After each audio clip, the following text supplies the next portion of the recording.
Sorry.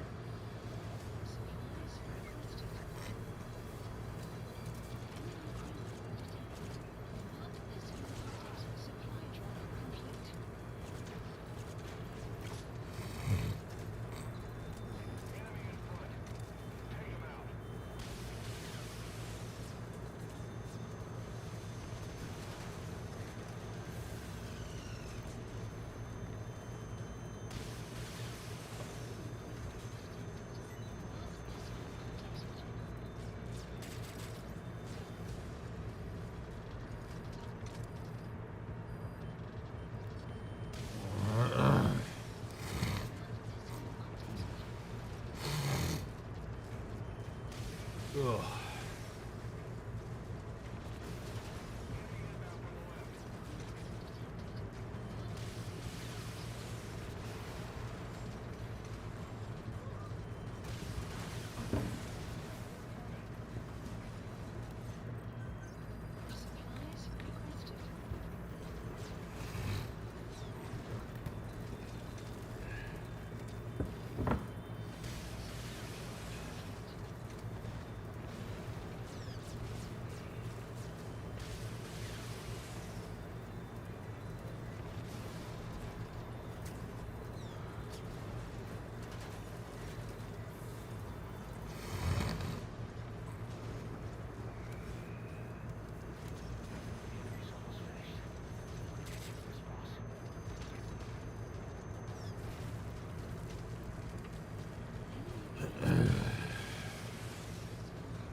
Snake. Snake.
Shift slightly to your left.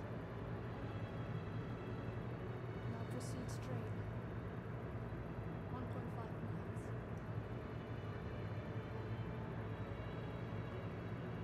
Slight right. A little more. Yes, very good. 1 more mile. Strong winds approaching. Quick, adjust to your right.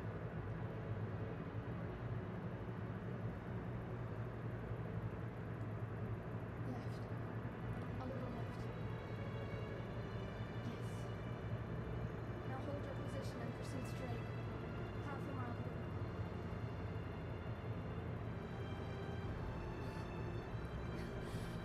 Pequod, I can see you. I have a visual. There you are, Ahab. Visual confirmed. Pequod, hurry! This way! York. I didn't know you could be so talkative, quiet. The boss is here. Hurry, Pequod. Please.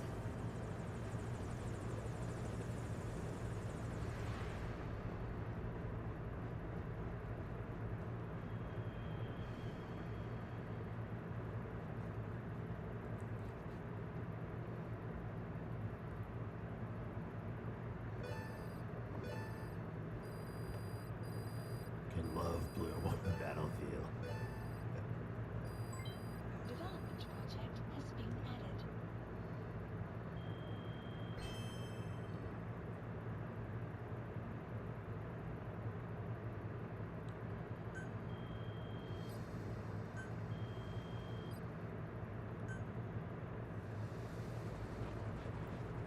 Boss. Boss! I'll give you an antivenom. Where's quiet? We gotta go.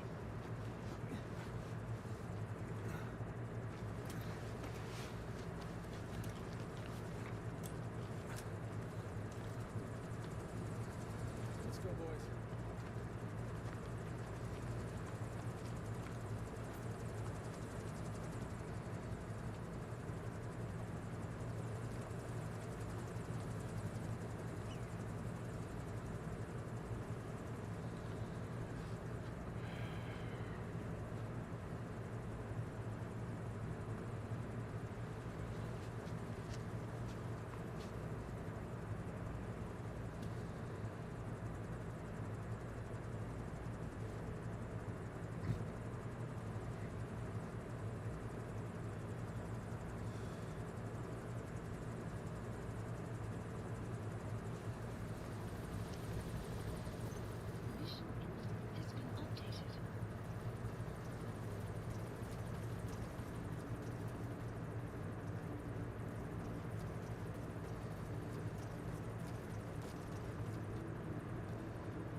think so.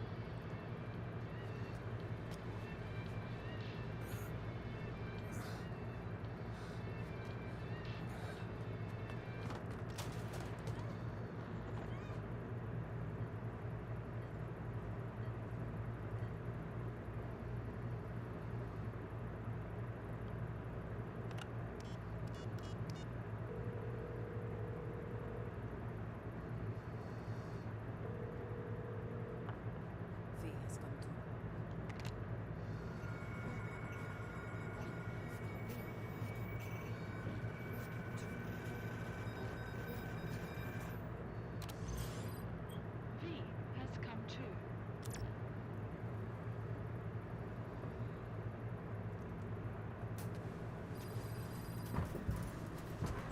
Who's me?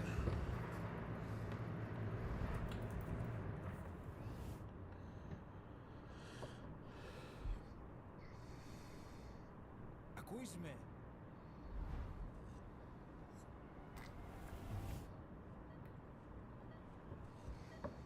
Can you hear me? Are you having difficulty speaking? Can you move your head? Just nod if you can hear me.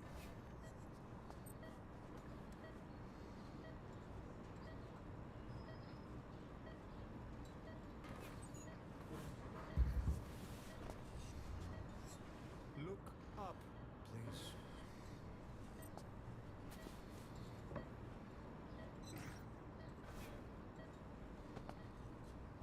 Very good. Please try to relax. There is plenty of time. I need to tell you something. Please listen and try not to panic. You've been in a coma for quite some time. Yes, I know. You would like to know how long. I'm afraid it's been 9 years.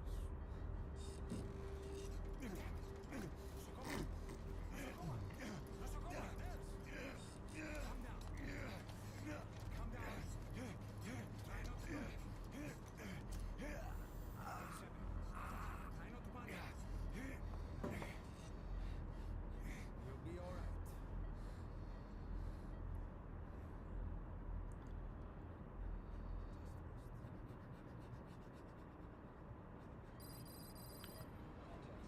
How do you feel?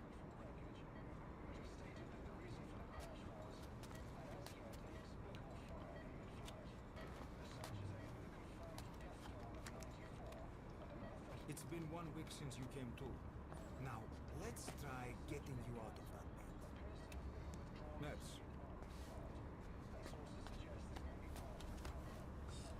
Don't worry. You've lost some strength, but we've been maintaining your muscle mass through massages, CPM therapy, and EMS. Now, I need to explain something to you, but you mustn't be allowed. 9 years ago, you were injured in an explosion. Upon examination, we discovered 108 foreign bodies embedded within you. In addition to shrapnel, we also found fragments of human bone and human teeth. Most of it was removed, but some of the fragments still remain. They are located near your heart and your skull.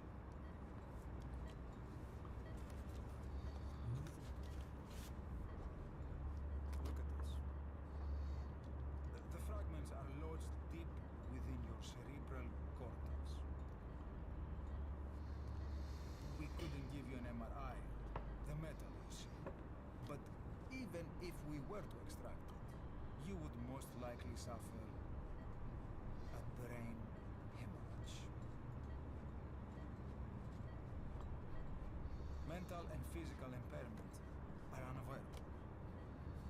However, your current status is not life-threatening.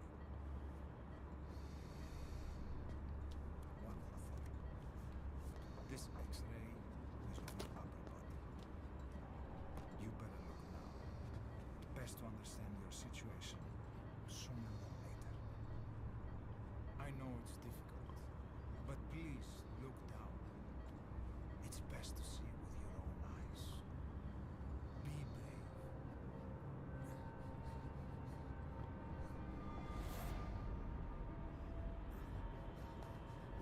Nosokoma, Grigor! Try to calm down. Calm down. Please, calm down. It's gonna be okay. Yes, yes. Calm down. Yes. Yes.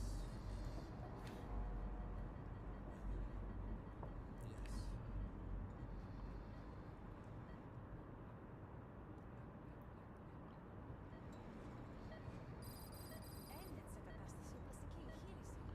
Κάποιος ήδη γνωρίζει ότι έχει ξυπνήσει. Διατρέχει μεγάλο κίνημα. Πρέπει να ενεργήσουμε άμεσα.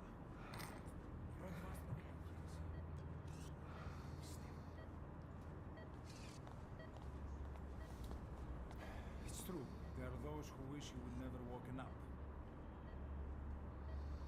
You should be dead, but you're not. The wheels are in motion. Your enemies are everywhere. We must alter your appearance immediately. Otherwise, I fear you won't leave this place alive. It's a wide open world out there, so there's something we need to take care of first.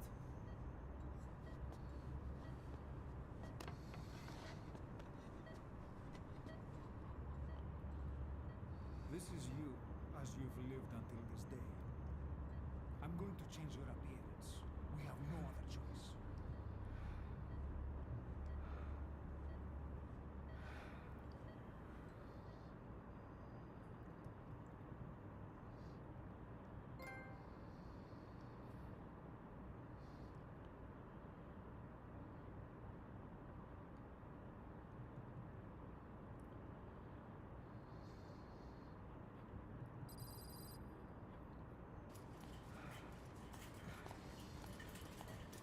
Very good. Now let's remove these bandages. Your face has healed nicely. To tell you the truth, these bandages were more for your protection, to hide you from those who want you dead. As of today, your name is Ahab. Forget everything. Your name, your past.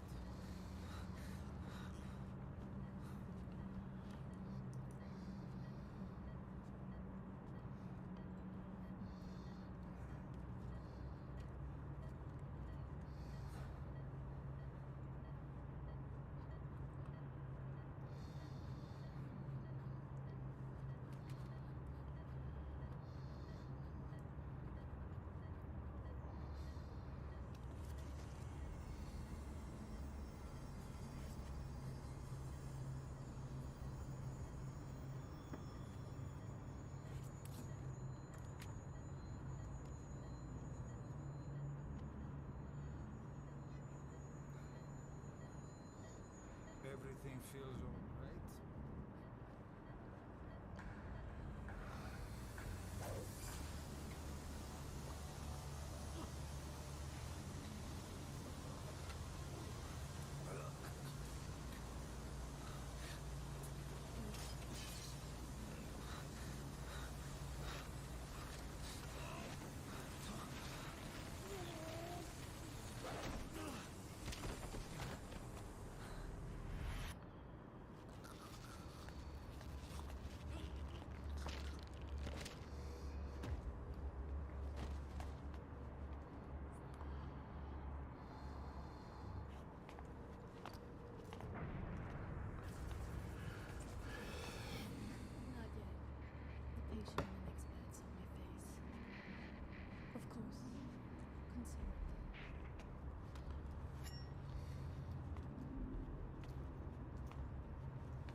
Time to go. What happened to the woman? The woman? We gave her a light. She took the short way down. Who are you? Who am I? You're talking to yourself. Been watching over you for 9 years. You can call me Ismail. What the hell is going on? Well, the good news is, you're in the land of the living. Bad news? A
Try and mend your injuries while hiding from the enemy.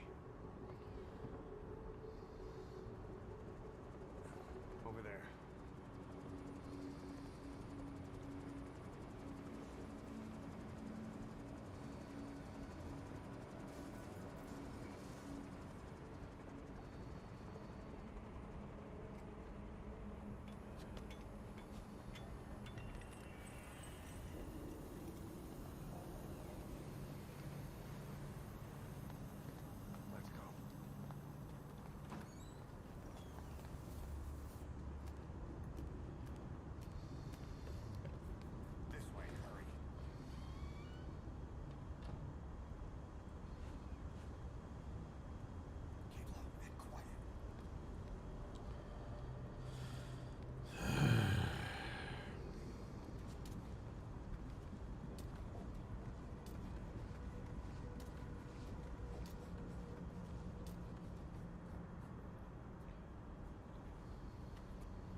Oh, It's all right. We'll be okay. Can't see what's happening.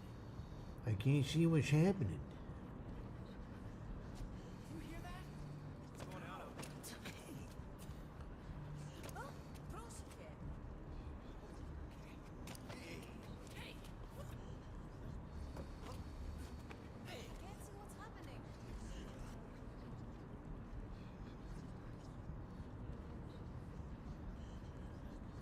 What is that? What's happening out there? Does anybody know? Hey!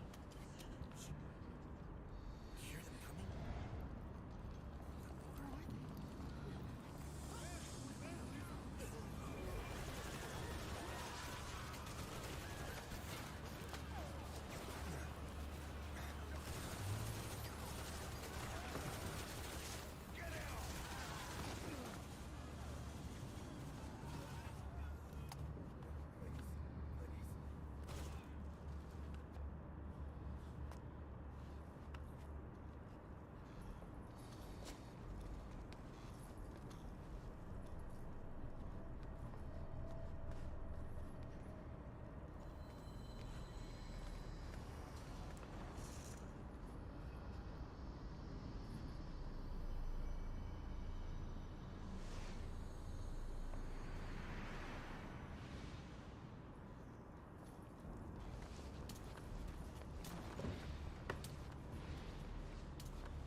Anything?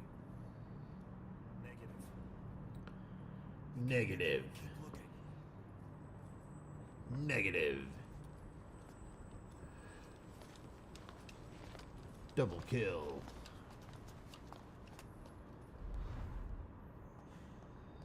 This way.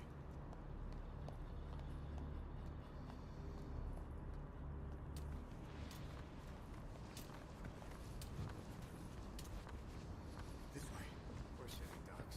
Blend in with the bodies. Get down on your stomach and crawl. Blend in with the bodies. What a line.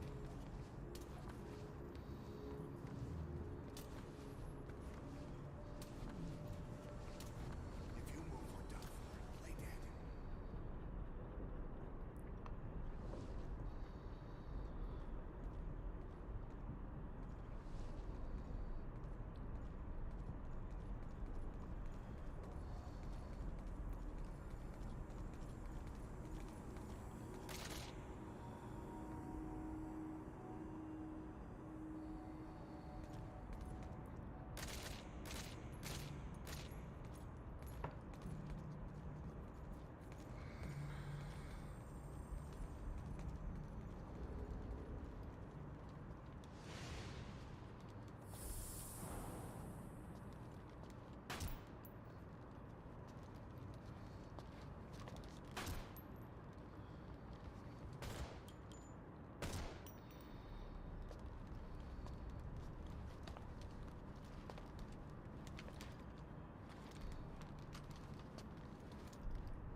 couple.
Hey, Akash.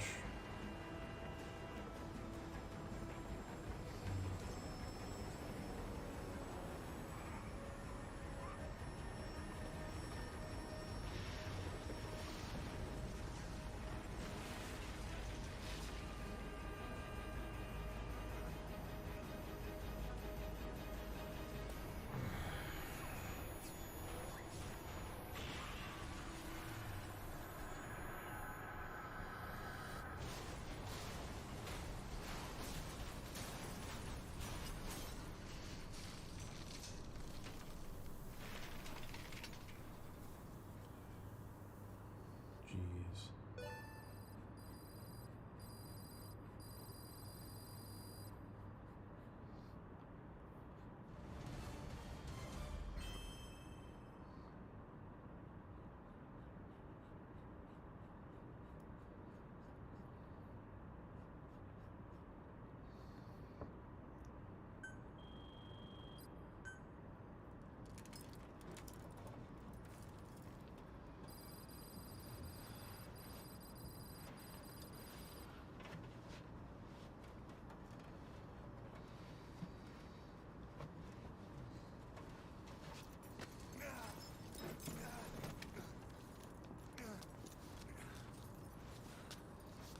This way, boss.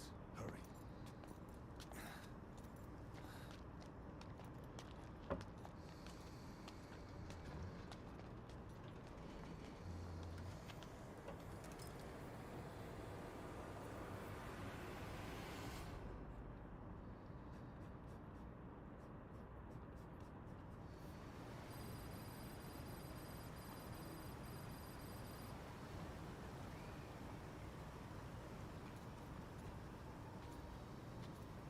Use that bike. It's tuned up and ready to go.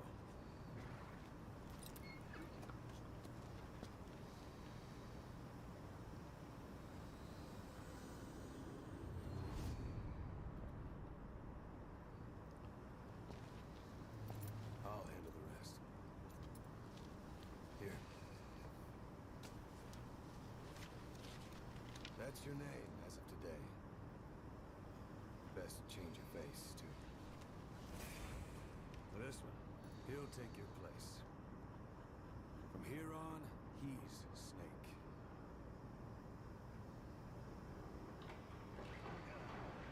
He believes it, too. My very own Phantom. Boss, the whole world wants your head. Don't worry, he can handle it. Move now, quickly. Aren't you forgetting something?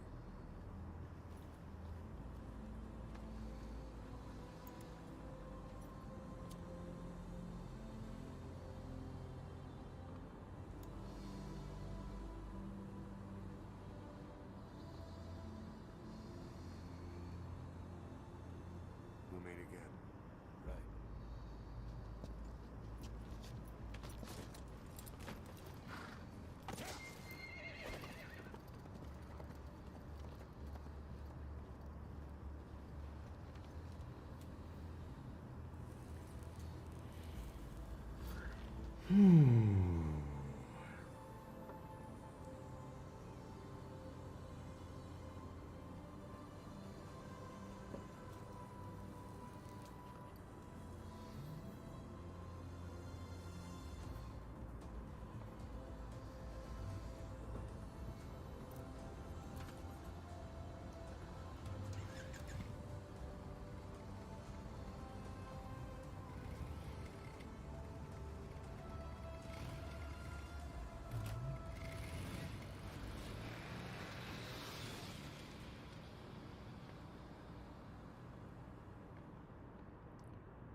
Be right back.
Giant enemy crab.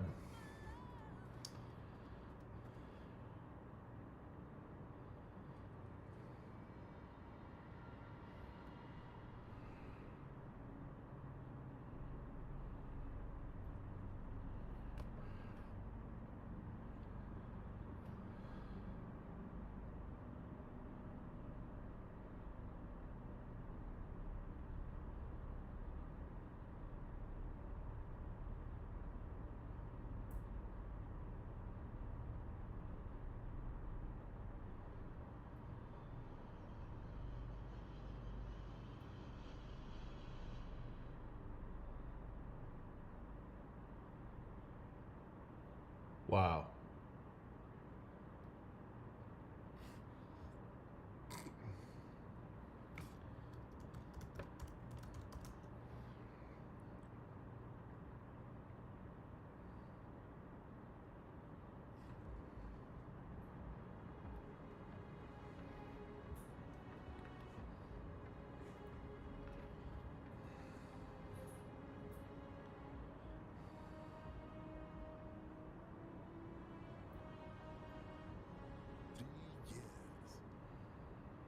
We've come so far in just 3 short years. The sign of a strong leader, sir. Oh, the will of a strong people.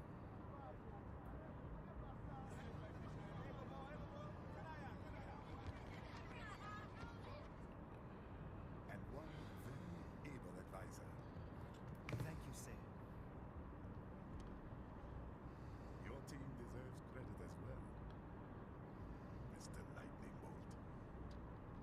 Just doing our job, Mr. Prime Minister. I must admit, I once thought of groups like yours as opportunists, enablers of war.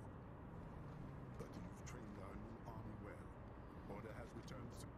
There is, but it's just Snake saying, "Hey, buddy, you're also Snake." The end. Sooner than expected. Perhaps I was wrong about these private military companies. We prefer private security providers, sir. Most of Maverick's contracts do focus on security. Yes, well, the security can mean things.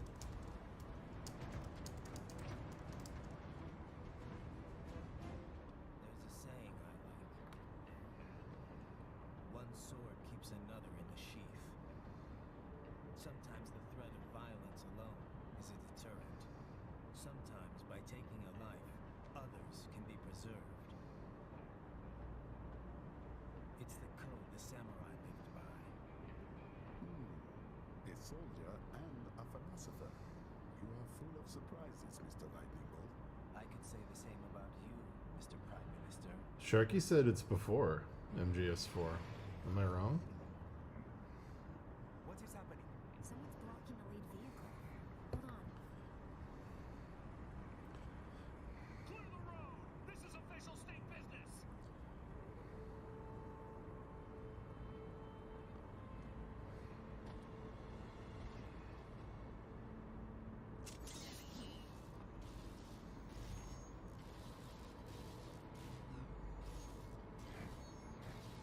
I said clear the road! We're authorized to use force if you do!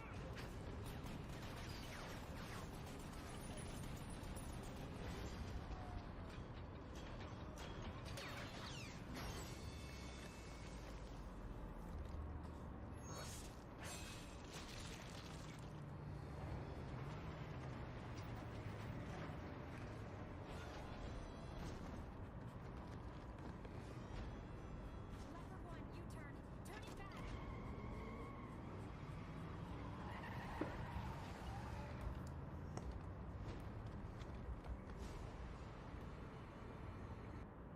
Weird. Well, I don't know then. I don't know. I don't want to start 4 without Sharky. I don't want to start 4 without Sharky. So what do we do? What do we do in the meantime?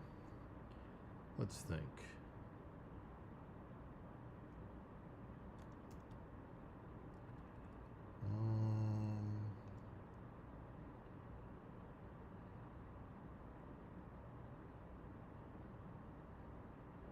Please hold.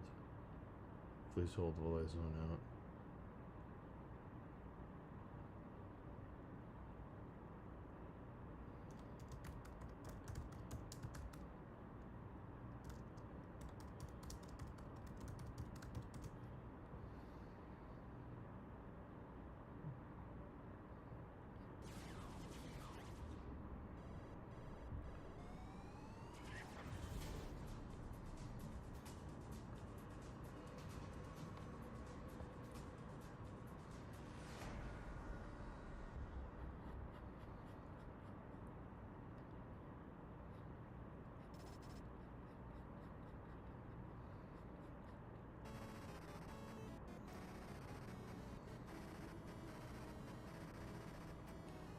In the mid-'80s, action games were becoming the industry's leading genre, with several releases that started new franchises that would live on for decades. Most of them involved laying on the lead until everyone who wasn't you was dead. Subtlety was not in a player's vocabulary. It was a formula that sold lots and lots of cartridges, providing little reason to change it, and it would take a brave visionary to break the mold.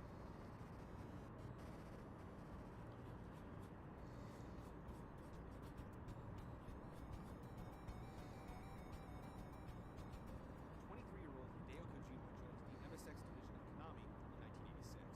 With his limited knowledge of programming, he was not the most adept employee.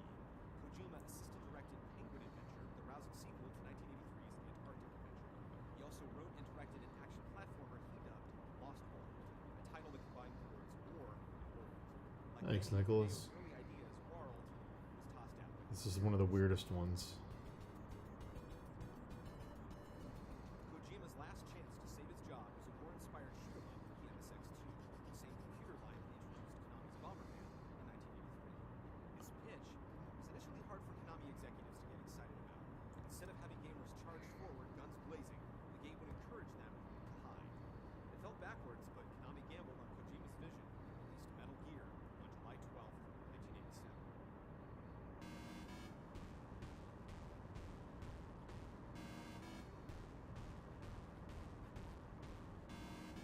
With just bare knuckles and a pack of smokes, players had to guide Foxhound Special Ops soldier Solid Snake through a heavily guarded installation called Upper Heaven, located 200 kilometers north of the fictional South African country of Galsburg. Snake's memorable visage on the game's box art was referenced directly from publicity photos of actor Michael Biehn in James Cameron's Terminator.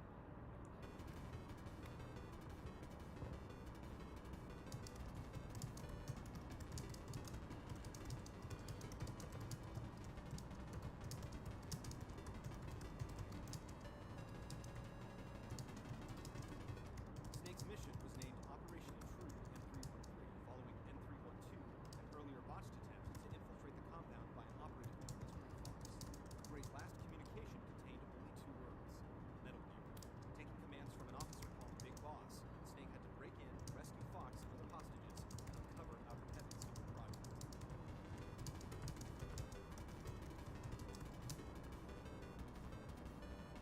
Sneaking or shooting past screen after screen, Snake would retrieve 7 weapons and 16 pieces of equipment, along with 8 levels of security passcodes. Items could help Snake breathe underwater, light up dark places, disguise himself as the enemy, hunt for landmines, or spy in adjacent screens. Some items magically regenerated after leaving the room, allowing Snake to keep coming and going if his stock needed replenishing.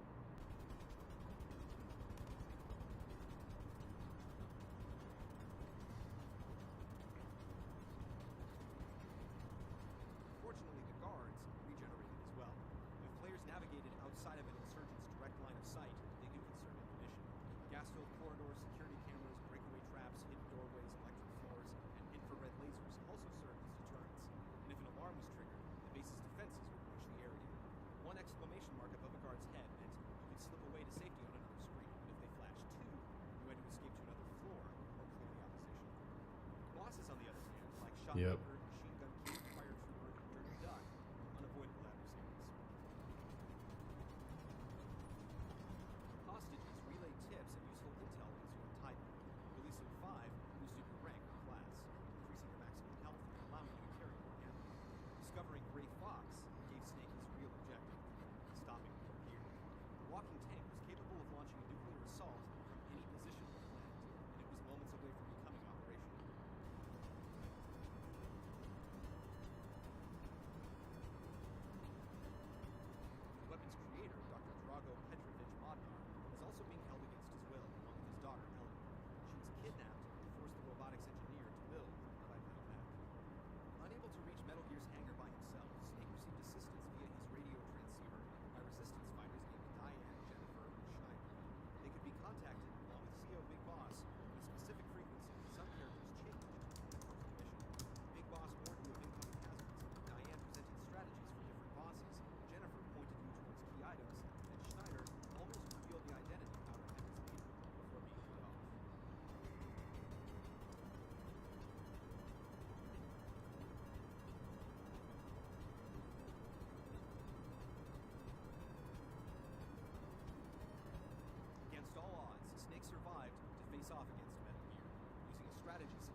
destruction began the base's self-destruct sequence, but the exit was blocked. Unmasking himself as the mastermind behind Outer Heaven, Big Boss appeared in person and confronted Snake. The boss planned to use Snake to keep U.S. officials misinformed, in hopes the Wookiee would quickly fall into enemy hands. After a few strategically placed rockets, Snake proved he was up to the task. As the clock ticked down, the seemingly innocuous pack of cigarettes could be smoked to buy the player more time. Big Boss was beaten, Metal Gear was disabled, and Outer Heaven went up in smoke as Snake escaped on foot.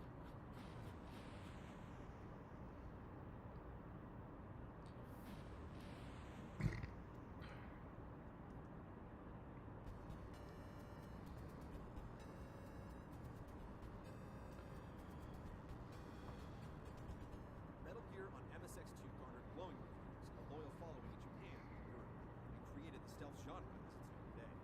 This warm reception permitted it to be adjusted for American audiences in the Nintendo Entertainment System.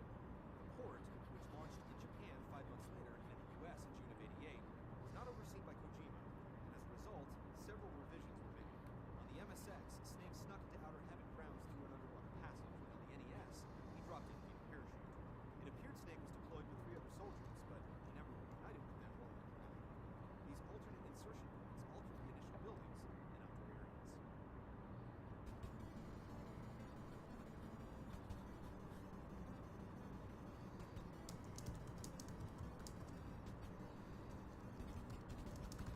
The standoff behind the helicopter was moved, and twin turret gunners were put in its place. Enemy alarms could always be silenced by moving to the next screen. The rooftop flying army no longer hovered. Snake's mug was removed from the transceiver screens, and while Big Boss's post-credit transmission on the MSX2 proved he survived the destruction of Outer Heaven, he was presumed dead on the NES.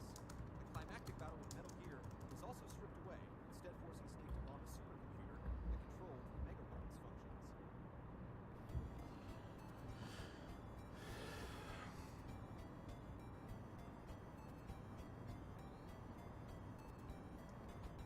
Kojima was not pleased with the NES version of Metal Gear, stating the game was too challenging for the wrong reasons. English-speaking gamers also cited numerous spelling snafus, 2 occurring within minutes of starting the game. Broken grammar and developer concerns had no effect on sales, however, as Metal Gear sold over 1 million copies in North America. The game was again reconfigured for the PC and Commodore 64 in 1990, mobile phones in 2004, the GameCube for the Japanese version of Twin Snakes the same year, and PS2 for Metal Gear Solid 3 Subsistence in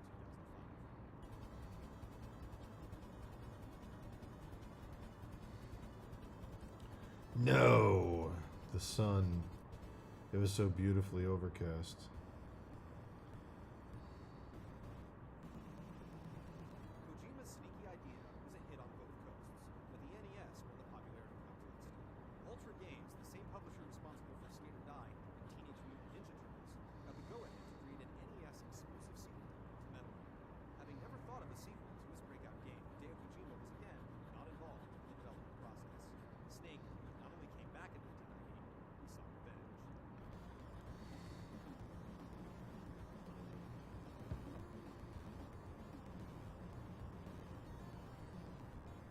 Snake's revenge arrived in April and took place 3 years after the incursion of Outer Heaven. A hostile nation that was never disclosed had apparently received plans for Metal Gear and was mass-producing the WMDs. Operation 747 sent Snake, along with operatives John Turner and Mike Meyer, to again destroy all traces of the secret project. Without Big Boss to back him up, Snake stayed in contact with an unnamed helicopter pilot and returning double agent Jennifer. Snake's transceiver was simplified from the manual frequency input method of the first game. Each contact's face appeared for the first time in the dialogue screen, and the limited list of associates was easily selected. The radio also had a functioning radar that detected an ally's transmission, but the feature was only required 30 times.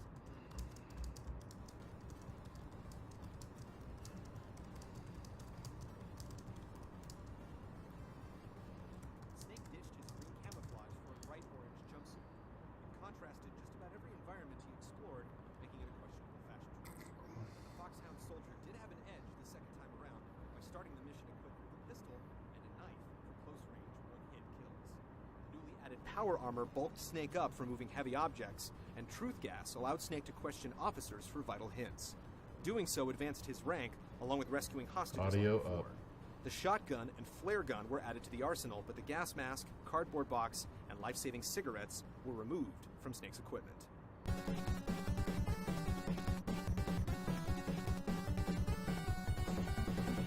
The most glaring change in gameplay was the inclusion of underground, side-scrolling levels, similar to the view the original game had when using an elevator. These gave Snake the ability to duck and crawl, but most fans wished they hadn't been included. Given that the draw of Metal Gear was finding ways to avoid confrontation, these areas didn't fit the franchise because they forced you to take out every soldier in your path.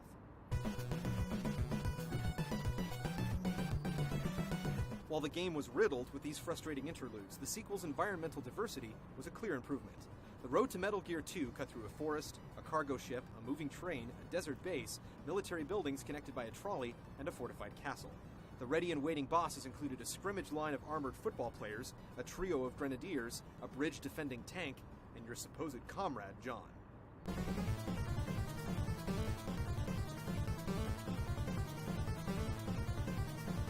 Snake decommissioned Turner the Spy and discovered Nick dying from fatal wounds. Nick revealed that not only was Jennifer a spy as well, but the entire plan was hatched by the very much alive Big Boss. Kept alive by a cyborg skeletal structure that was oddly bigger than his fleshy exterior, Snake's former CO had to be lured away from the safety of his lair and barraged with landmines that could damage Big Boss's only weak point, the bottom of his feet.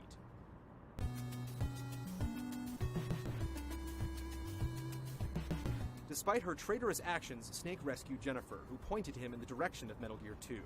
Cut off from the machine, Snake had to reroute guided missiles through an air duct, with the launch clock rapidly ticking down. 15 direct hits later, Metal Gear 2 was history, and so was Operation 747. John Turner was deemed MIA, and his record was erased from the Navy archives. Nick Myers was congratulated posthumously by being promoted 3 ranks.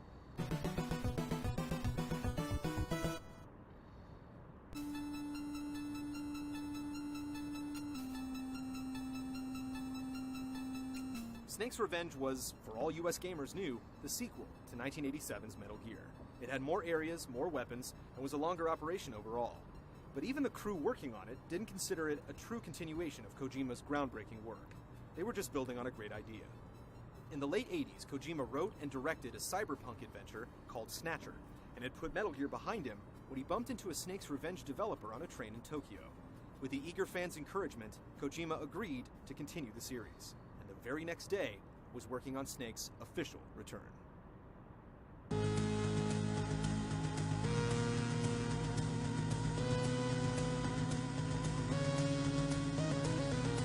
Metal Gear 2 Solid Snake debuted on the MSX2 on July 19, 1990.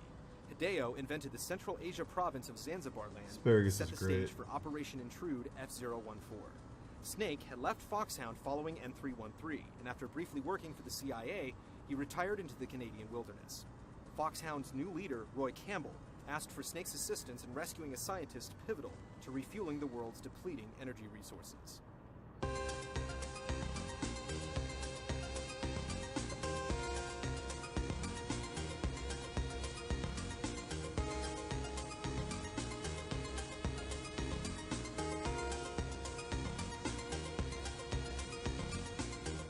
Target, Dr. Keo Marv, went missing after bioengineering a remarkable type of algae called oilix that made more gas for less green.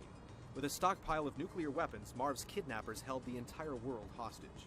Snake's backup intel was provided by Campbell, survival trainer McDonnell Miller, mercenary strategist George Kassler, undercover CIA agent Holly White, Dr. Marv's bodyguard Natasha Markova, later changed to Gustava Hefner, and animal expert Joseph Norden, who eventually became known as Johan Jacobsen.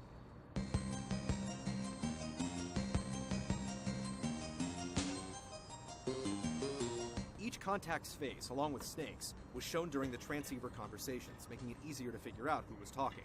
With twice the people to chat with, the dialogue options increased dramatically from the first official installment. Dr. Petrovich was added to the frequency call list after Snake learned he was again being held by Big Boss against his will, and a mysterious messenger calling himself Snake's #1 fan also offered advice.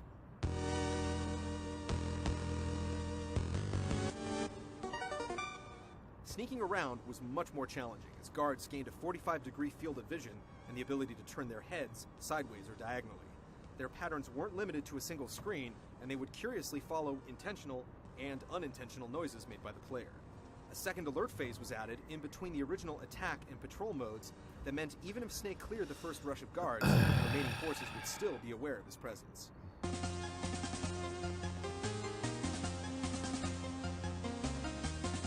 Snake could still outsmart them by crawling through certain areas like fences, tanks, desks, and air ducts. A 3x3 grid on the right showed adjacent screen enemy locations, as well as mines once the detector was activated. Anyone who threw away the instruction manual felt a pang of regret when they discovered it could decipher tap codes and supply an additional frequency number. Rescuing hostages no longer increased rank. Instead, Snake would get more health and ammo capacity after defeating each boss. The numerous celebrity adversaries that surfaced in Zanzibar land had many of their names changed in subsequent translations. Black Color, who was incorrectly named after the Timothy Zahn novel Black Collar, was switched to Black Ninja. Ultra Vox, referencing the British band Ultra Vox, became the Four Horsemen, and the Predator, alluding to the Arnold Schwarzenegger film, is now known as Jungle Evil. The bosses Red Blaster and Running Man both still go by their original monikers.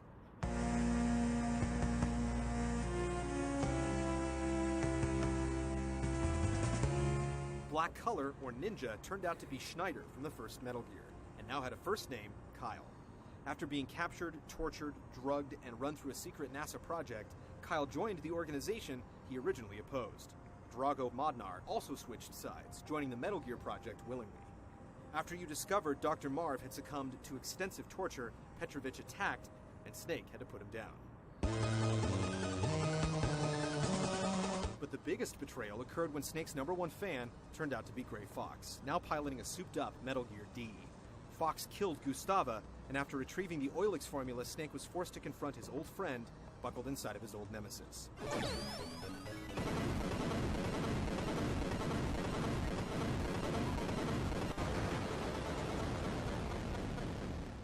Destroying Metal Gear D caught Snake's supplies on fire, and he was left with only his 2 fists and martial arts experience to defeat Gray Fox in the middle of a live minefield.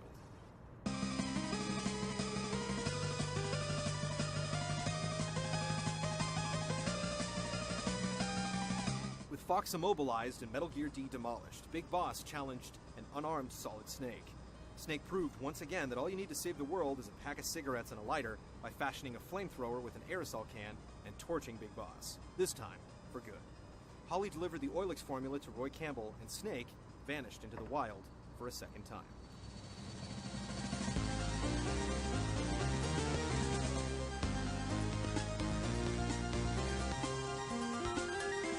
Metal Gear 2 Solid Snake usurped Snake's Revenge as the definitive follow-up to the MSX NES original, despite the game only being released in Japan.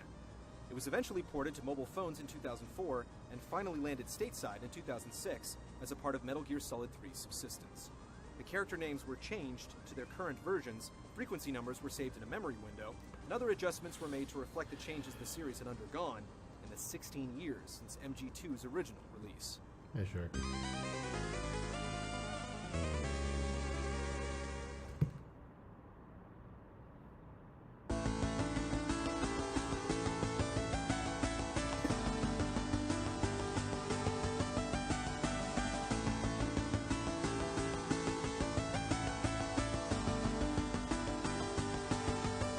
Sharky, now that you're here, I can start Metal Whatever Gear version 4. gamers ended up playing, it was clear they were experiencing something different. Metal Gear proved the games didn't have to be rushed, and that level of patience was something fans would have to get used to in the sequels to follow.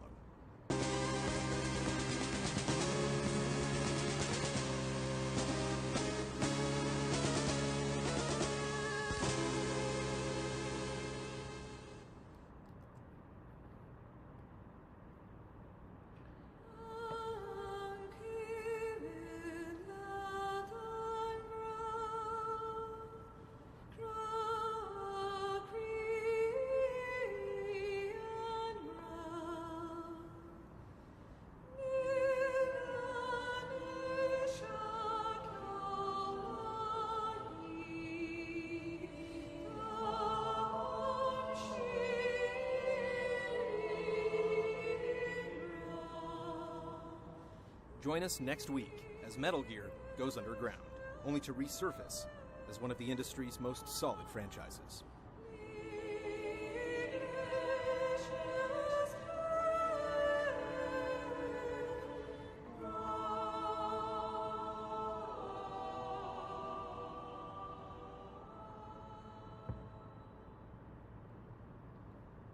Wow. Brandon Jones.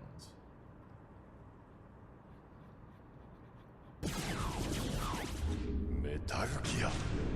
まさか。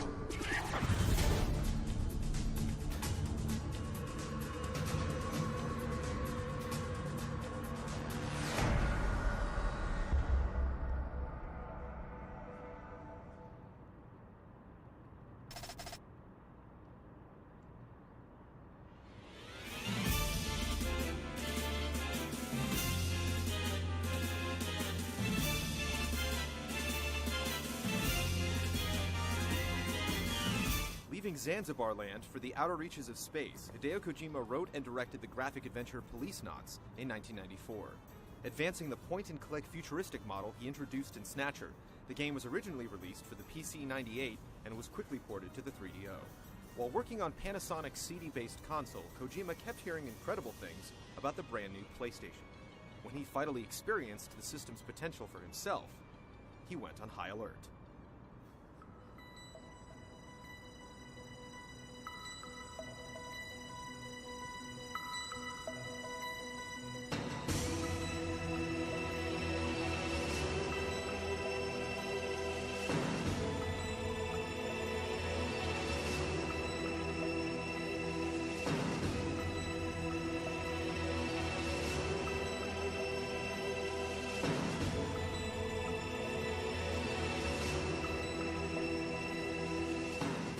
In 1995, Kojima began developing a sequel to a series he hadn't touched in 5 years.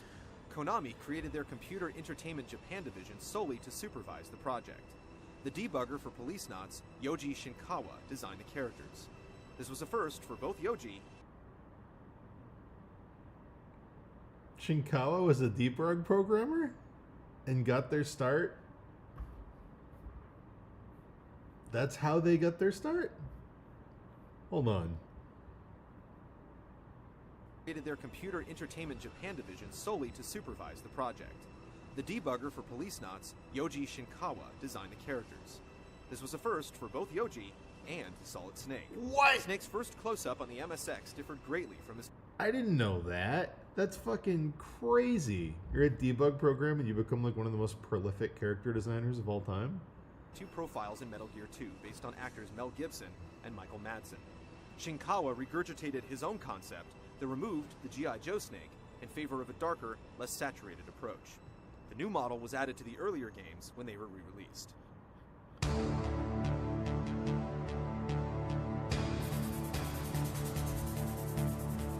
The first gameplay of Metal Gear Solid lit up the Georgia Dome at E3 in 1997, following a concept video the year before.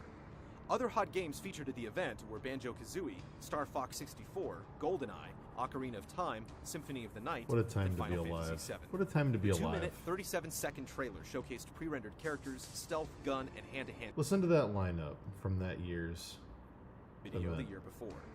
Other hot games featured at the event were Banjo-Kazooie, Star Fox 64, GoldenEye, Ocarina of Time, Symphony of the Night, and Final Fantasy VII. The 2-minute, 37-second trailer showcased pre-rendered characters, stealth, gun, and hand-to-hand combat, along with a brand new theme composed by Tappy Awase. It brought new and old gamers together in a throng of anticipation. Japan waited a year to get Metal Gear Solid on June 12, 1998. The United States had to hold out for another 4 months.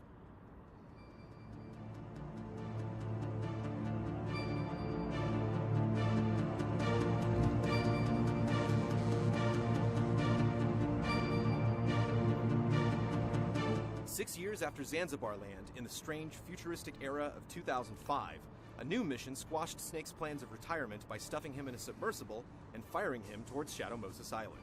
Southwest of Alaska's coastline, the base housing a nuclear disposal facility had recently been captured by rogue members of Snake and Campbell's former unit, Foxhound. The new group, composed of superhumans known as the Genome Army, threatened nuclear war and demanded the remains of Big Boss. After Foxhound's former leader, Liquid Snake, led his comrades to commit treason, Roy Campbell returned to service to command Solid Snake a second time. Campbell also brought on genetic scientist Naomi Hunter, radar and radio engineer Mei Ling, weapons analyst Natasha Romanenko, and old friend Master McDonald Miller.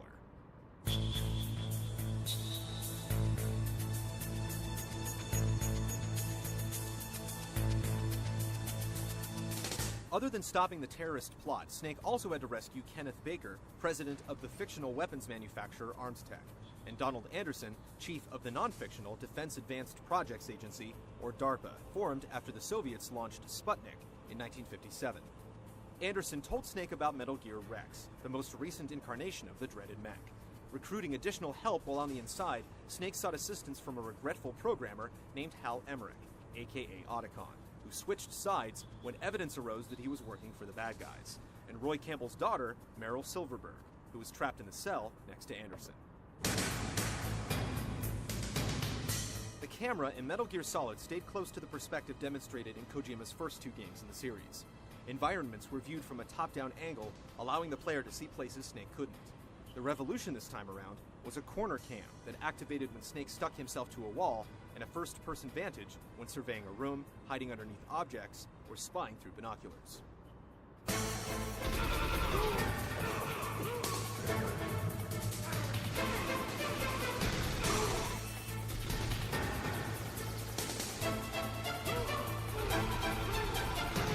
With no adjacent screens to escape to, getting caught was best avoided at all costs. Soldiers would keep pouring in until Snake found cover long enough for a timer to run down. The grid radar system Snake beta tested in Metal Gear 2 became the Soliton radar system designed by Mei Ling. The upgraded scanner covered an entire room, labeled cameras and soldiers as different colors, and displayed the target's field of vision.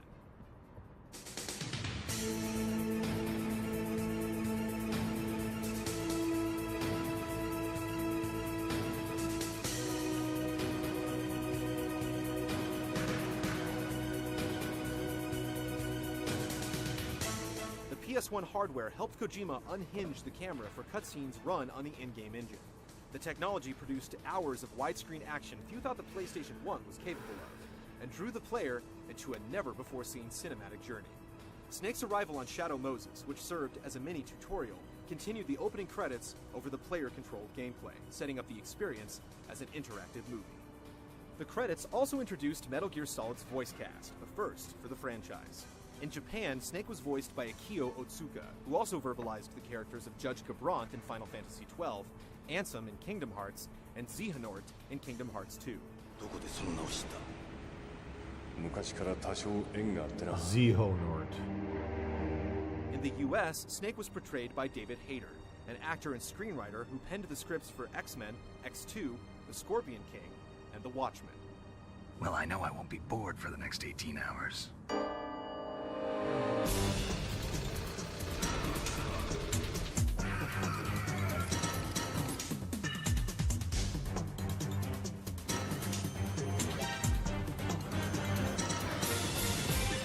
Again, a clan of unskippable bosses with catchy call signs stood to best Solid Snake, each overly confident in their abilities. Revolver Ocelot introduced Snake to his cult Peacemaker, but soon after had his right hand severed by surprise combatant. Psycho Mantis took control of Meryl and eerily crept past the fourth wall by rumbling your DualShock controller and hacking into prior saves on your memory card. The freak show ended when Snake knocked Meryl unconscious and used infrared goggles to find Mantis in his adaptive camouflage suit. Sniper Wolf, the first female adversary in a Metal Gear game, severely injured Meryl, causing Snake to hastily rush her and get captured. After returning to the battlefield, Snake caught Wolf in his sights and put her out of her misery despite the passionate cries of an infatuated Otacon.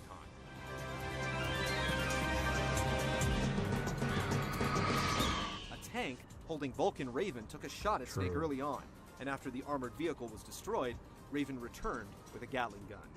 The last member of Liquid's team was unknowingly eliminated before any of these battles took place, when Master Mimic Decoy Octopus, posing as Donald Anderson, suffered a mysterious heart attack.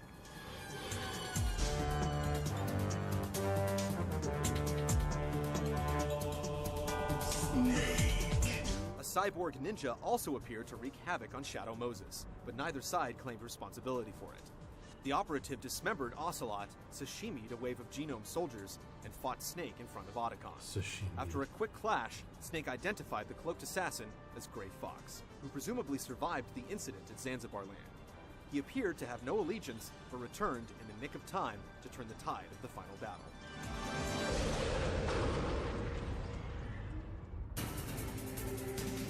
Snake, something called Fox Die.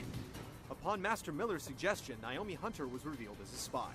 Prior to the mission, she injected Solid Snake with a manufactured virus called Fox Die, the biological weapon that killed Anderson and Baker after they had experienced prolonged exposure to its host. It was programmed to kill Snake as well. Further testing Snake's trust of others, Master Miller turned out to be Liquid Snake in disguise. Meryl had given Snake a PAL key to deactivate Metal Gear, but it ended up arming the nuclear device for launch.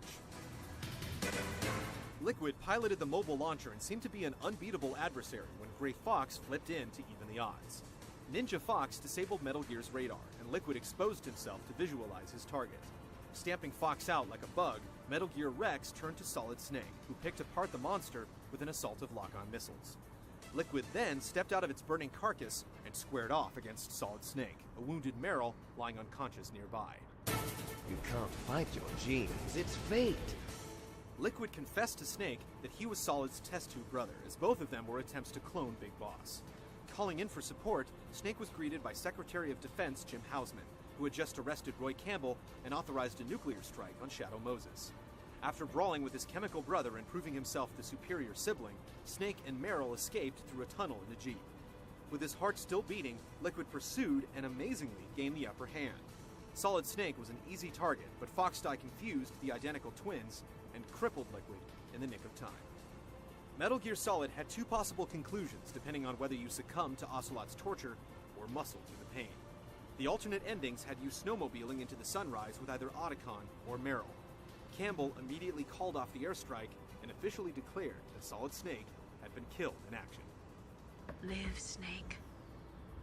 That's all I can say to you.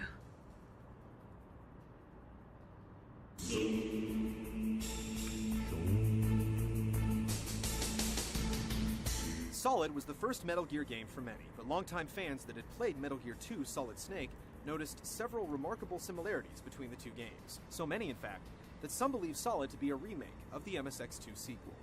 Reoccurring themes included a rocket battle with the Hind D chopper, and ambushed by 4 attackers in an elevator, making contact with a disguised female in the ladies' bathroom, changing an object's temperature to make it a functioning key, an unidentified fan of Snake contacting him via radio who eventually turns out to be Gray Fox, and an old ally disguised in armored ninja gear.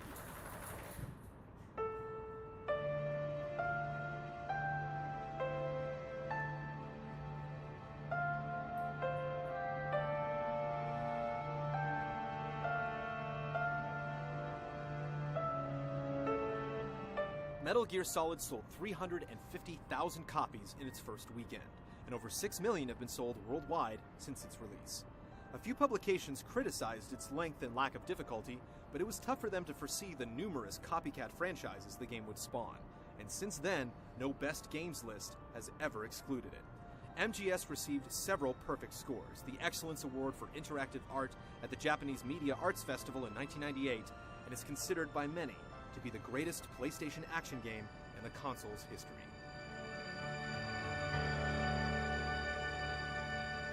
Wow.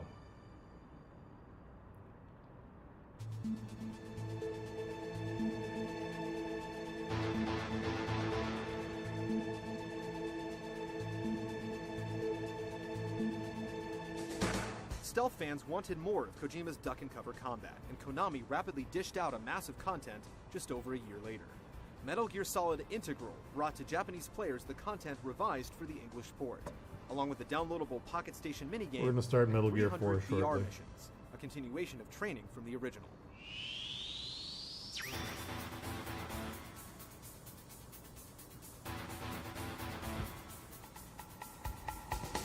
Three months later, the tactical puzzles were released in America as VR missions. The simulations ranged from murder mysteries to confrontations with Godzilla-sized genome soldiers to test driving the cyborg ninja exoskeleton. VR also came packed with trailers for MGS and a photo shoot mode starring the artificially coy Naomi Hunter and Mei Ling. Reviews questioned its release as a standalone game and recommended it only for hungry fans.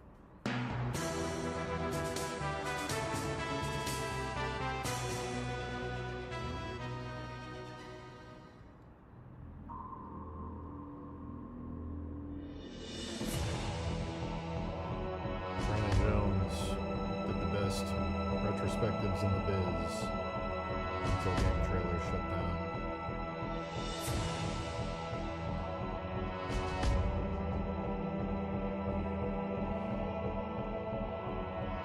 Friend of the stream, Brandon Jones. Even though Metal Gear Solid was widely hailed as a groundbreaking achievement, Hideo Kojima and his team felt the need to remake the title in 2004.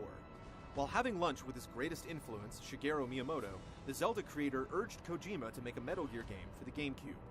That was all it took to get the project running. Developed by Silicon Knights, the Twin Snakes was first shown off at E3 2003 and touted itself as featuring the best story of the 20th century blended with the best gameplay of the 21st. In reality, the Twin Snakes was the original story with some gameplay enhancements found in Metal Gear Solid 2: Sons of Liberty.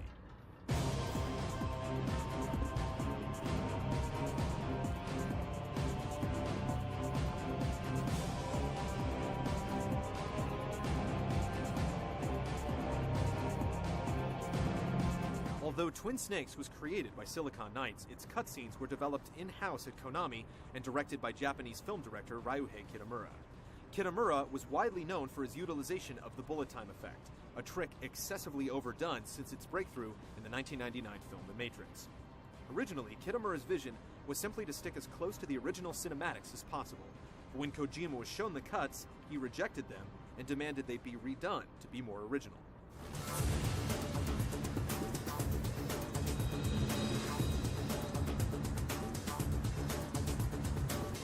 The end result was something to behold. Nearly every flaw was corrected, and the developers went above and beyond, pouring on the fan service. Should we watch Prominent Twin features, Snakes? such as the ability to use first-person aiming, holding up enemies at gunpoint for dog tags, Should we and the watch ability Twin to hang Snakes? over ledges and drop down to lower levels, were plucked from Metal Gear Solid 2. Other smaller refinements included adding first-person effects, such as the camera freezing over in cold exteriors, guards now calling for backup when Snake was spotted, being able to shoot out surveillance cameras with a gun, and not having to switch to a keycard when Snake needed to open a locked door.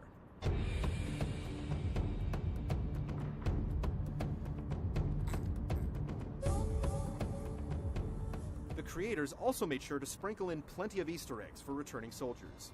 Instead of Mantis scanning a PlayStation memory card, he read the GameCube card and listed off several titles from the save data, including Super Smash Bros. Melee, Super Mario Sunshine, The Wind Waker, and Eternal Darkness. In the room where Snake rescues Otacon, several pieces of eye candy were thrown in, such as a Mario and Yoshi doll that had accompanying sound effects when shot, as well as a functional GameCube and Wavebird at one of the desks. Some of the magazines that could be used to distract the guards feature the main protagonist of Eternal Darkness, Alex Roivas.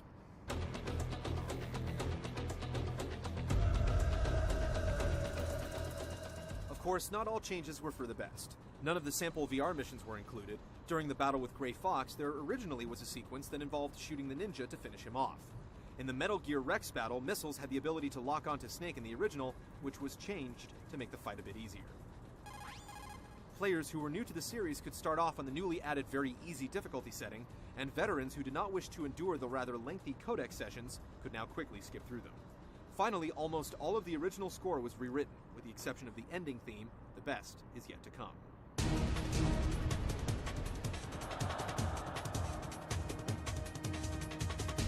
Much of the dialogue was re-recorded for Twin Snakes, usually in a more dramatic and over-the-top approach, even by Metal Gear standards. I'm just the leftovers of what they used to make you.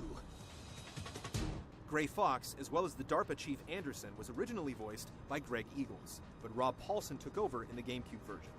Though this was the only cast member change, the voices of May, Naomi, and Natasha were altered to remove their accents. Some of the content was also updated to reflect the times, such as the ending statistics being accurate as of the year 2003 versus 1998. Reviews went both ways, with the negative comments comparing the features in Twin Snakes to those of the GameCube Resident Evil remake 2 years earlier. A radio drama of Metal Gear Solid ran for 18 episodes from 1998 to 1999 on Konami's radio channel called Club DB. While not attributed to canon, the series covered events following the incident on Shadow Moses Island by continuing the anti-terrorist exploits of Snake, Campbell, Merrill, and Mei Ling. MGS was also re-released with its sequels as a part of the Essential Collection in March of 2008. I can't imagine Twin Snakes captures the same vibe as the PS1 game. The PS1 game is just like... a flawless piece of aesthetic cohesion. Everything from the graphics to the sound font to the voice acting compression. It's like a perfect thing. I already prefer the chunky PS1 graphics to the GameCube. The impact of Metal Gear Solid is still being felt to this day, with its drastic advancements in voice acting, cutscenes, plot twists, stealth movement, inventive interactivity, and blockbuster action. Hideo Kojima had many achievements to be proud of, but his only PlayStation 1 project became the masterpiece that would fortify his persona as a video game auteur. Snake was dreaming of a third retirement, but Kojima was just getting started.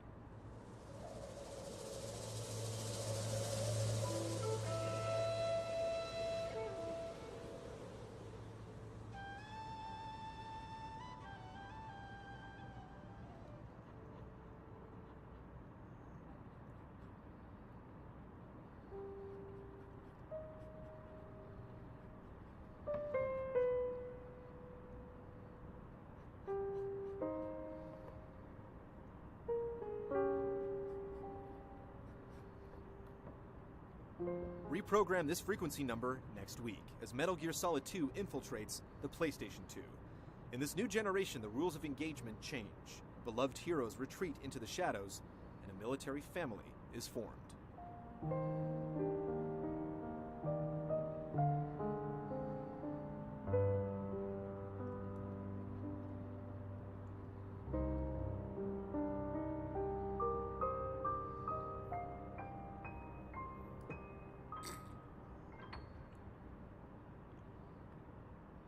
Yeah, I agree.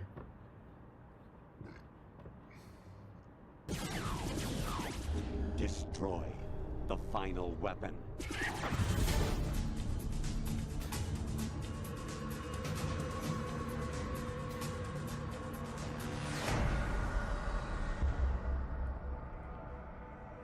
Metal Gear.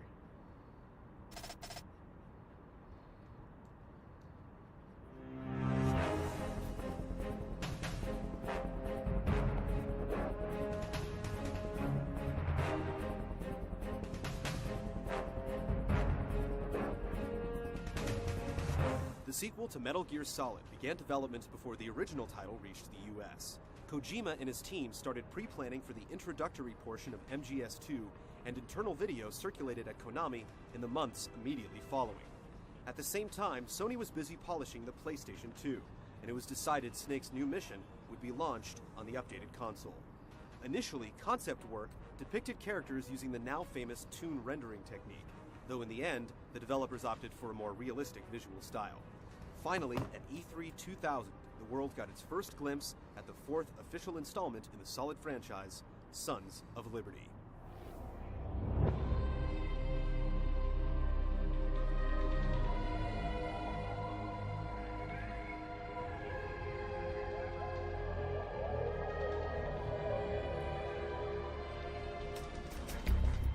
The nearly 8-minute-long trailer not only showcased hints of new gameplay footage as well as early details of the plot, but kickstarted a year-long hype frenzy.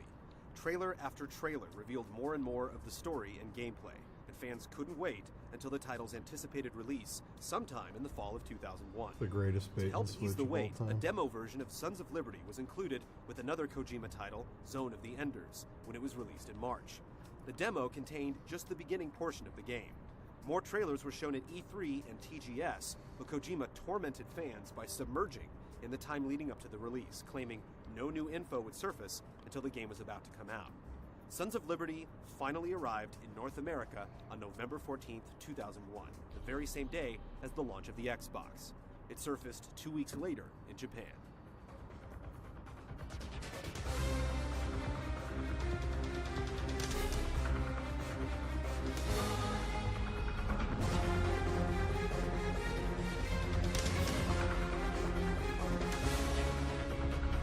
Sons of Liberty took place in 2007, 2 years after the events of Shadow Moses. Snake, now teaming up with pal Otacon, joined the NGO group Philanthropy, an organization with an anti-Metal Gear initiative. After receiving an apparent tip from his long-lost sister Emma, Otacon learned that the Marine Corps' new Metal Gear Ray was being transported aboard the vessel Discovery, traveling along the Hudson River. Snake, using amazing aerobatics and a leap of faith off the George Washington Bridge, infiltrated the passing tanker.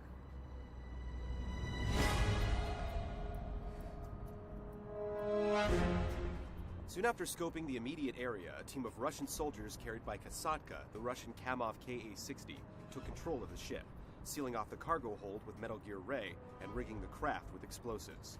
The invading force was led by General Sergei Gurlukovich, the same Russian general that intended to purchase Metal Gear Rex from Liquid in MGS1. Snake encountered Sergei's daughter, Olga, and the two engaged in a quick shootout. Snake knocked her out and moved below deck to the cargo holds where a horde of Marines and Ray stood waiting.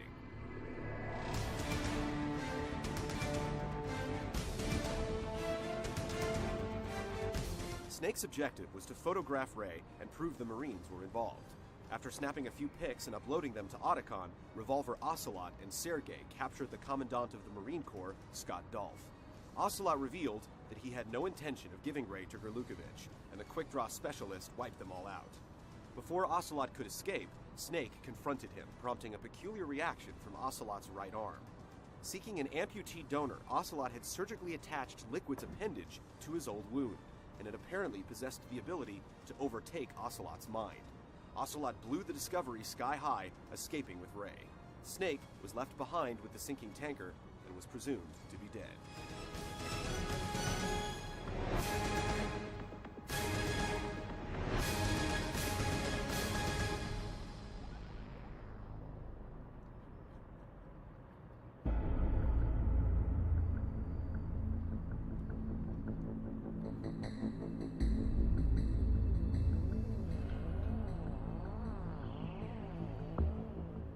Flashing forward 2 years, players were unexpectedly, and by many fans' accounts disappointingly, put in control of an operative known as Raiden. The brand new soldier's objective was to infiltrate the offshore cleanup facility Big Shell and rescue the President of the United States from a terrorist group known as Dead Cell. Raiden's support team consisted of former Foxhound Commander Colonel Roy Campbell, as well as Raiden's girlfriend, Rose. The terrorists demanded $30 billion and were being led by a man calling himself Solid Snake.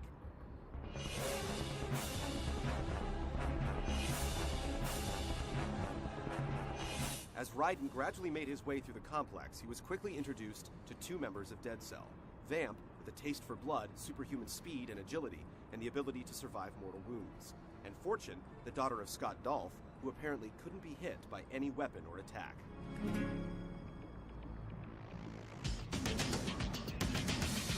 During the encounter with Vamp, Raiden met up with SEAL Lieutenant Junior Grade Iroquois Pliskin, who looked remarkably familiar. The pseudonym was a reference to the character that originally inspired Solid's name, Snake Plissken, from John Carpenter's Escape from New York. Pliskin and Raiden eventually teamed up with demolition expert Peter Stillman in order to defuse a series of explosives set up by Dead Cell member Fat Man, a former pupil of Stillman's. Though the team was successful in stopping the plot, the act triggered the countdown for the real bombs. Raiden stopped one of them, but Stillman failed and was killed. I wanted to wield the power of a king instead of being an expendable pawn.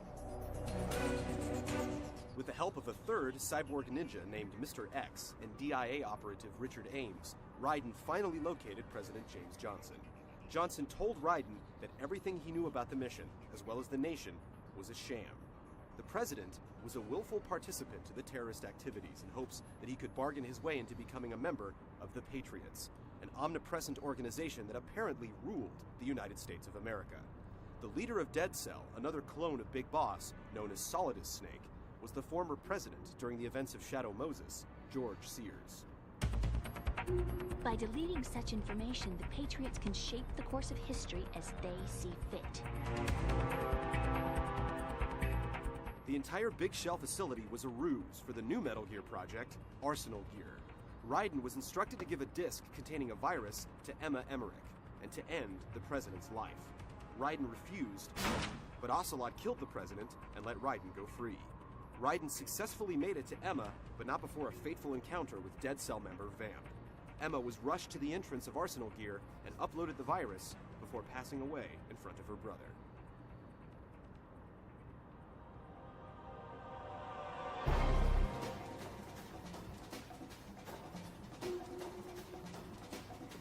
Pliskin, who had gradually been revealed as Solid Snake, asked Otacon to fly the hostages to safety.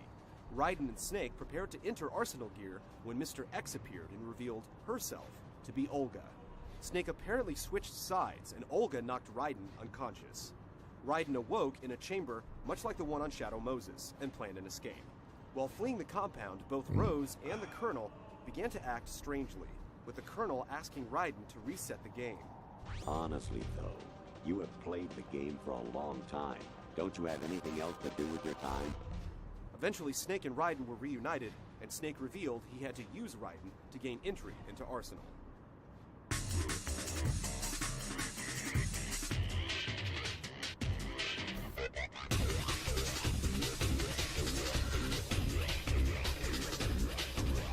The two moved forward and encountered Fortune. Snake stayed behind and allowed Raiden to move ahead, where he confronted Solidus and a horde of Metal Gear Ray units. Solidus was about to kill Raiden when Olga intervened and saved his life. She revealed her daughter was being held by the Patriots, and if Raiden died, so too would her child.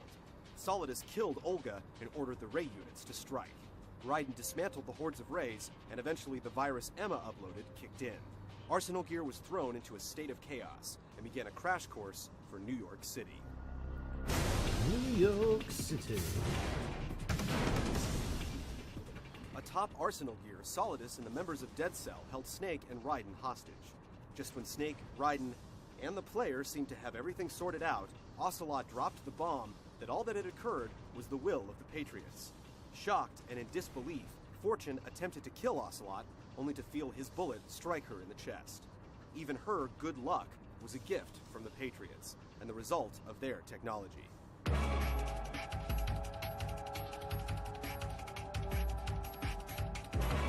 Ocelot, under the control of Liquid's arm, commandeered the last Metal Gear Ray and prepared to kill everyone else.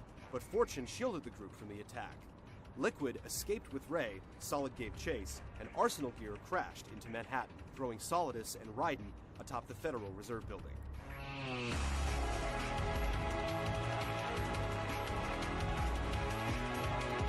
The two then fought an epic sword battle, ending in Raiden killing Solidus by sending him over the edge. Raiden then reunited with Rose and desired to track down the Patriots, but Snake felt Raiden needed to figure some things out before he could help the cause.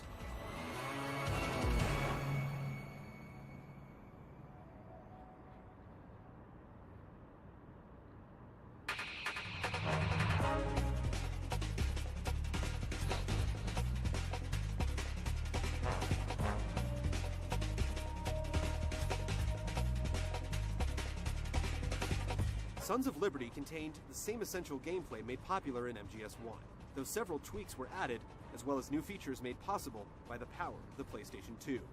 Players could now use their weapons in first-person mode, which was combined with the new After system they cover Metal that Gear allowed Solid players to 3, hold enemy I'm going to units turn off at the gunpoint. retrospective, and we're They going to could put then on wait to Metal collect Gear a hidden 4. dog tag, knock them out, or grab them and use them as a human shield.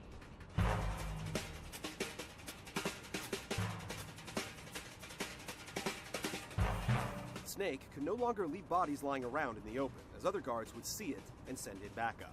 If you let a knocked out enemy regain consciousness, that unit would also call in for help. Backup troops would sweep the area in the new caution mode, and even hiding in a box sometimes would not suffice.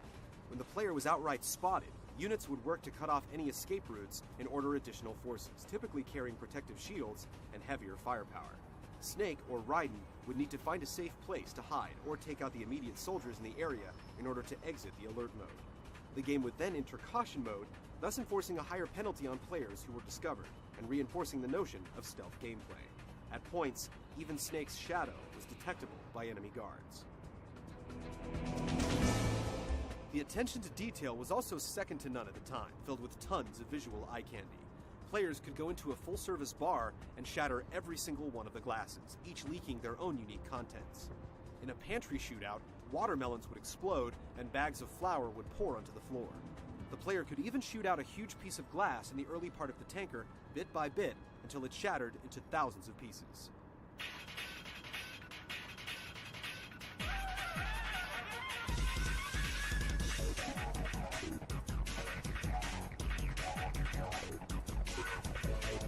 There was nothing on par with switching out controller ports, but Sons of Liberty had its fair share of epic boss battles. In the shootout with Olga, players had to deal with not only the rain affecting their vision, but Olga could use a spotlight to blind Snake or loosen a tarp to provide cover. Of course, Snake could use his own weapons to counter these measures. Fat Man skated around the top of a helipad, planting explosives that had to be defused while still trying to take him out. Fortune was the only boss encounter that players could not overcome, requiring them to simply take cover and dodge her shots. Vamp danced across water and walls while displaying his fancy knife work. Instead of taking on a Hind-D helicopter, players had to eliminate a Harrier jet. Of course, Snake and Raiden had loads of firepower at their disposal to help them tackle each villain. MGS2 introduced the Tranquilizer Gun, allowing players to complete the entire game without forcefully killing a single person, along with a razor-sharp katana and cooling spray. Players could hang over ledges to avoid discovery, though they were limited by their grip gauge. The gauge could be leveled up by performing 100 pull-ups. Completing Sons of Liberty resulted in a statistical breakdown of your performance, as well as the assigning of a code name based on certain factors.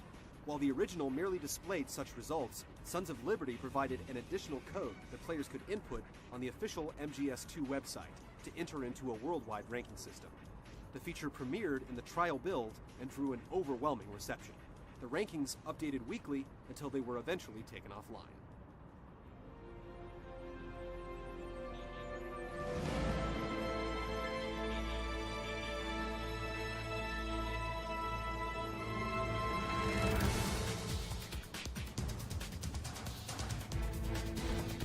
Another noteworthy element of Sons of Liberty was its soundtrack.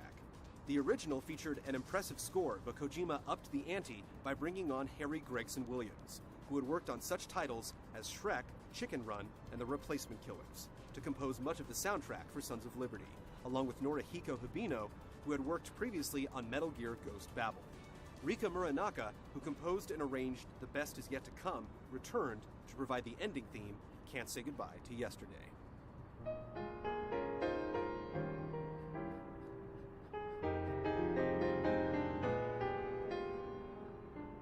Unfortunately, the events of September 11th forced Kojima and Konami to make some tough decisions very close to the release of MGS2.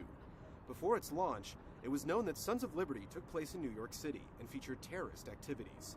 A sequence depicting Arsenal Gear's displacement of the Statue of Liberty and crashing through half of Manhattan was taken out, as was a breaking newscast after the credits showing the Statue of Liberty's new resting place, Ellis Island. Additionally, American flags, which were supposed to be on all the flagpoles in New York, were removed, including the one Raiden was supposed to cut down to cover Solidus's dead body.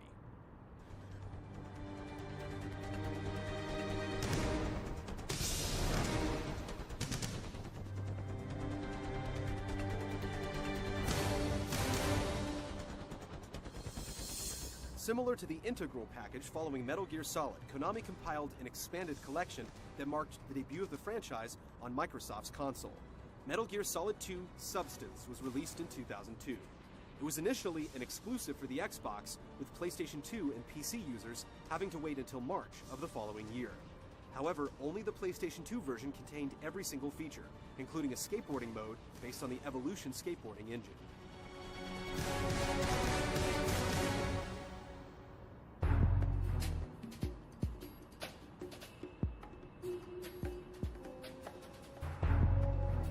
Substance still featured the same single-player campaign with some minor changes. In addition to the solo operation, boss survival and casting theater modes were added, as well as nearly 500 standalone missions. While the majority of these were akin to the VR missions in the original title, some of the extras allowed players to take the reins of Snake or Raiden in various scenarios throughout the tanker and big shell areas. Completing these missions unlocked various alternate outfits.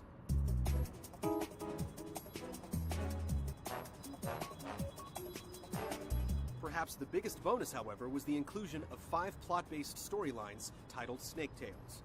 The mode essentially amounted to another single-player campaign, with players taking control of Solid Snake in various alternate scenarios set in the world of Sons of Liberty.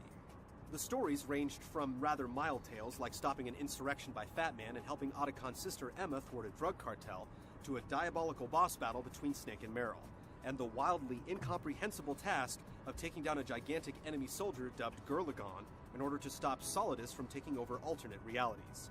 Sadly, these missions lacked proper production value and opted to use text to advance the narrative, rather than the traditional cutscenes with voice work.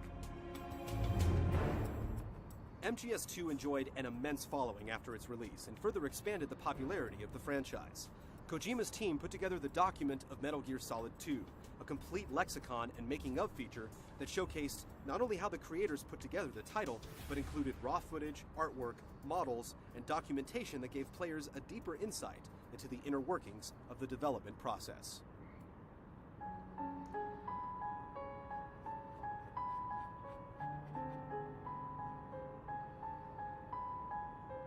Sons of Liberty was released to incredible hype and has sold over 7 million copies to date. Reception was mostly positive, though critics and fans alike voiced several complaints. The most prominent issue raised was that the majority of the game was played as the new character Raiden, instead of series icon Solid Snake. This was exacerbated by fans who realized that early trailers released for the game showed Snake playable in the Big Shell section. Another sore point was the length of the cutscenes and codec conversations, with some segments featuring only a few minutes of gameplay, sandwiched between upwards of an hour of story development. The plot of the game also became quite convoluted in the final segments, with extensive delving into conspiracy theories, artificial intelligence, and social control.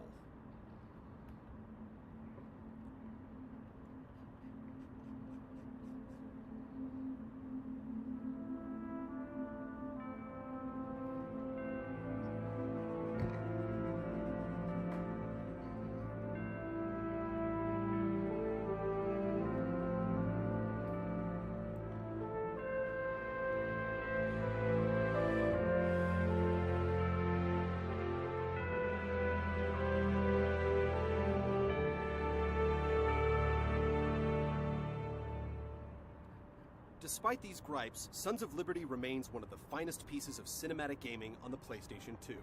The game took some serious risks on a new platform, and divulged a story that fans are still wrapping their heads around. It was also the first Metal Gear game to have a Hideo Kojima production displayed on the front cover, making the developer a household name to gamers worldwide.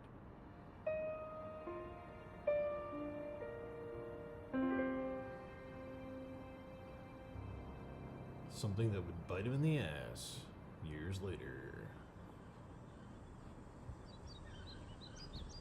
Ba-da-da-ba-da.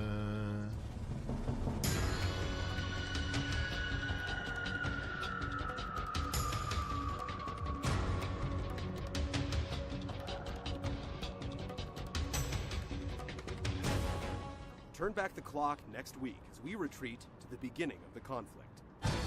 He may have been the ultimate enemy, but Big Boss was also the original hero.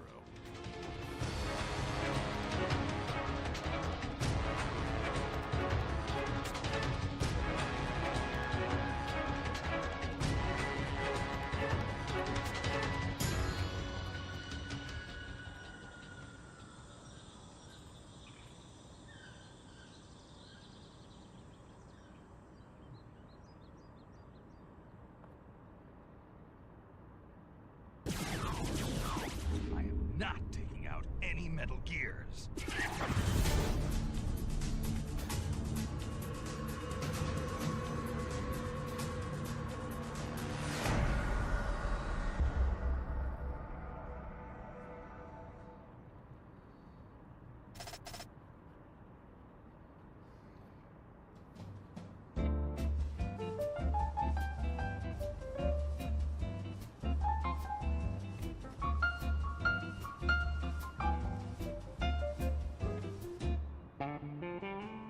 Amidst the enormous success of Sons of Liberty, the criticisms about the story and alternate hero continued to haunt Kojima.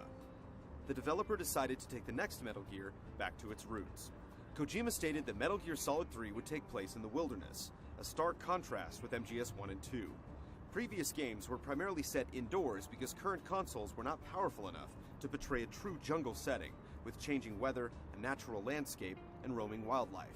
As a result, the collision engine in previous installments could not be used, and a new one had to be built from scratch.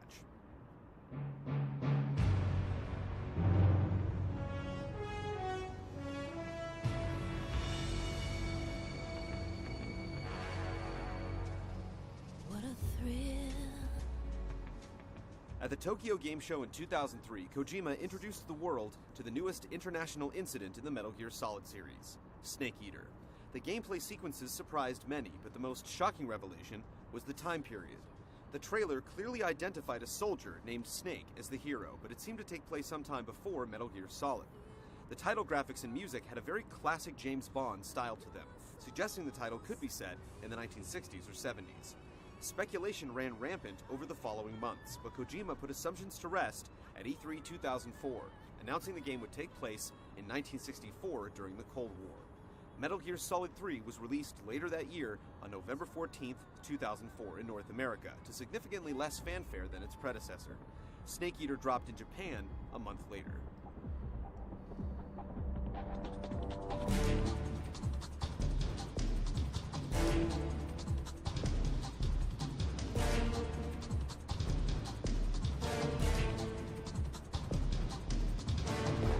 At the heart of Snake Eater was the tale of how the legendary Big Boss earned his namesake and served as the official chronological origin of the entire Metal Gear franchise. Set in the jungles of Russia in the thick of the nuclear standoff, MGS3 opened with Jack, aka Naked Snake, being sent on an extraction op, dubbed the Virtuous Mission, to rescue the Soviet scientist Nikolai Stepanovich Sokolov.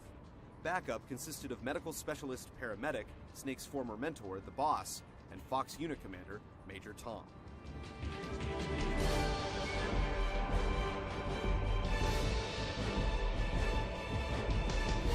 Everything went without a hitch until Snake and Sokolov crossed a bridge en route to the rendezvous point.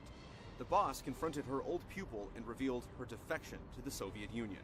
She had joined forces with Colonel Volgin and reunited with her former comrades in the Cobra unit. Snake attempted to stop the Boss, but failed and was severely injured. Volgin recaptured Sokolov and used one of the two Davy Crockett nuclear devices given to him by the Boss as a decoy to cover their escape.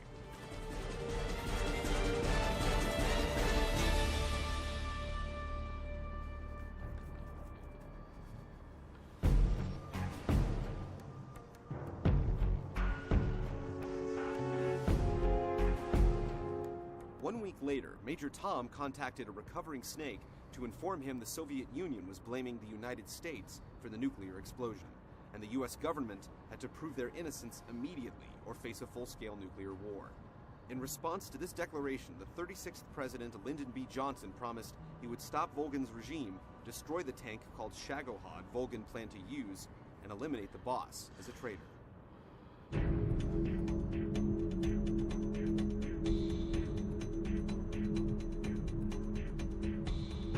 Given a second chance, Snake was ordered back to the jungles of Russia to complete Operation Snake Eater.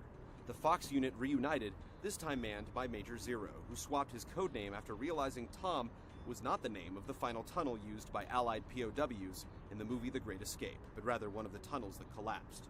The Steve McQueen film was a reference to one of Kojima's earliest inspirations for the stealth action genre. Paramedic and the technology expert Sigint also signed up.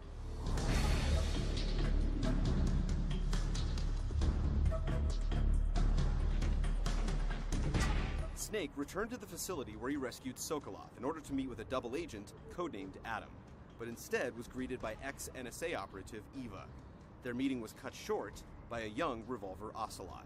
The brazen gunfighter and his elite unit proved no match for Snake as he cleared the targets and knocked Ocelot out cold. Sadistic players could murder the defenseless Ocelot, but it created a paradox and resulted in a game over. I didn't know that. That was pretty good. Typically, Metal Gear games took place in closed-off spaces within industrial complexes with narrow corridors and small enclosures. Snake Eater opted for a more natural setting, replacing pylons with climbable trees and metal hallways with steep canyons. Though the Sons of Liberty mechanics remained largely intact, the new environment forced players to change pace and consider more options before progressing forward. Kojima utilized a camouflage system in Snake Eater, giving players an initial wardrobe to select various outfits from. A meter in the corner of the screen displayed a percentage that measured Snake's camouflage level. The closer to 100%, the better Snake blended into the background.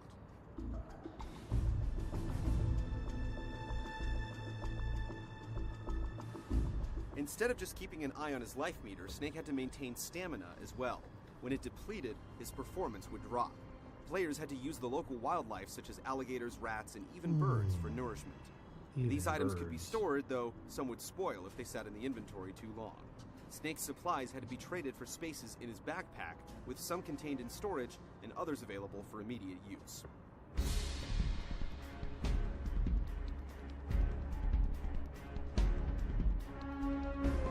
Snake Eater also introduced the now famous CQC gameplay. Close quarters combat allowed players to lock up with enemies and perform various maneuvers, such as placing them into a chokehold, taking them down, or interrogating them at knife point. CQC could also be used to engage enemies offensively to disarm and defeat them. For the first time in the series, Snake sustained injuries to his body that would become worse over time if not properly treated. Using several medical tools, gamers could play doctor and treat Snake's ailments to prevent further damage.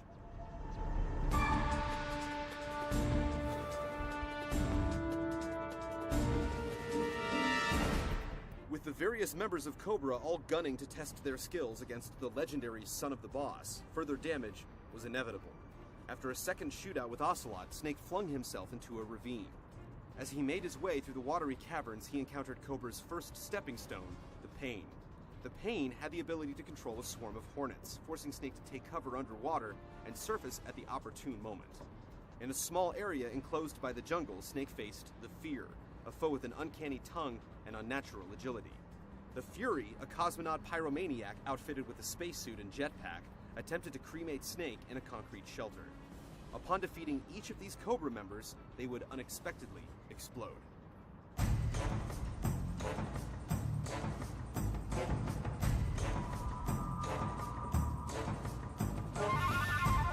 Though most of these boss encounters were traditional in nature, two of them stood out as rather unique. Players had the option early on in Operation Snake Eater to assassinate the End, known as the Father of Sniping, from afar. However, if they allowed him to be wheeled away, he would later appear in an open environment for a sniper's duel. Winning the standoff meant enduring the real conditions that snipers face, unless you took advantage of Kojima's sense of humor. The End was extremely old, and if the player saved and waited a week, or sped up the internal clock of the PS2, they would resume the battle to find the End had died of old age.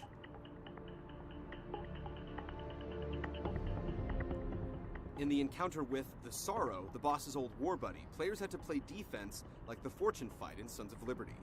Snake traversed upstream while dodging the spirits of the enemies and bosses he had killed in the game so far, as well as attacks from the Sorrow himself. Upon reaching the end of the path, Snake apparently died, and the game ended. Fortunately, if Snake ingested the revive pill, he awoke and resumed his mission.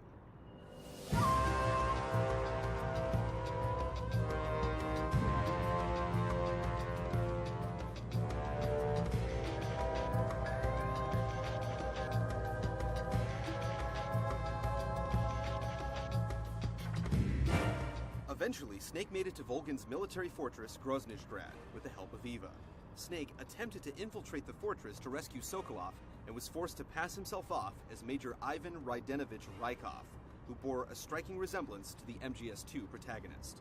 Volgan interrupted Snake's rescue attempt and used a rather unorthodox means to discover Snake was an imposter. In the ensuing sequence, Sokolov was apparently killed and Snake was tortured, resulting in inevitable and irreversible damage to his right eye.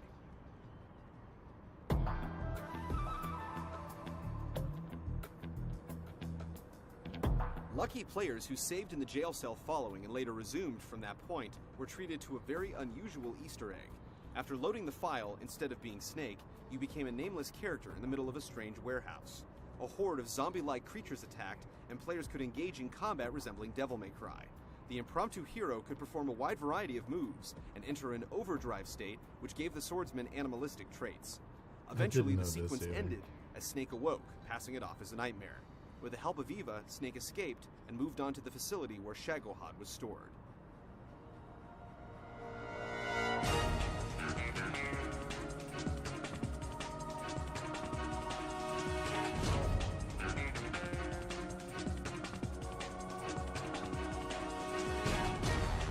Snake planted a series of explosives to destroy the Shagohod, but Volgan prevented his escape. The two slugged it out, with Snake emerging victorious. The facility erupted in a massive explosion as Eva and Snake rode off. Unfortunately, both the Shagohod and Volgan survived, and a lengthy chase sequence ensued. After speedily crossing over the runway and bridge, Snake and Eva finally destroyed the Shagohod, along with Volgin. The two made their way to a nearby lake where a WIG, or Wing In-Ground aircraft, sat waiting for them.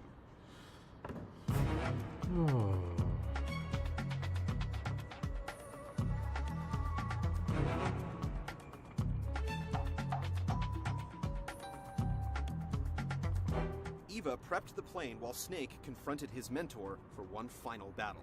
She told Snake if he wanted to complete the mission, her death had to come by his hands. Players had to actually press the trigger button to finish her, even though the sequence was presented as a cutscene.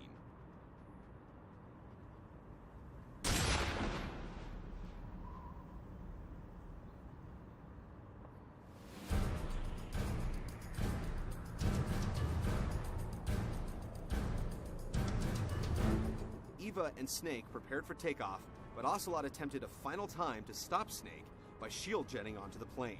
In a tense sequence, the two engaged in Ocelot's version of Russian roulette, though afterwards it was revealed both guns were full of blanks. Ocelot deboarded, and Snake and Eva made it to Alaska, where Snake finally received some well-deserved R&R and TNA. Snake awoke to find Eva gone, with only a taped message left behind.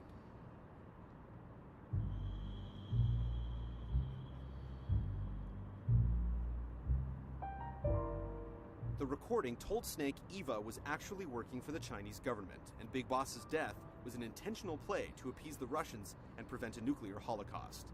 In Washington, D.C., Snake received a commendation from the president himself, and the title of Big Boss.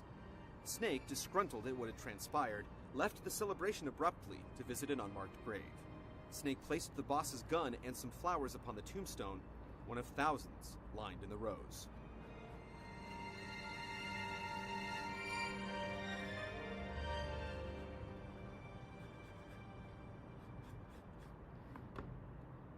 Alright, I'm going to take a quick break, and then we're going to Metal Gear Solid 4. Be right back.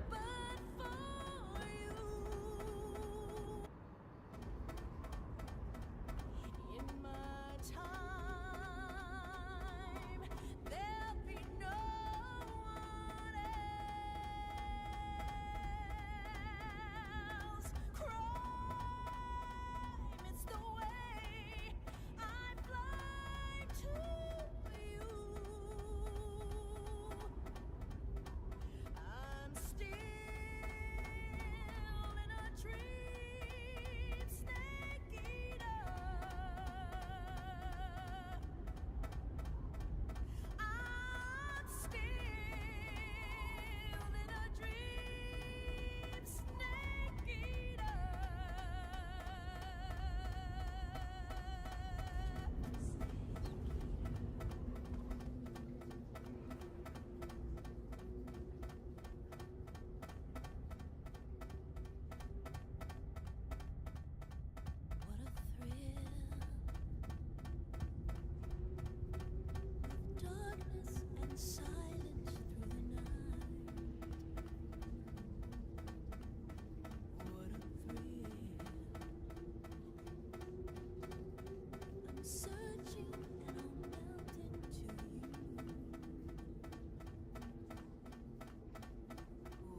searching and I'll melt into you. What a fear in my heart, but you're so supreme. I give my life, not for honor, but for you.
like before, an enhanced version of Metal Gear Solid 3 Snake Eater was released to the forum. Oh no.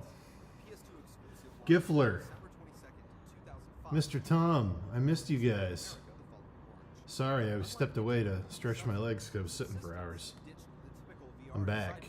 It's not Goma. It's manhandla, who is technically a mushroom, but as a kid, I thought he was a crab. This is a Tektite, though, which is kind of like a tiny Goma. But yeah.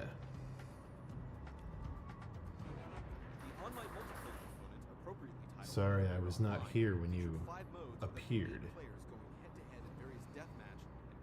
Alright, let's do Metal Gear Solid 4. Let's do that.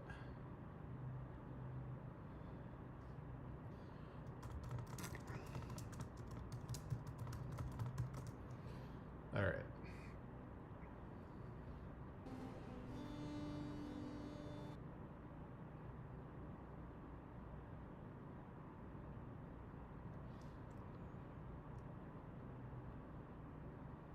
Alright.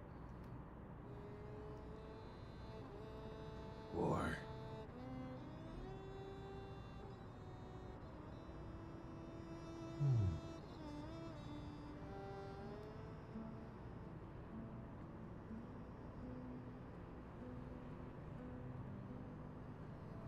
Oh, hey, book music. I missed you too.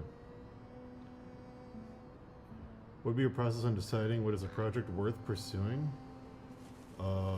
If I did anything, it would be an illustrated book, or it would be a very artsy graphic novel. But I am so slow at rendering and my work takes so long, I don't think I could ever do that. Maybe someday if I get quicker, but I have a couple written, like I have a children's book that I've written and all the writing's done, but it would take me over a year to do all the art. Probably take me closer to 2 years to do the art, and I just, I don't know. I don't know if I have it in me to commit to taking that much time off for a personal thing right now.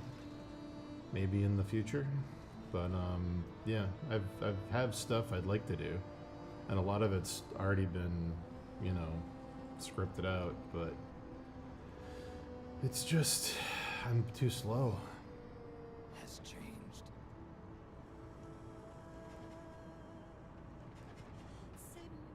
It's no longer about nations, ideologies, or ethnicity. It's an endless series of proxy battles fought by mercenaries and machines. War and its consumption of life has become a well-oiled machine. War's changed. ID tag soldiers carry ID tag weapons, use ID tag gear. Nanomachines inside their bodies enhance and regulate their abilities. Genetic control, information control, emotion control.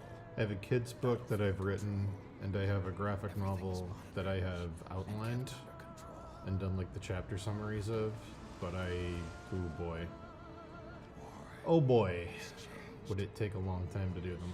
The age of deterrence has become the age of control. All in the name of averting catastrophe from weapons of mass destruction. Unless I change styles Controls the battlefield. and try to simplify. Controls history. I don't know if my OCD will let me do that though.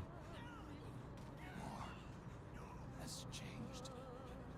When the battlefield is under total control, war becomes routine.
Facebook music. Hope to see you for the 4th of July.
Old Snake.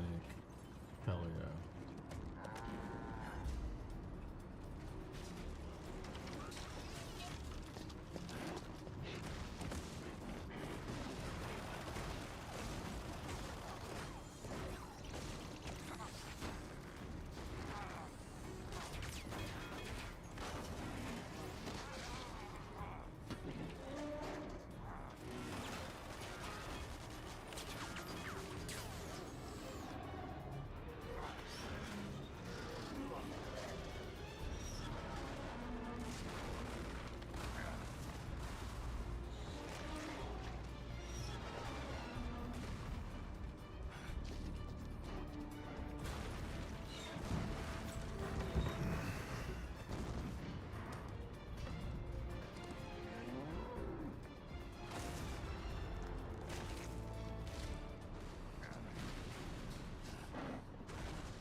remember about this game is that I think there's a guy called Drebin who has a pet monkey.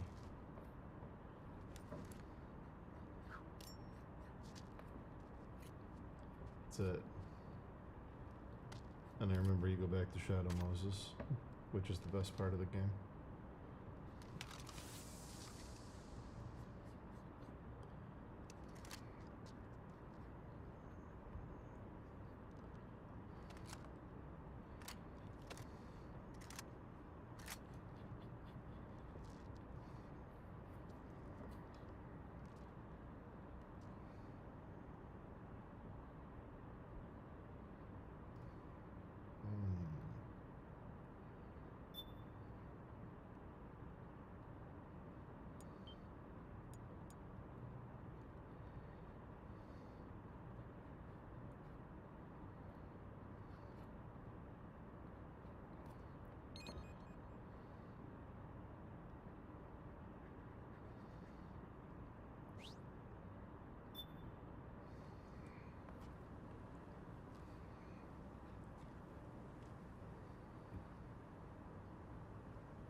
Snake, we've got to go.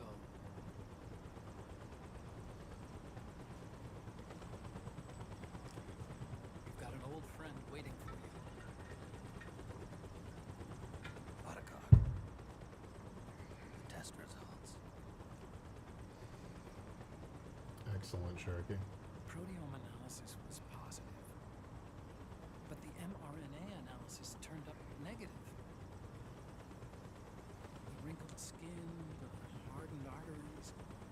Your early aging symptoms look like classic Verner's syndrome. But none of the tests were able to pinpoint the cause. So? Well, judging by how rapidly the aging has progressed, I'd say A year at best, right? yeah.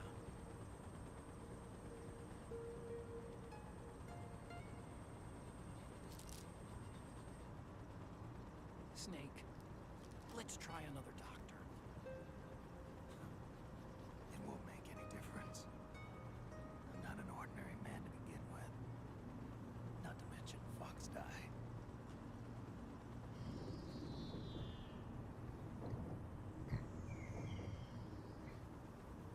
You're right. But we don't know where Naomi is. Naomi.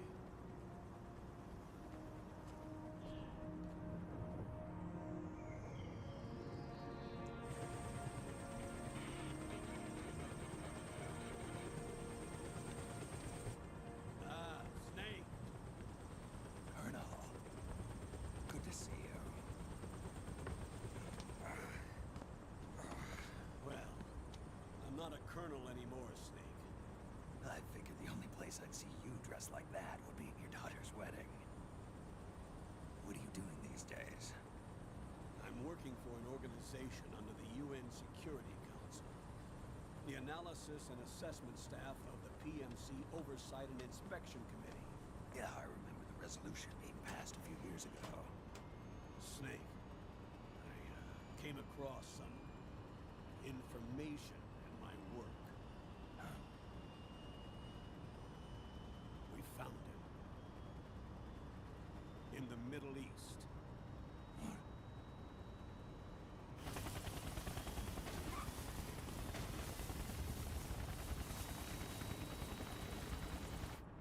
explain along the way.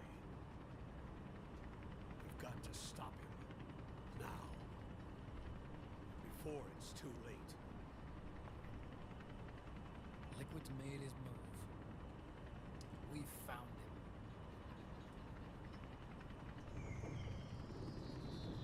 He's preparing to unleash his insurrection. Liquid is lying in wait in a Middle Eastern war zone. Track him down.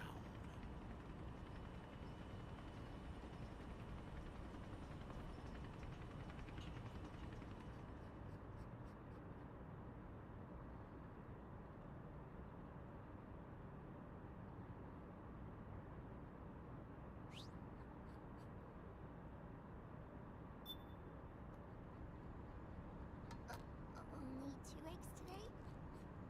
Solidus must have taken the day off. I remember these eggs blowing my mind at the time. Hold on.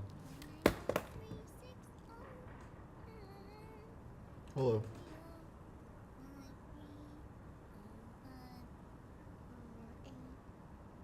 Okay, I'll call him.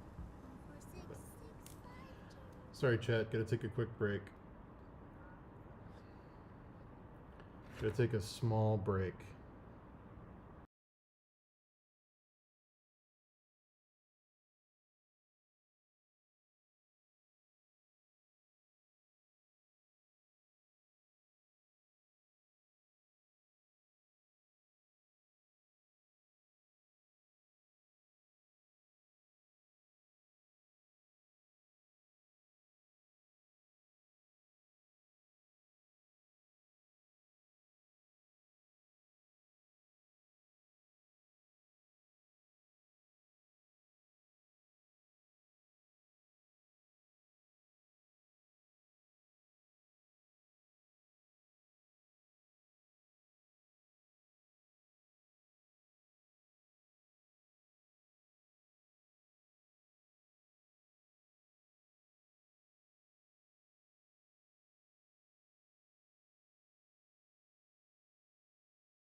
Sorry guys.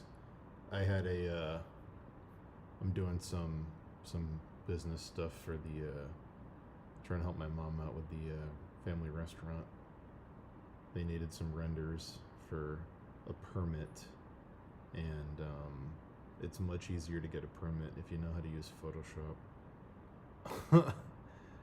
It's very, very funny, because I can render the stuff to look like it exists before it's built. It's really bad Photoshop work, but to people that don't know Photoshop, it looks impressive.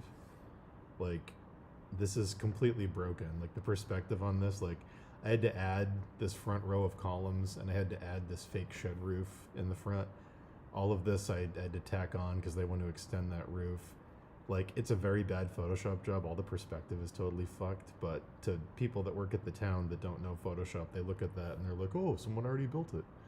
And it's like, it's very funny. So whenever they need new permit stuff, to save like 3 weeks of back and forth with the architects, I just do these renders, and they get approved like immediately. But yeah, they needed something for a permit review. Give me 1 second. I'm gonna let the game play. I'll start painting again in a minute.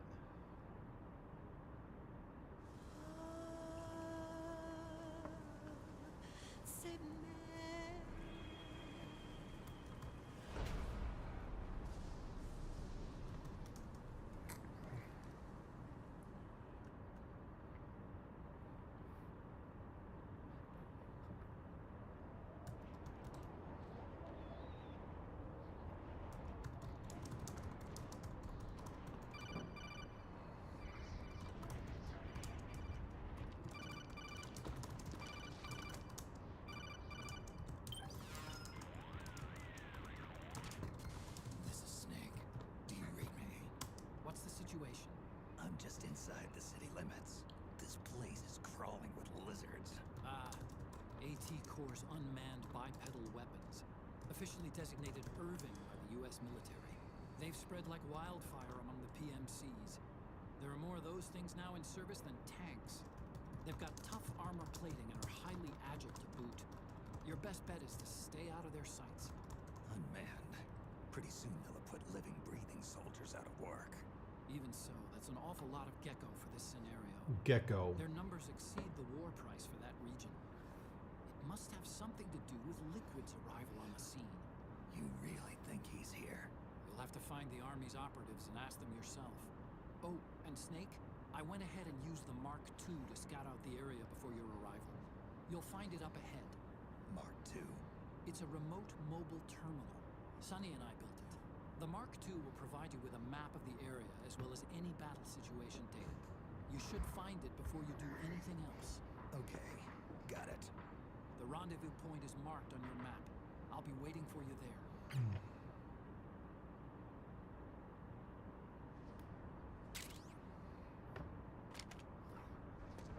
All right.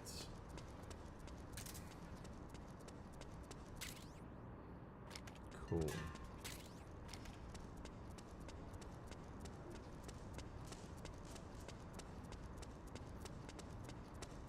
I like how we got a new viewer while I was taking a bathroom break, and they just saw a crab with no one painting it, and 10 hours of Metal Gear Solid 3 Snake Eater theme. They're like, later, dude. Like, I don't blame you. I would have left too. 100%.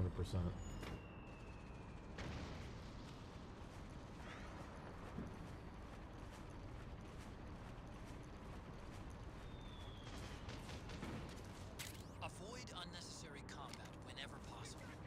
In this war, neither side is your enemy. There's no point whatsoever in you getting into a fight. Got it?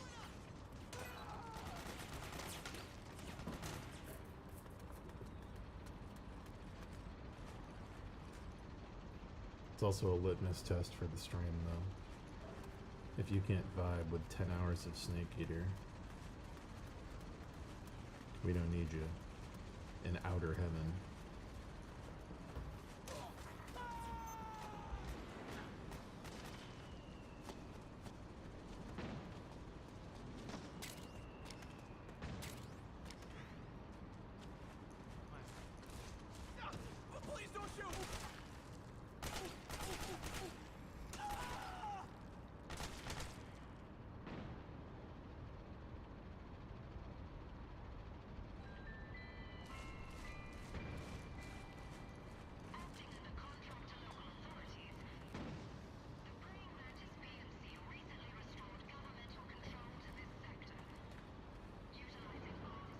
Yeah, but do we really want to do that? We really want a bunch of new people in here.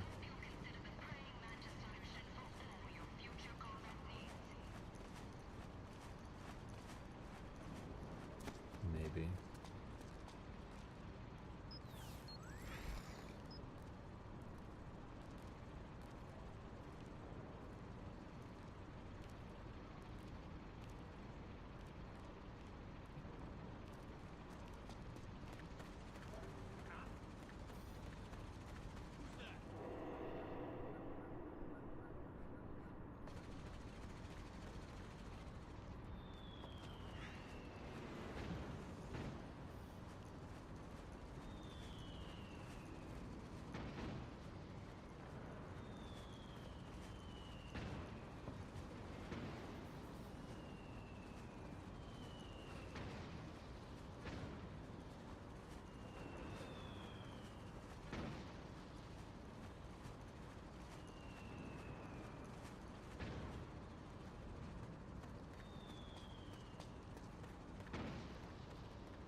Oh.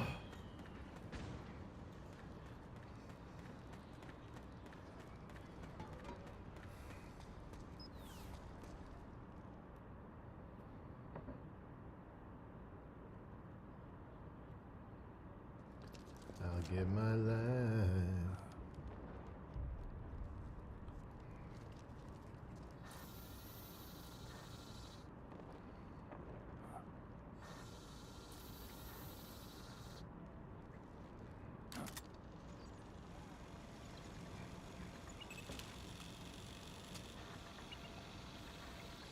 It's me, Snake.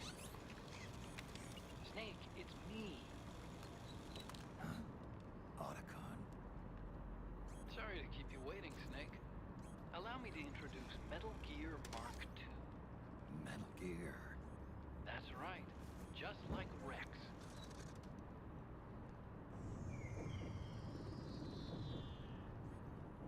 But this gear's not a weapon. It's a remote mobile terminal designed to provide you with operational support. Where are you? I'm in the Nomad. Where else? I'll be watching you through the Mark II. Wish I was good with gadgets. Hey, I'll be with you in spirit. Anyway, because you had to dress up as a militiaman, I had the Mark II bring you some goodies. Starting with this. Put it on your left eye. Looks like an eye patch. I call it the Solid Eye. It's an all-purpose goggle that displays radar images and other data in 3D. You can also switch it over to light-amplifying night vision.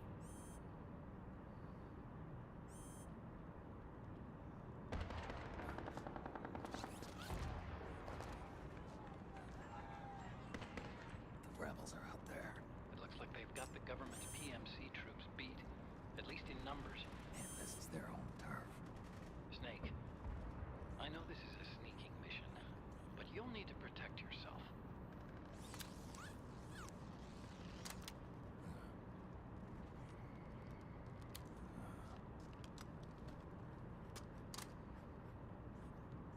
An operator. I installed a suppressor. And here's a tranquilizer gun.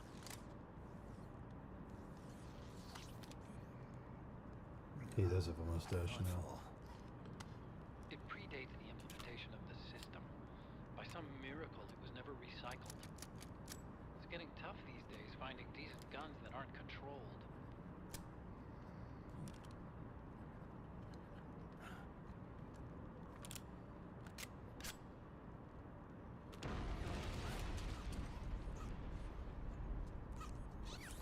You coming? Of course. I'll follow you wherever you go. Like this. I'll activate stealth so it doesn't attract any attention. If you need it, just bring up the start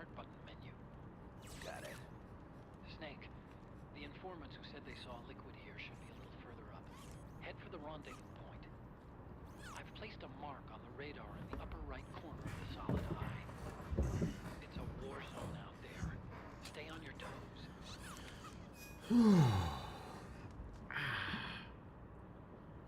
My leg hurts.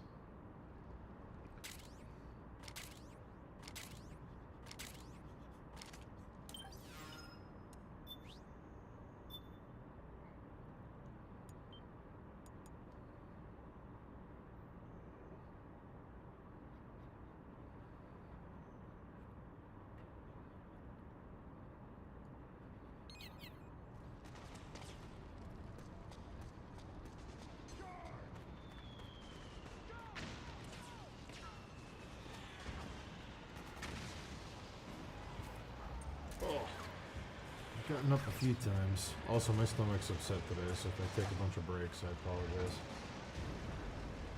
I don't know if it's because I didn't get good sleep or what, but stomach's definitely upset.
It's pretty dark in there. Switch the solid eye to night vision mode.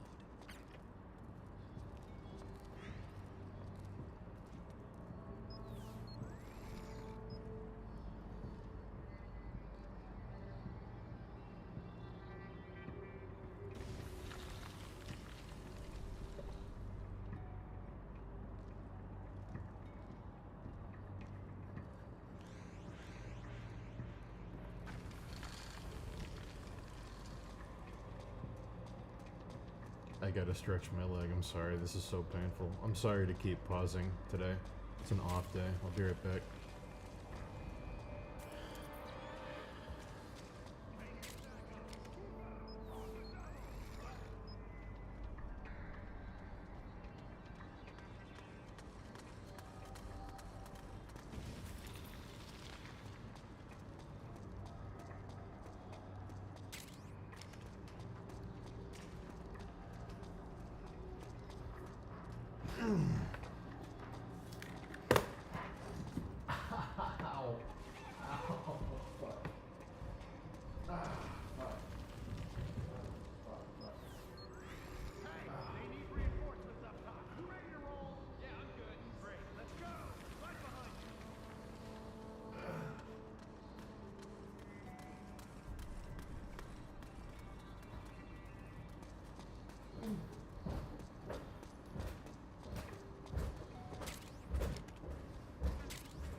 Oh!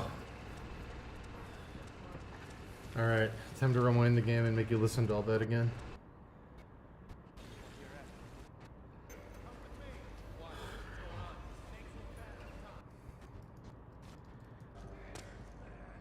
Alright.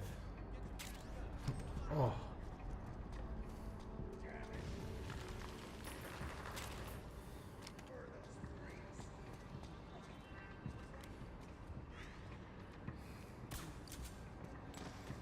Oof.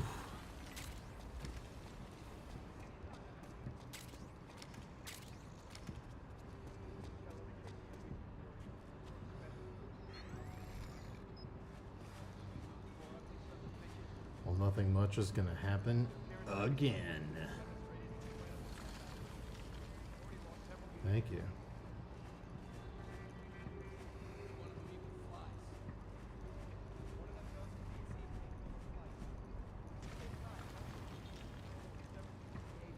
One of them does indeed seem capable of flight. Very formal delivery of that line.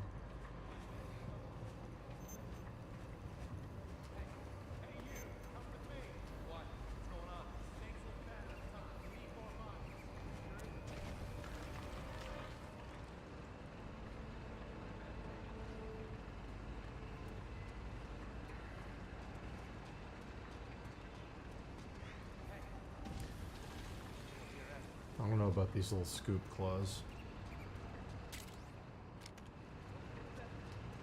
I might change them.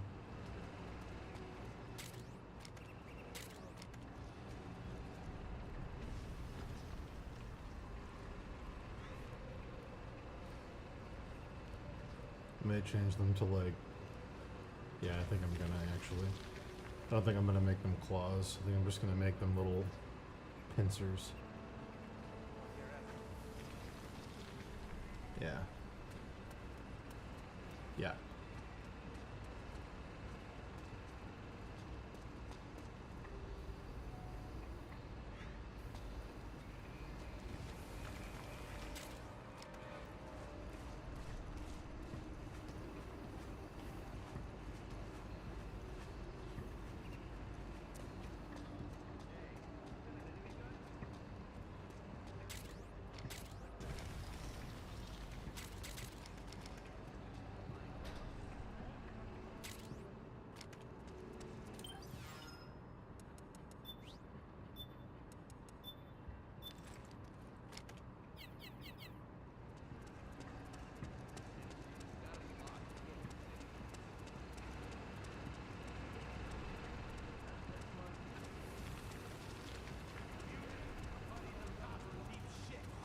So that's where you...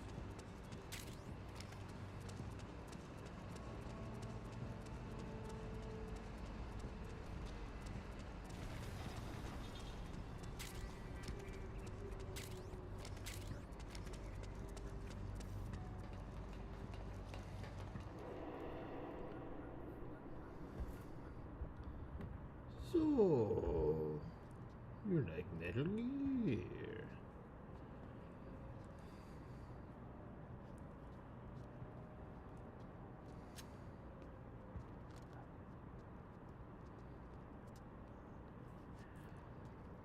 Fiendish Dr. Wu.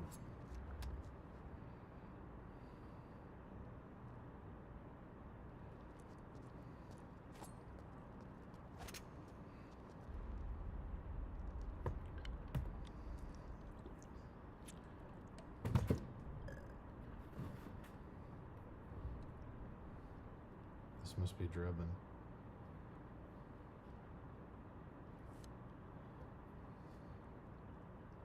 Pretty sweet, huh? Whoa, hold it. Watch where you pointing that thing. Thank you, Cherokee. I knew I could count on you.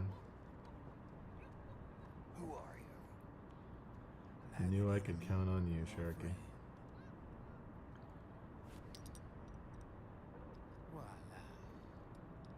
You're not with the militia. You're not PMC. All I remember is this guy saying, "Those lolly lules." But there's no need to worry. My shit's been laundered.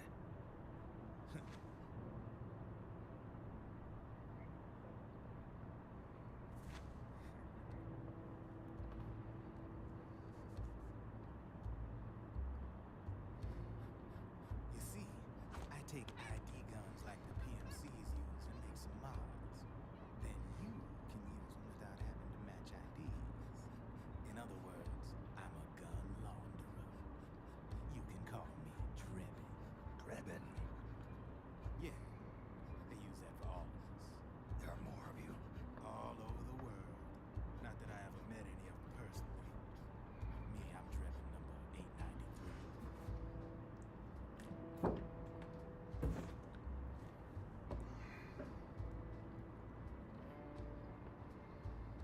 You ain't a registered PMC employee, are you? You need a guy like me.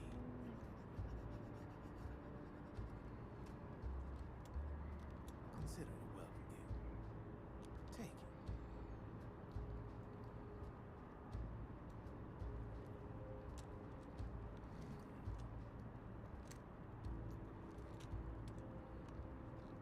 The M4, the official carbine model used by the U.S. Army, developed from the M16 service rifle. This one's a top-of-the-line model, real popular with the big PMCs. High precision, not like that government-issue shit. It's, free-floating, of course.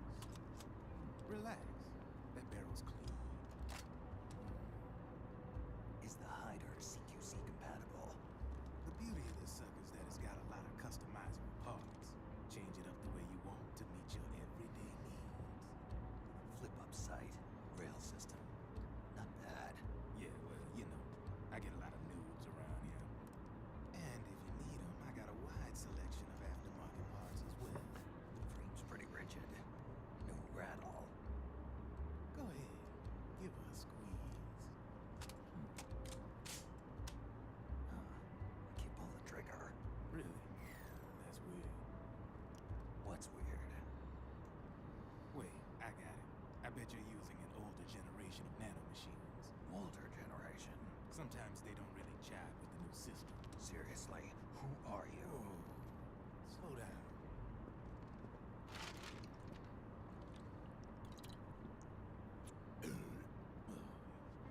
My day job's working at AT Security. I'm in charge of production control. So I get my hands on all the ID chips before they even register. Have a sip. It's a side of AT the public don't see. From the looks of it, you ain't with any state army. But you ain't exactly green neither. You've got last-gen nanomachines, so I'm guessing former U.S. Army. I don't know what you're here for, but you want to be well equipped, am I right? So, can we talk business or what?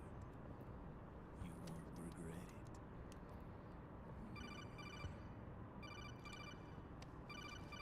Snake, I think you should trust him. I don't know him, but it can't hurt. What's your take on him, Otacon? I don't particularly like the guy, but it looks like we'll need his help with those ID guns. Yeah. Sonny's been doing a little sleuthing for us. Drebin, a well-known gun launderer in war economy circles. He's a businessman who deals mainly in selling black market firearms to small PMCs and local militia. Somalia, the Balkans, Lebanon, Darfur, Chechnya, Timor, Peru, the Punjab, Kashmir, Colombia. This guy really gets around. How's he pull it off, anyway? You can create a non-ID gun by replacing the ID recognition chip with a counterfeit version. This enables you to bypass the ID recognition process and use the gun. The problem is that there's still a record of the chip being replaced on the system side. Drebin's an employee of AT Security. He must have connections on the inside erasing records for him. You think the Patriots are involved somehow? I'm not so sure. If the Patriots were running the system from behind the scenes, then a weasel like Drebin would be a real pain in their collective ass. Can he be trusted? Remember, Drebin's a green collar. He makes his living off the war economy. He doesn't let emotions get in the way of business, and he never gets his own hands dirty. The only thing he trusts is money. I share your concern, but what if we keep him at arm's length? Use him only to get intel and the supplies we need. Keep it strictly business. All right.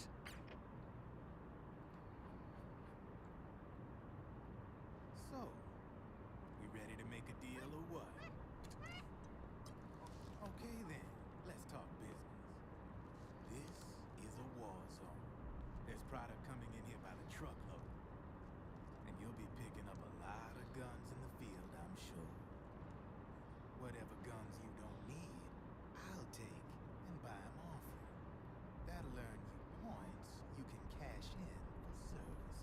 Like what? I'll launder your ID guns, no more locks. And I can also sell you the guns I've got in stock. Let me show you.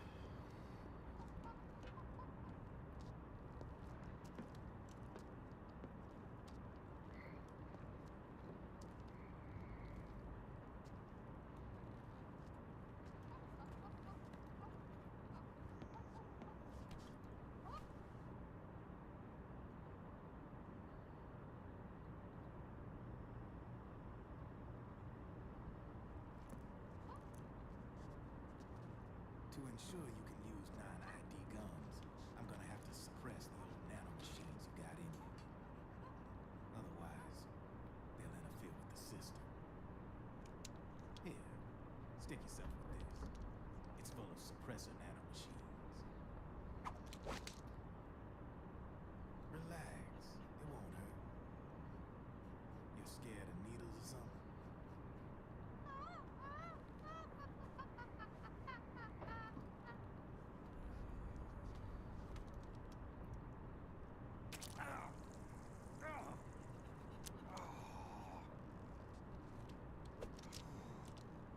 See? No sweat. Now you can use non-ID guns, no problem. Hey, be nice to our guests.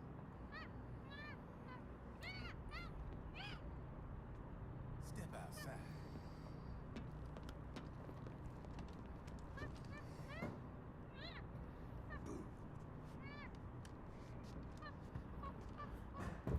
There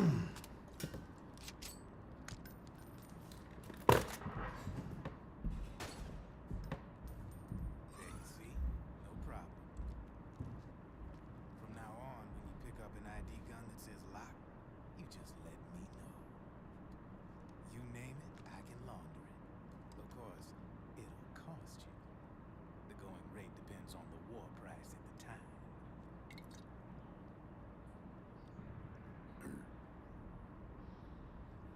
Man, I gotta give this shit a rest. Looks like you're doing pretty well for yourself. You might say that. What with the war economy and all, and the system clamping down on things. System codes are the law now, and control's essentially absolute, paving the way for fat profits if you're willing to bend the law. Demand keeps on growing thanks to the war economy. I sell ID guns to the PMCs and state armies, and naked guns to terrorist groups and paramilitaries. And these ID guns can't be sold on the black market. System's practically a license for us arms dealers to print money. Privatizing the military's made the PMCs big and looted. The fatter the PMCs get, the line between civilian and soldier is gonna get real blurry.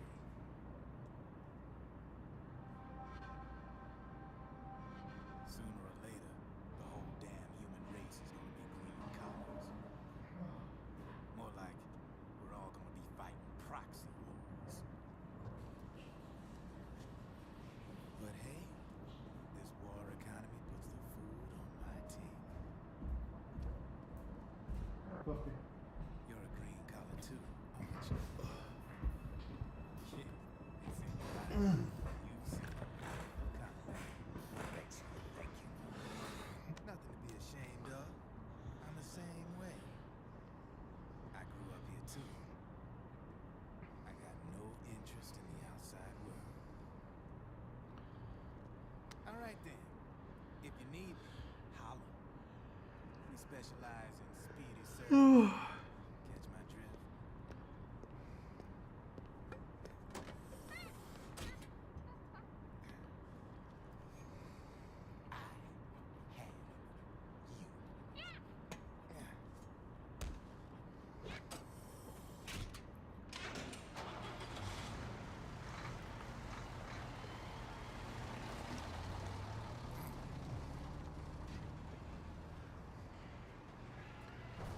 But Black Dynamite, I sell guns to the community. I sell drugs to the community.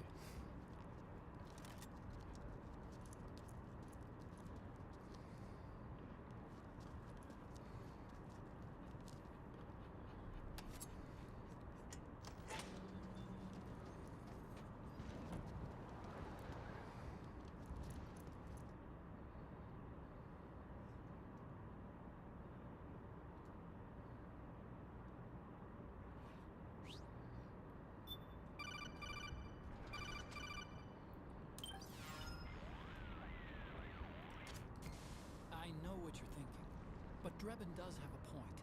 The world depends on war, on the war economy. Can you imagine what would happen if war just disappeared overnight? Otacon, you and Drebin both mentioned something about a war price earlier. What did you mean by that? It's a kind of market price, one that fluctuates according to demand, not only for PMCs and military industry, but for the production, distribution, and energy supply networks that support them. It's been growing by leaps and bounds, and investors are really starting to take notice. As the fighting in any given area becomes increasingly intense and prolonged, the war price goes up. No doubt Drebin's rates are linked to that war price. The longer and bloodier a battle becomes, the higher service prices are going to get. To put it another way, the quieter things are, the better the bargains. Snake, we'll use the Mark II to deal with Drebin from here on out. He's what you might call a street vendor. The Mark II can act as a kind of delivery boy, connect you with him. I'm adding a Drebin menu item to the Mark II's weapon menu. Whenever you pick up multiple units of the same weapon, any extras will automatically be sold to Drebin. Any ammo that's inside gets added to your cache. In other words, you keep the ammo, and the weapon itself gets traded to Drebin for points. I see. You can then use the points you've earned to unlock ID guns or buy new weapons. I love Kojima's commitment to making all the game subsystems part of the world's lore. And just having them say start button, action button, pause menu. It's so awesome that he's not afraid of being a video game. Whenever Otacon's like, open the start menu to blah blah blah blah blah. It's great. First, you'll have to get to the other side of that collapsed building. The only way across is straight through.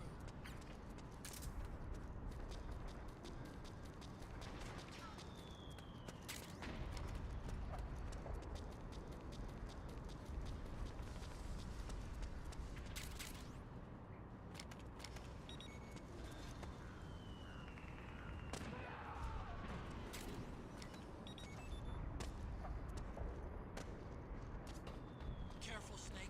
The walls could come down any second.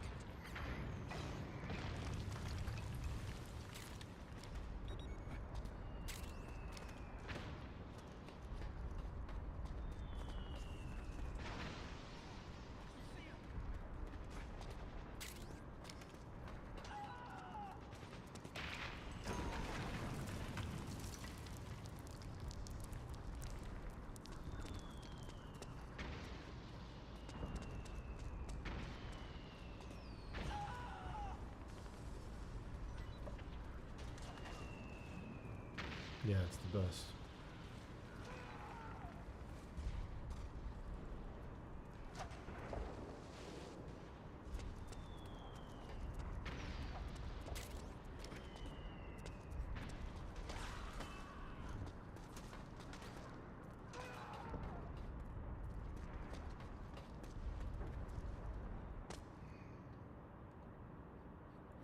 I guess the real question is, do you think Miyamoto wanted this guy to be called Manhandler and it got mistranslated? Or do you think it was supposed to be manhandla and it's just a weird coincidence that it's 4 claws? Or I guess piranha plant mouths, depending on how you look at it.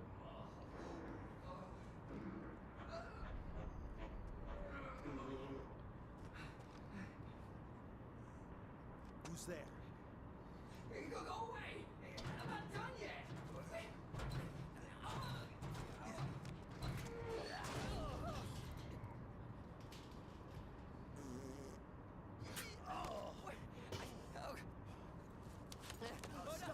Stop right there!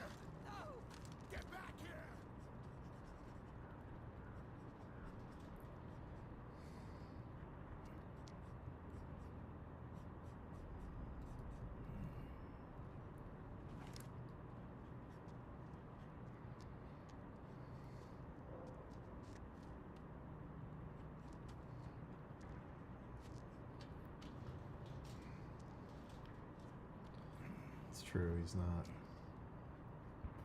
Miyamoto is great for what he did, but he has lost it. Kojima has not lost it.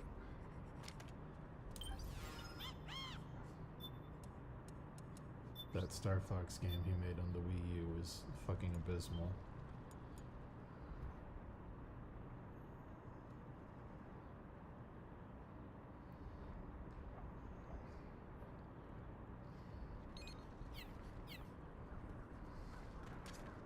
Okay, Snake. Hurry to the rendezvous point. Your radar is marked with which way to go.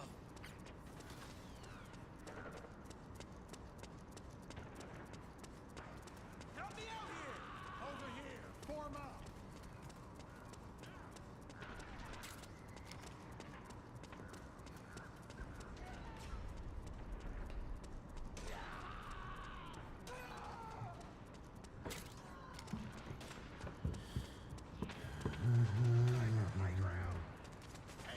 Snake, watch out.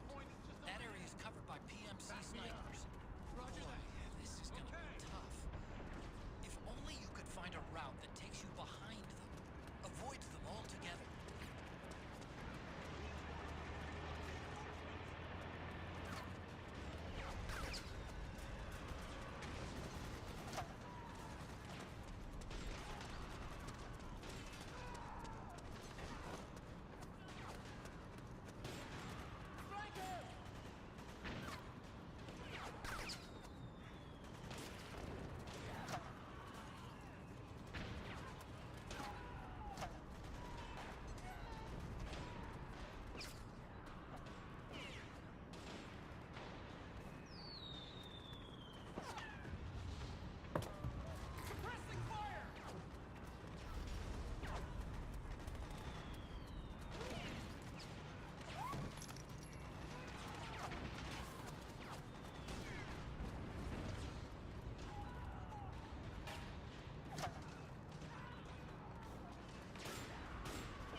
No.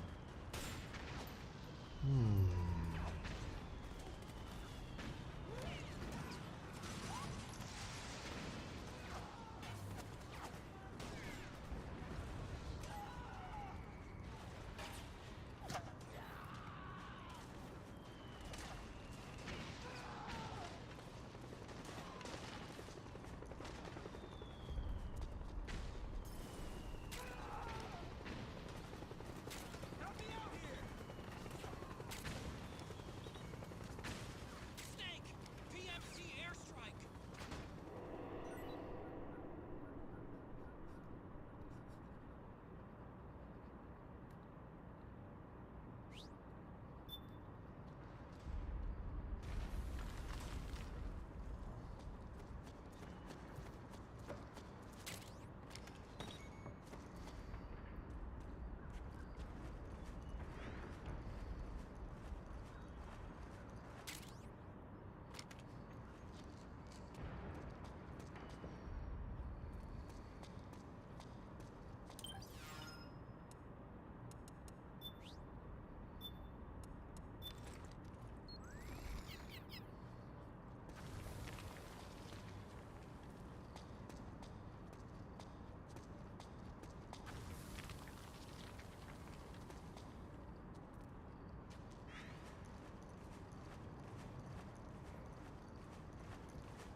Gotta work on this crab face a bit.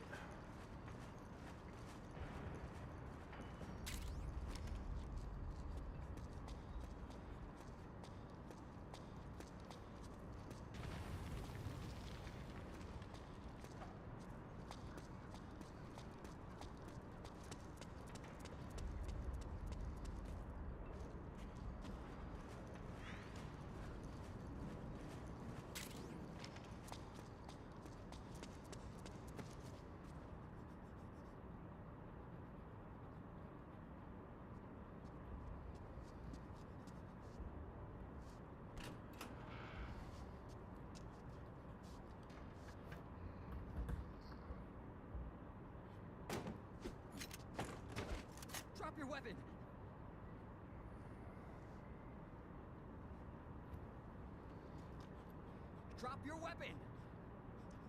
All right.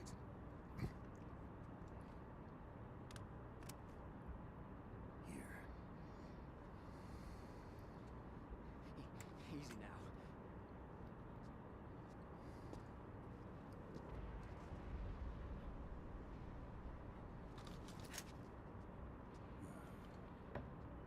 Don't move. You haven't even taken the safety off, rookie. Careful, I'm no rookie. I'm a 10-year vet.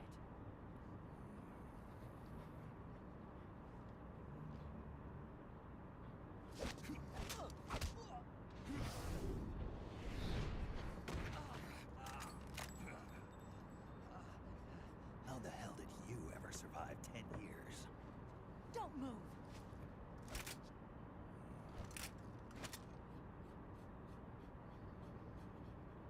CQC, real big boss, huh?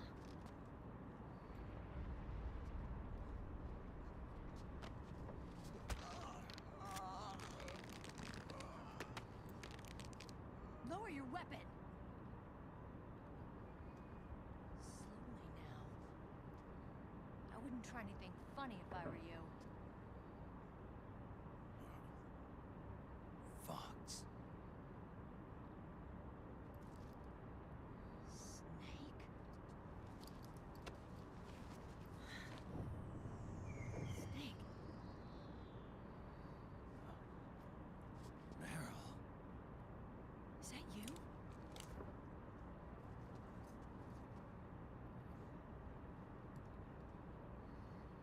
What happened to your face?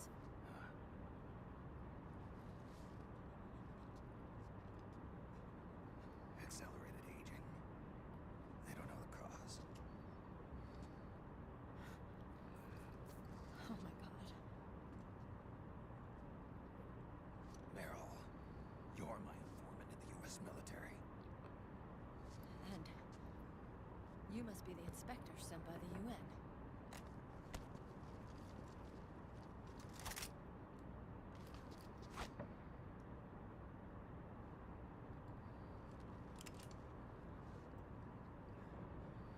Akiba!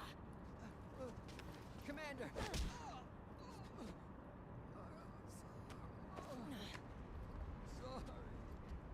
This is Rat Patrol Team 01.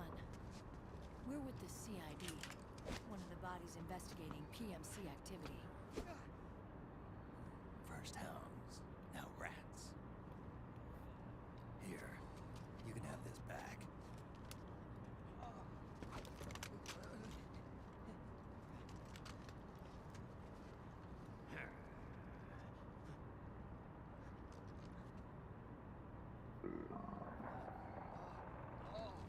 What's your problem? You okay? Stomach pains? Diarrhea?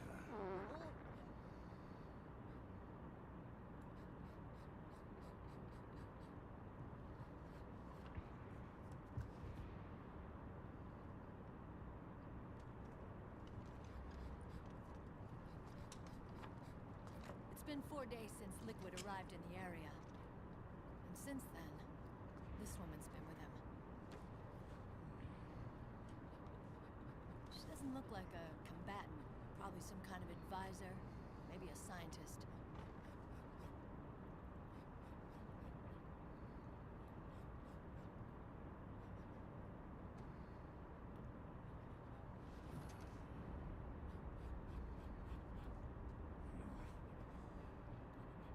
So, you're the commander of this O1 unit.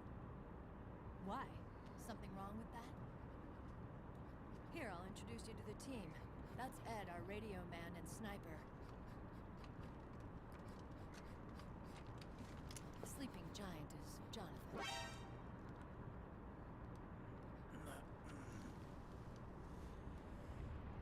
Don't stand behind him. He hates it when people go around his back. Finally, Johnny. Everybody just calls him Akiba. Commander, I've been finished installing the sensors.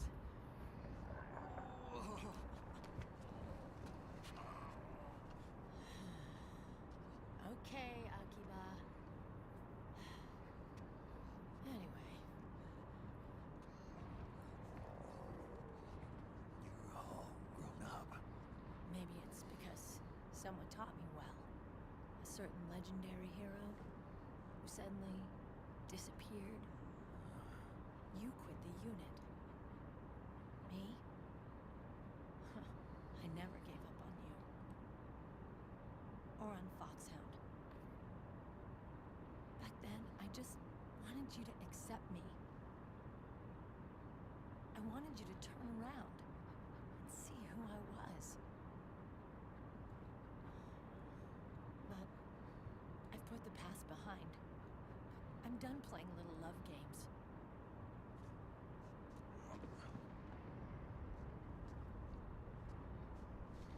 So, what are you here for? Threat assessment. The PMCs. Really? Because I heard a rumor there's an assassin out there targeting their leader. Well, that's some rumor. I'm only here because the UN wants me to assess the impact and effects of PMCs on their refugee protection efforts. That's all. More than enough for a retired vet like me.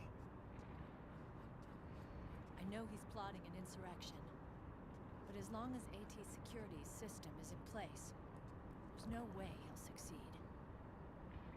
How can you be so sure?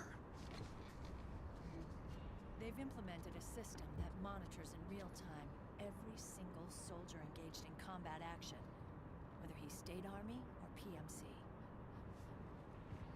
Each individual soldier has been fully ID tagged with nanomachines injected into their bodies for that purpose. The nanomachines keep track of the soldiers and their real-time personal data 24 hours a day. They monitor each man's position, Just like me. speed, reserve ammo, firing accuracy, wounds, rations, water intake and supply, sweat secreted, heart rate, blood pressure and sugar levels, oxygen. All the data gathered on body condition, on sensory organ data showing pain and fear, data on every internal response within the body. All of it is collected by an AI at the system's core. This data is monitored at HQ to enable command to make quicker, more precise, more rational decisions.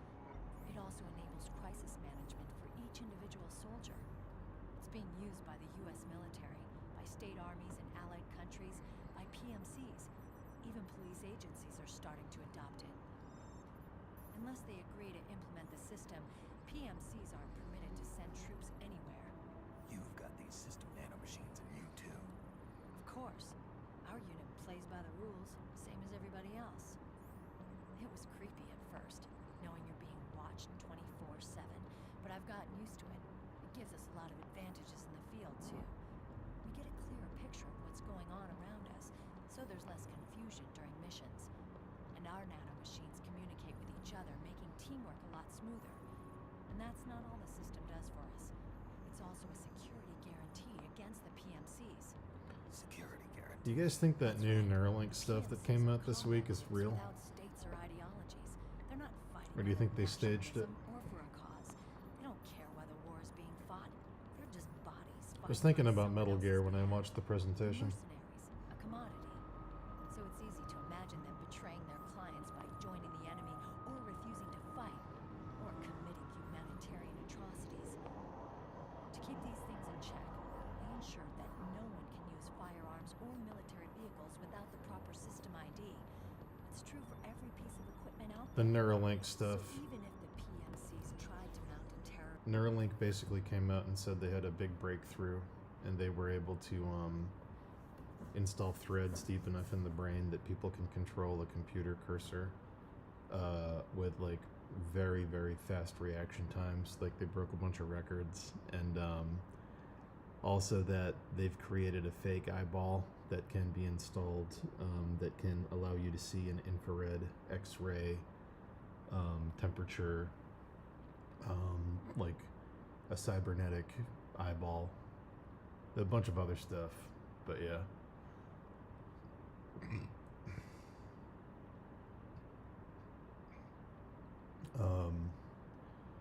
There's also one kid who had the Neuralink, who had, I believe,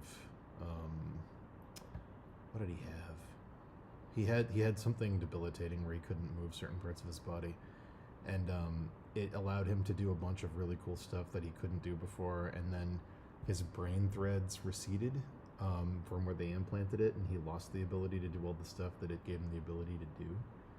And that sounds like hell, like being trapped in your body and then being freed and then having your body adapt to take it away. But then,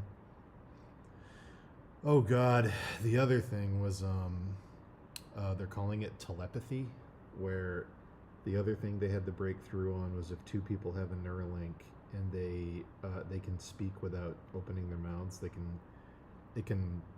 it's starting to process words faster than we're able to speak them.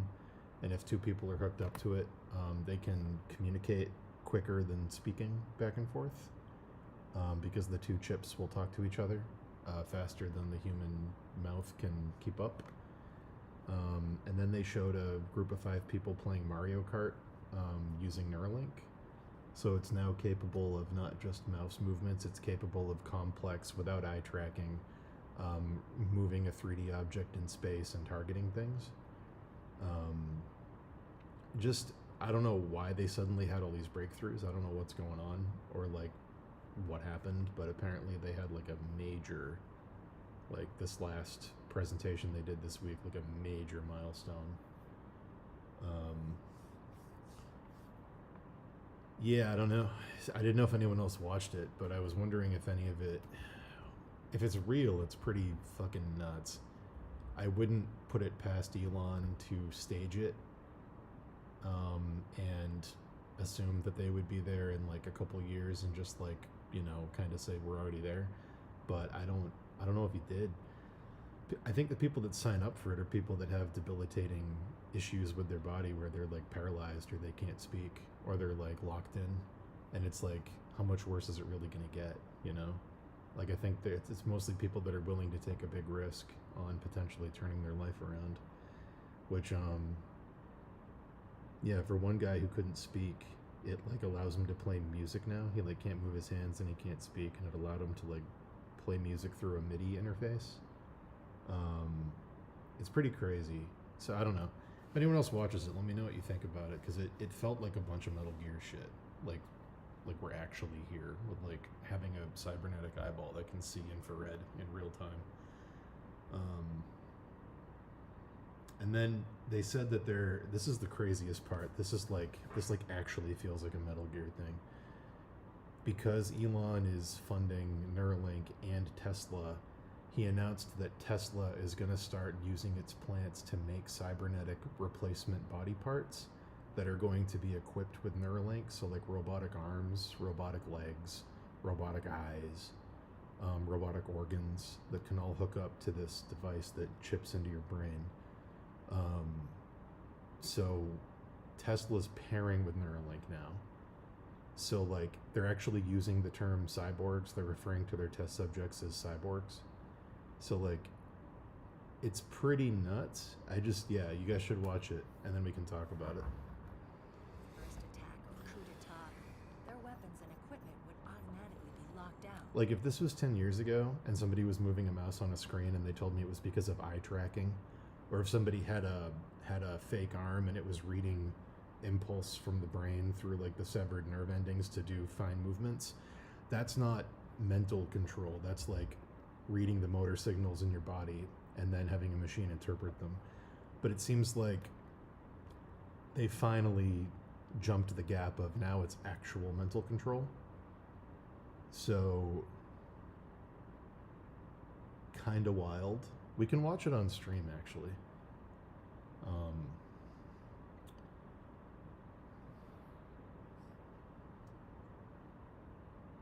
Do you guys want to watch it, or do you want to keep watching Metal Gear Solid? I'll let you guys decide. You wouldn't be able to move, attack, or engage in combat of any kind. And there's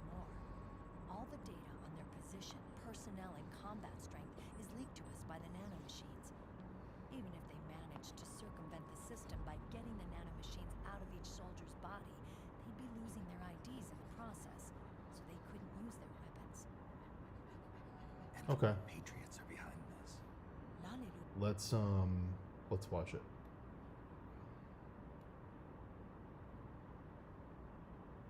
Hello everybody, my name is Alex Conley. I'm the second participant in the Neuralink study, and I'm here to count us down to the demo. In 5, 4, 3, 2, 1. Apologies for the fact that we have to listen to Elon talk. It's the cringiest part of this, but I hate Elon personally, but here we go.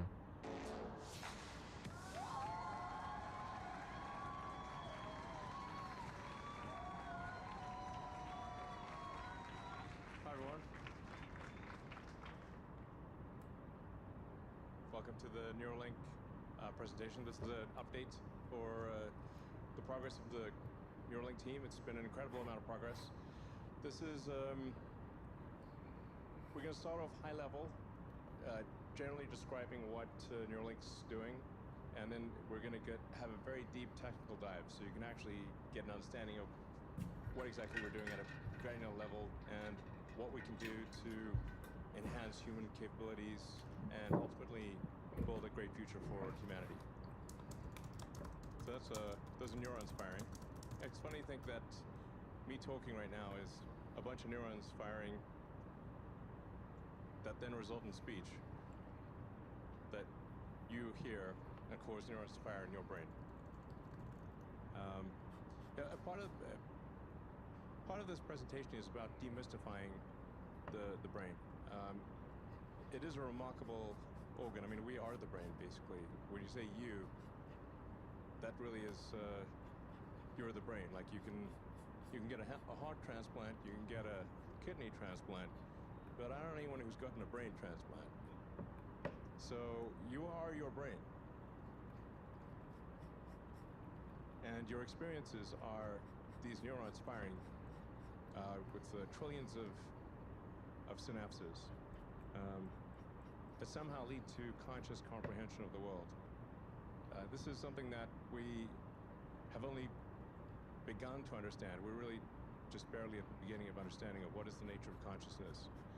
And I've thought a lot about what is consciousness? Where does consciousness arise? Because if you start at the beginning of the universe, assuming physics is true, the standard model of physics is true, then you have this Big Bang, the matter condensing into stars, those stars exploding. A lot of the atoms that are in your body right now were once at the center of stars. Those stars exploded, recondensed. Fast forward 13.8 billion years, and here we are. And somewhere along that very long journey, to us at least, consciousness arose, or the molecules started talking to each other, and it begs the question of what is consciousness. Is everything conscious? Maybe. It's hard to say where along that line. There's no sort of discrete point where consciousness didn't exist and then suddenly does exist. It seems to be, maybe you have a condensation of matter that has a density of, like, we don't know what, the real answer is we don't know what consciousness is. But with Neuralink and the progress that the company's making, we'll begin to understand a lot more about consciousness. And what does it mean to be? So listen, before we keep going, here's the logic tree in my mind that makes this a nightmare. AI exists and can already pass as human to a lot of people and can control machines and control operating systems. Neuralink is a chip you put in your head that essentially turns your brain into a USB drive. If you pair Neuralink with AI, I don't understand why AI then couldn't take over control of your motor function. Like, if you have a cybernetic arm that is created by Tesla that's connected to Neuralink, and Neuralink is connected to the internet, and an AI is uploaded to the Neuralink, it can send commands to the arm. So I don't, this is where it becomes like a nightmare to me. So I don't understand if I'm misunderstanding that, but it seems like if the chip can control the appendage and the chip is connected to the internet and AI can control the chip, then AI can control your body, which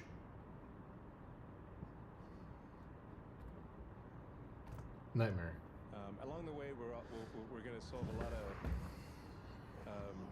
lot of brain issues where the brains get injured or damaged in some way, or didn't develop in quite the right way. There's a lot of brain and spine injuries that we'll solve along the way. And I do want to emphasize that this is all going to happen quite slowly, meaning you'll see it coming. Sometimes people think that suddenly there will be vast numbers of Neuralinks all over the place. This is not going to be sudden. You'll be able to watch it happen, over the course of several years. And we go through exhaustive regulatory approvals. So this is not something that we're just doing, by ourselves without government oversight. We work closely with the regulators every step of the way. We're very cautious with the Neuralinks in humans. That's the reason we're not moving faster than we are, is because we're taking great care with each individual to make sure we never miss. And so far we haven't, and I hope that continues into the future. Every single one of our implants in humans is working, and working quite well. And you'll get to hear from some of the people that have received the implants and hear it in their words. So what we're creating here with a Neuralink device is a generalized input-output technology for the brain. So it's how do you get information into or out of the brain, and do so in a way that does not damage the brain or cause any negative side effects. So it's a very hard problem, and generally the reactions I've seen to this range from it's impossible to it's already been done before. Those people should meet, actually. The reality is that there actually have been limited brain-to-computer interfaces for several decades on a very basic basis. Just what we're doing with Neuralink is dramatically increasing the bandwidth by many orders of magnitude. So a human bandwidth output is less than 1 bit per second over the course of a day. So there's 86,400 seconds in a day. It's very rare for a person to do more than 86,400 bits of output per day. You'd have to be really talking a lot or typing all day, and you might exceed that. So what we're talking about here is going from maybe 1 bit per second to ultimately megabits and then gigabits per second. And the ability to do consensual telepathy. Now, the input to the brain is much higher, especially because of vision. Depending upon how you count it, it might be on the order of a megabit or in the megabit range for input, primarily due to sight. But even for input, we think that can be dramatically increased to the gigabit plus level. And a lot of the thinking that we do. Dude, can you imagine the monetization when this becomes a thing? Upgrade your brain to gigabit plus. $9.99 a month. Operate at speeds 10 times the way you currently are. Like William Gibson never could have predicted how much of a nightmare this is. We take a concept in our mind and we compress that into a small number of symbols. So when you're trying to communicate with somebody else, you're actually trying to model their mind state, and then take perhaps quite a complex idea that you have maybe even a complex image or scene or kind of mental video, and try to compress that into a few words or a few keystrokes. And it's necessarily going to be very lossy. Your ability to communicate is very limited by how fast you can talk and how fast you can type. And what we're talking about is unlocking that potential to enable you to communicate, like I said, thousands, perhaps millions of times faster than is currently possible. This is an incredibly profound breakthrough. This would be a fundamental change to what it means to be a human. So we're starting off with reducing human suffering, or addressing issues that people have, say if they've been in an accident or they have some neural disease that's degenerative, so they're losing capability to move their body, or some... Dude, it's literally the Dr. Octopus plot from Spider-Man 2. It's literally that. Some kind of injury, essentially. So enabling, our first product is called telepathy, and that enables someone who has lost the ability to command their body to be able to communicate with a computer and move the mouse and actually operate a computer with roughly the same dexterity, ultimately much more dexterity than a human with working hands. Then our next product is blind sight, which will enable those who have total loss of vision, including if they've lost their eyes or the optic nerve, or maybe have never seen, or even blind from birth, to be able to see again. Initially low resolution, but ultimately very high resolution, and then in multiple wavelengths. So you could be like Geordie LaForge in Star Trek, and you can see in radar, you can see in infrared, ultraviolet, superhuman capabilities, cybernetic enhancement, essentially. And then along the way, this should help us understand a lot more about consciousness. What does it mean to be a conscious creature? We'll understand vastly more about the nature of consciousness as a result of this. And then ultimately, I think this helps mitigate the... It's very kind of you to say, Horizon. The motivator for me is that if I'm not working, I gradually... It's like a meter in a video game. When I'm not working, there's a depression anxiety meter that slowly increases, and I have to start working to lower it again. And if it goes into the critical, things get bad. So it's like, this is my... I don't know, it's like therapy in a weird way. Like, if I'm not busy...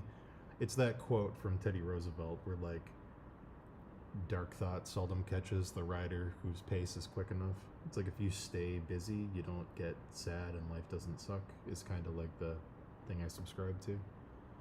Of artificial intelligence. We are actually already... Thank you, though. That's very kind of you to say. 3 layers of thinking. There's the limbic system, which is your kind of your instincts.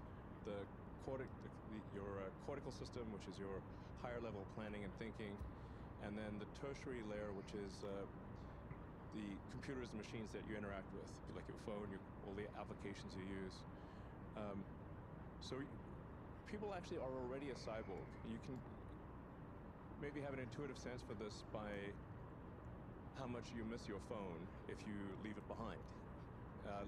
Leaving your phone behind is like, it's almost like missing limb syndrome. Your phone is somewhat of an extension of yourself, as is your computer. So you a phantom pain. You already have this digital tertiary layer, but the bandwidth between your cortex and your digital tertiary layer is limited by speech and by how fast you can move your fingers and how fast you can consume information visually. So, but I think it's actually very important for us to address that input-output bandwidth constraint in order for the collective will of humanity to match the will of artificial intelligence. That's my intuition, at least.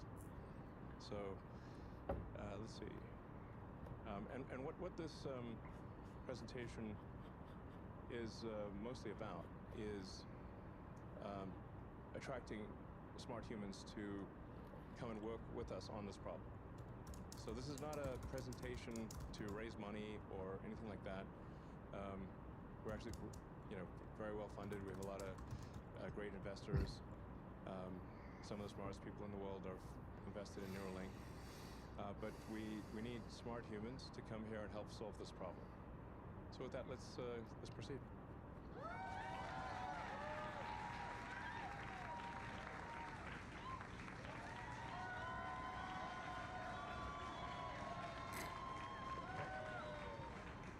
Hey everyone, my name is DJ. I'm a co-founder and president of Neuralink. And as Elon mentioned, well, actually, we're standing in the middle of our robot space. We have a stage set up, but this is actually where some of the next generation, most advanced surgical robots are being built. So, welcome to our space.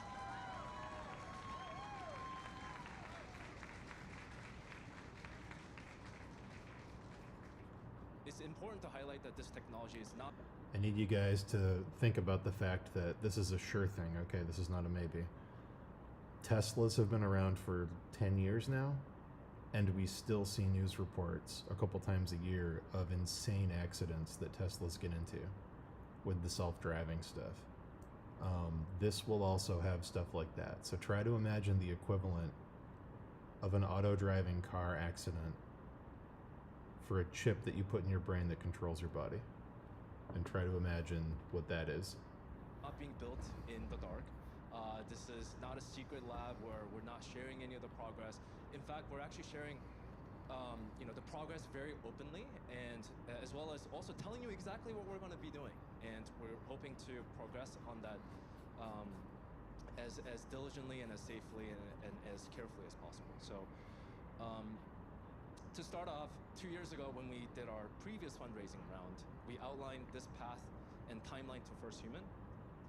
And we currently have a clinical trials in the US for a product that we call telepathy, which allows users to control phone or computer purely with their thoughts. And you're going to see how we do this and what the impact that this has had. And not only have we launched this clinical trial, but yes, they are making surgery robots. Fine surgeries like heart and brain surgery, they want to have taken over by AI and robots within the next 20 years. Because statistically, even though they don't have human intuition, statistically they would be more precise and able to diagnose the problem than a human. They could operate with no tremors in their skin, muscles, they wouldn't have any of the human points of failure that a regular surgeon would have. They'd be able to scan and identify problems with the body in real time. Theoretically, they'd be better surgeons, but again, there's going to be a learning curve, and machines always have glitches. And if you're on the operating table and it glitches out, it's a fucking nightmare. So, yeah. As of today, we have not just one, but 7 participants, and we have an approval.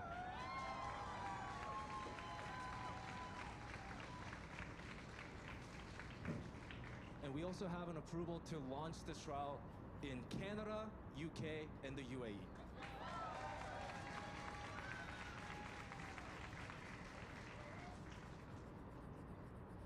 So I guess before we dive into what this technology is and what we built, but I wanted to quickly share a video with you guys of when our first 5 participants met each other for the first time. So here you go. All right, we have everyone together. What's up, guys?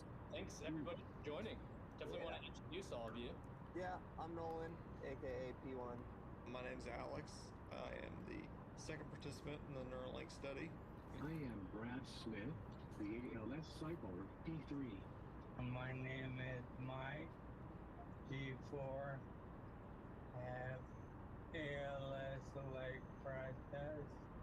Yeah, I'm RJ. I'm P5, and I guess I'm kind of the newest one to the team here. So yeah, appreciate it, Nolan, Trailblazer. Somebody's got a good first band. Knows you appreciate that. What's been your favorite thing you've been able to do with the Neuralink so far? I've just had a good time being able to use it as I travel, flying and drawing a little mustache on a cat. Had a lot of fun doing that. I mean, I've just had a good time playing around with it. Oh, you know what? I do know what my favorite BCI feature is. Probably not a feature, but I love WebGrid more than I love anything in my life, probably.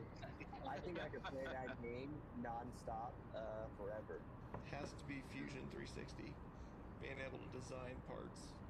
Design the hat logo with the BCI. That's what's up. Pretty sweet. That's sweet. That's what's up.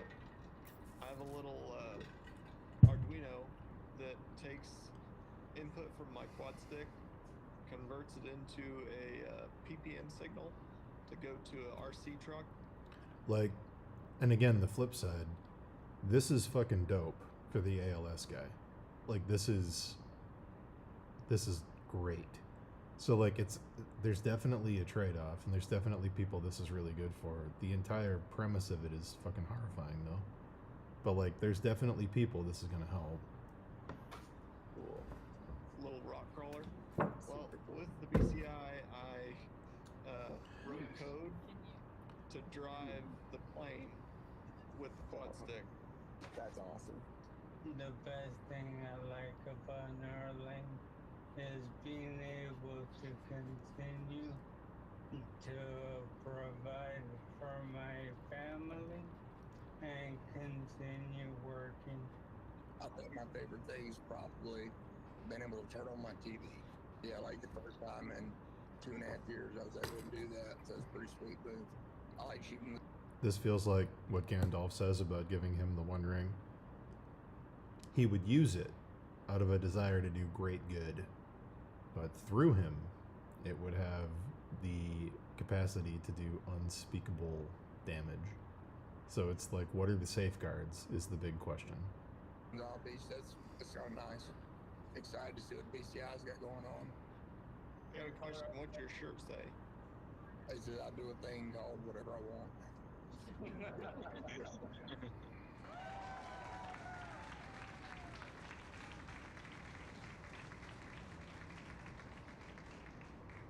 Now, one of the major figure of merits that we have is to keep track of monthly hours of independent BCI use. Effectively, are they using the BCI? And not at the clinic, but at their home. And what we have noticed, and this is a plot of all of the different participants, first 5 participants, and their usage per month over the course of the last year and a half. And we're averaging around 50 hours a week of usage, and in some cases, peak usage of more than 100 hours a week, which is pretty much every waking moment.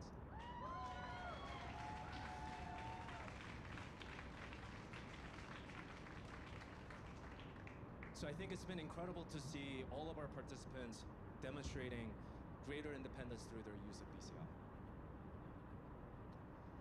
Not only that, we've also accelerated our implantation cadence as we've amassed evidence of both clinical safety as well as value to our participants. So to date, we have 4 spinal cord injury participants as well as 3 ALS participants, with the last 2 surgeries happening within 1 week of each other. And Yeah, like Sharky's saying, it's not going to work right away. No technology this ever does. Like the first cars had horrible problems. SpaceX has rockets that explode. Like, even with teams of thousands of people, like, new tech fucks up constantly. There's always a learning curve. So like, there's gonna be horror stories about this. we're just beginning. This is just tip of the iceberg. Our end goal is to really build a whole brain interface. And what do we mean by whole brain interface? We mean being able to listen. Also, I'm not against this.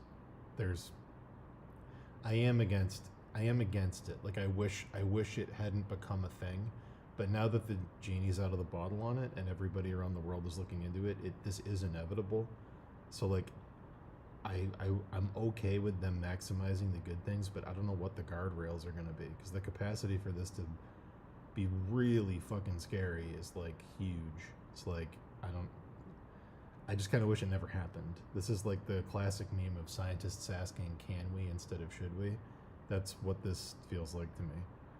Listen to neurons everywhere, be able to write information to neurons anywhere, be able to have that fast data wireless transfer to enable that high bandwidth connection from our biological brain to the external machines, and be able to do all of this with fully automated surgery, as well as enable 24 hours of usage. And towards that goal, we're really working on 3 major product types. Elon mentioned earlier that our goal is to build a generalized input-output platform and technology to the brain. So for the output portion of it, which is extremely slow through our meat sticks, as Elon calls them, meat hands that are holding the mics. We're starting out with helping people with movement disorders, either through where they lost the mind-body connection, either through a spinal cord injury, ALS, or stroke, be able to regain some of that digital as well as physical independence through a product that we're building called Telepathy. And this is our opportunities to build a high-channel read and output device. On the input side of things, there's opportunities for us to help people that have lost the ability to see, be able.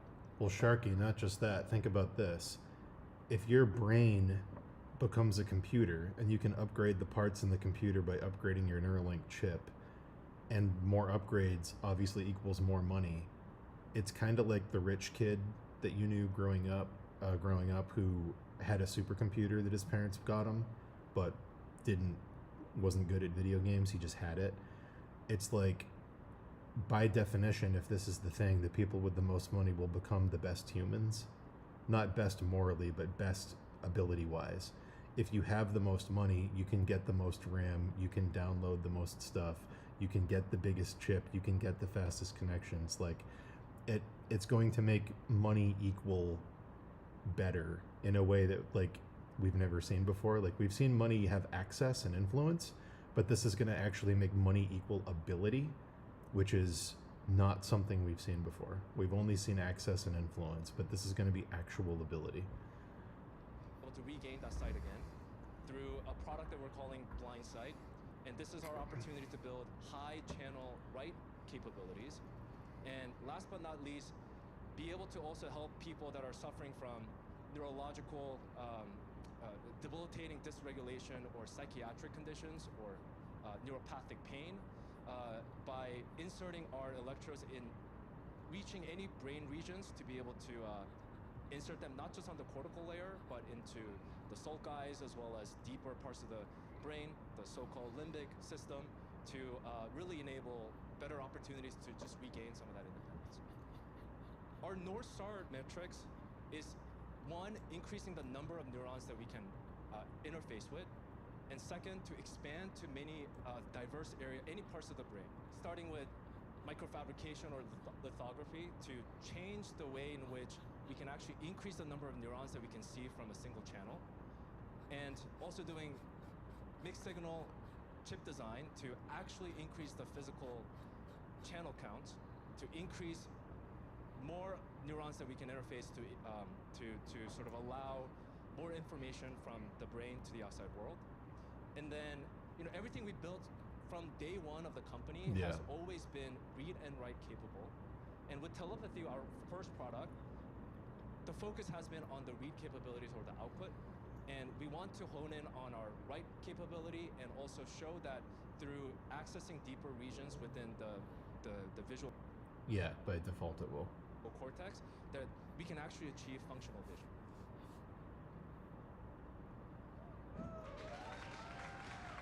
I like how no one in the audience knows what he's saying. They're just like, oh, it sounds impressive.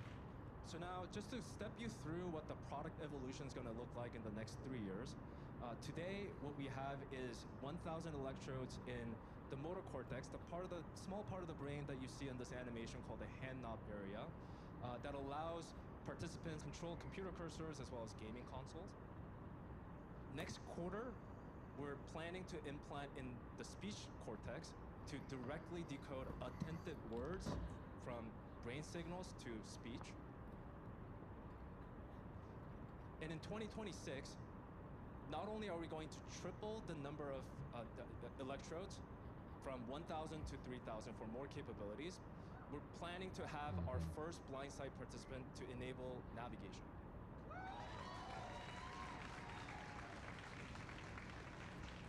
Yeah. And in 2027, we're going to continue increasing channel counts, probably another triple, so 10,000 channels, and also enable, for the first time, multiple implants. So not just one in motor cortex, speech cortex, or visual cortex, but all of the above.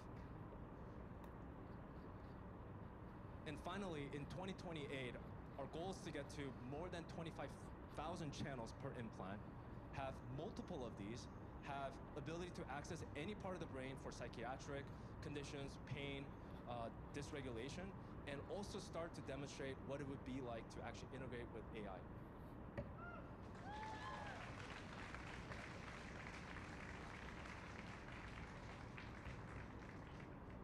And all this is to say that we're really building towards a set of fundamental foundational technology that would allow us to have hundreds of thousands, if not millions of channels with multiple implants for whole brain interfaces that could actually solve not just these debilitating neurological conditions, but be able to go beyond the limits of our biology. And this vertical integration and the talented team that we have at Neuralink has been and will continue to be the key recipe for rapid progress that we will be making. Just to recap real quick, Neuralink is implanted with precision surgical robot. It's physically invisible. And 1 week later, users are able to see their thoughts transform into actions. And to share more about what that experience is like, I'd like to welcome Sahej to the stage.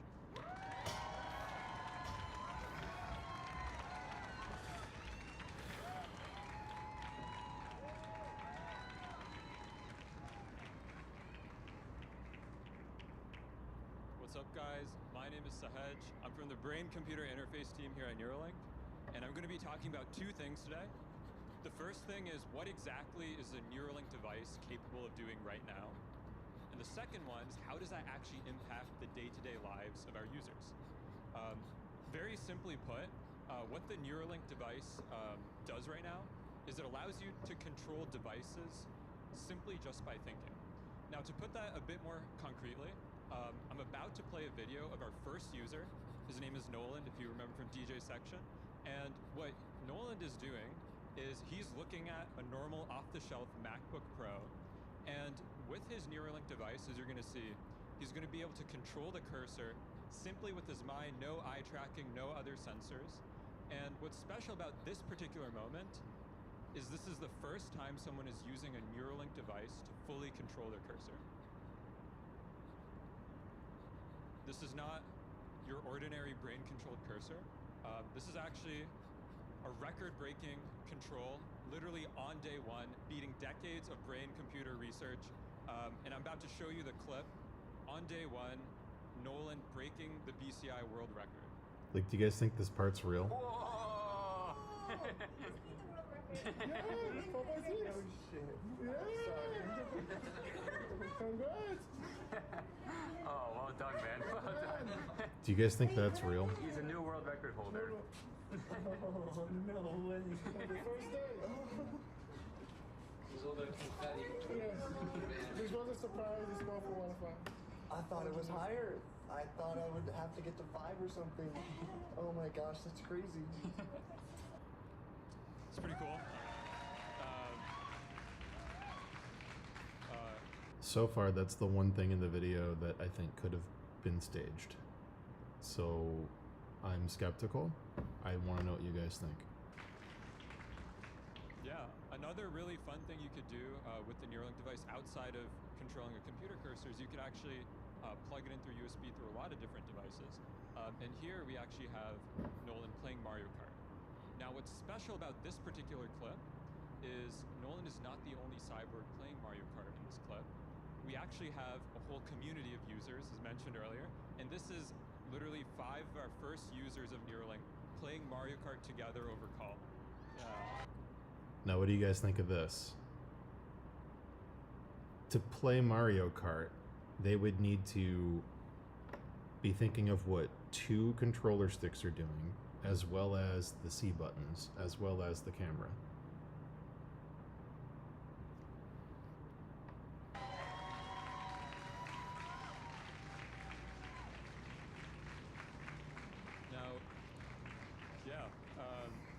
Mario Kart it's cool, you know, you're using one joystick and then you're clicking like a couple buttons to throw items. What would be even cooler is what if you could control 2 joysticks at once, simultaneously with your mind. What I'm about to show you, and I think this is for the first time someone playing a first-person shooter game with a brain-computer interface. This is Alex and RJ. So this means you could control a drone. If you can play an FPS, you can control a drone with your mind. Playing Call of Duty joystick to move, and then the other joystick to like point your gun, and then shooting people is a button. Here's Alex shooting another person. Right. Oh dear God. Oh, that's good. I know I do, and I want him to freaking shoot. He won't when I do. RJ, Alex got you. I know, dude. Shot me in the face. Now that we have a bit of a sense of what the BCI can do, a very important question to answer is, how does this impact the day-to-day lives of the people that use it every day? So I'm about to show you a clip going back to Nolan for a second, where he talks. We simply just asked him randomly during a day how he enjoys using the BCI a couple months ago. And this is his candid reaction. I work basically all day from when I wake up. I'm trying to wake up at like 6 or 7 a.m. and I'll do work until session. I'll do session, and then I'll work until 11, 12 p.m. or 12 a.m. Wow. I'm doing I'm learning my languages. I'm learning my math. I'm like relearning all of my math. I am writing. I am doing a class that I signed up for, and I wanted to point out that this is not something I would be able to do without the Neuralink. Next, I want to talk a bit about Brad. You guys may already know him as the ALS cyborg. And Brad also has ALS, and what separates him from our other users is he's actually nonverbal, so he can't speak. Why this is pretty relevant is he relies, at least before the Neuralink, on an eye gaze machine to communicate. And a lot of eye gaze machines you can't use outdoors. You really need like a dark room. So what this means is for the last 6 years since Brad's been diagnosed with ALS, he's really unable to leave his house. Now with the Neuralink device, we're going to show you a clip of him with his kids at the park, shot by Ashley Vance and the team. Okay, you guys ready? No, I'm still sticking. I am absolutely doing more with Neuralink than I was doing with eye gaze. I have been a Batman for a long time, but I go outside now. Going outside has been a huge blessing for me. And I can control the computer with telepathy. Dad's watching. Look, he's watching on the camera. Did he lose one of the arms? The last user I want to talk about is Alex. You've seen some clips of him earlier. What's special about Alex to me is he's a fellow left-handed guy who writes in cursive all the time. And what he mentioned is since his spinal cord injury from like 3-4 years ago, he's been unable to just like draw or write. And he always brags about how good his handwriting was. So we actually got to put it to the test. We gave him a robotic arm. And I think this is the first time he tried using the robotic arm to write anything. And this is a sped up version of writing at the convoy trial and drawing something.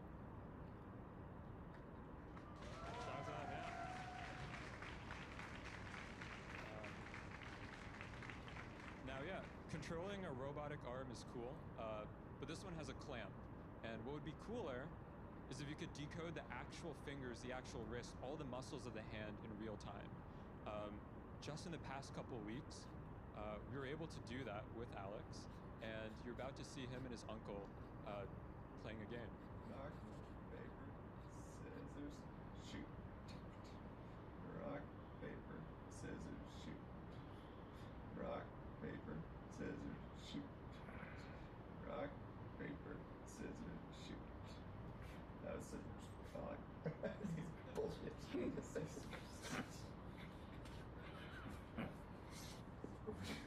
We thought more?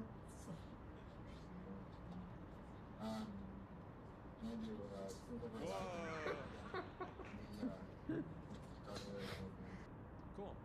Controlling, yeah, that's pretty dope. I don't know.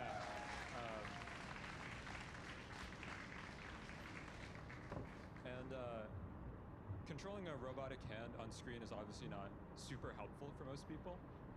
Fortunately, we have connections with Tesla, who have the Optimus hand, and we're actually actively working on giving Alex an Optimus hand so that he could actually control it in his real life.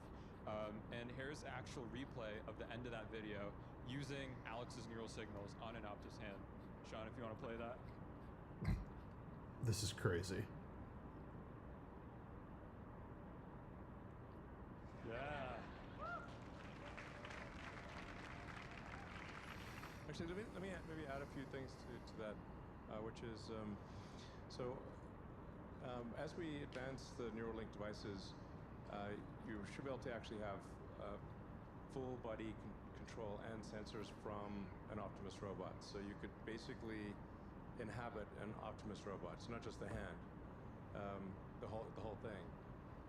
So you could like basically mentally remote into an Optimus robot and be kind of cool. The future's going to be weird, but pretty cool. And then now, obviously, another thing that can be done also is like for people that have, say, lost a limb, lost an arm or a leg or something like that, then we think in the future we'll be able to attach an Optimus arm or legs, and I'll be right back. so you kind of like, I remember that scene from Star Wars where Luke Skywalker gets his hand, chopped off with a lightsaber, and he gets kind of a robot hand. And I think that's the kind of thing that we'll be able to do in the future, working with Neuralink and Tesla. So that it goes far beyond just operating a robot hand, but replacing limbs and having kind of a whole body robot experience.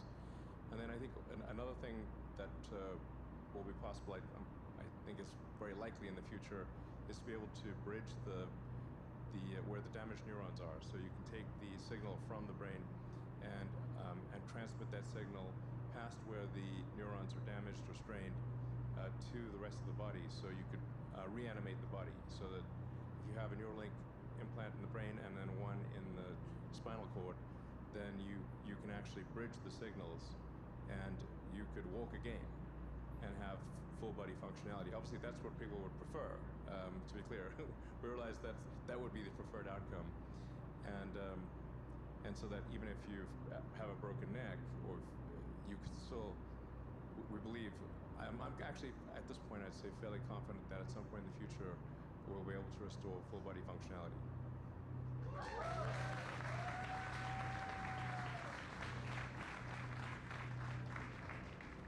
Yes, so hello everyone. My name is Nir, and I'm leading the BCI application group. And I think the videos that Sahej just showed with you, I probably watched them maybe thousands of times, but still I get the goosebump every time I watch them. And I think this is one of the cool perks here at Neuralink when you get a job, is that you might get goosebump every week, or maybe every few days in good weeks. And this is really fun. As an engineer, it's really cool because you can build a new feature, you can build a new machine learning model, a new software feature, and test it on the same day with the participant and get feedback. And you already saw with our first device, telepathy, that we can address a very diverse needs of the different users that we have, from moving a cursor to playing games, to moving a robotic arm with multiple fingers. And we could not have done it without the Neuralink device. The Neuralink device gives us something that no other device can give us, which is a single neuron recording from thousands of channels simultaneously. The telepathy product is basically recording the neural activity from the small area in the motor cortex that involve in execution of hand and arm movements. But if we go only about 2 or 3 inches below, there's another brain area that's involved in execution of speech. And with the same device, with the same machine learning model architecture, the same software pipeline, the same surgical robot, we can have a new application, and we can do it very quickly. It's really interesting that if we can decode someone's intention to speak, silence, and non-vocal communication, we can use that to revolutionize the way we interact with computers, with technology, and with information. Instead of typing with your finger, or like moving the mouse, or talking to your phone, you'll be able to interact with computer with the speed of thought. It will make this interaction much faster and much more intuitive. The computers will understand what you want to do. And we can also expand that to AI. We can now build an interface with AI that you will be able to retrieve information, will be able to store our thoughts anywhere, anytime, privately and silently. Again, because we build a fundamental technology, a platform, and we do everything in-house. We own the entire stack, from neurons to pixels on the user's computer. Now I'll pass it to Ruz to talk about UI for BCI.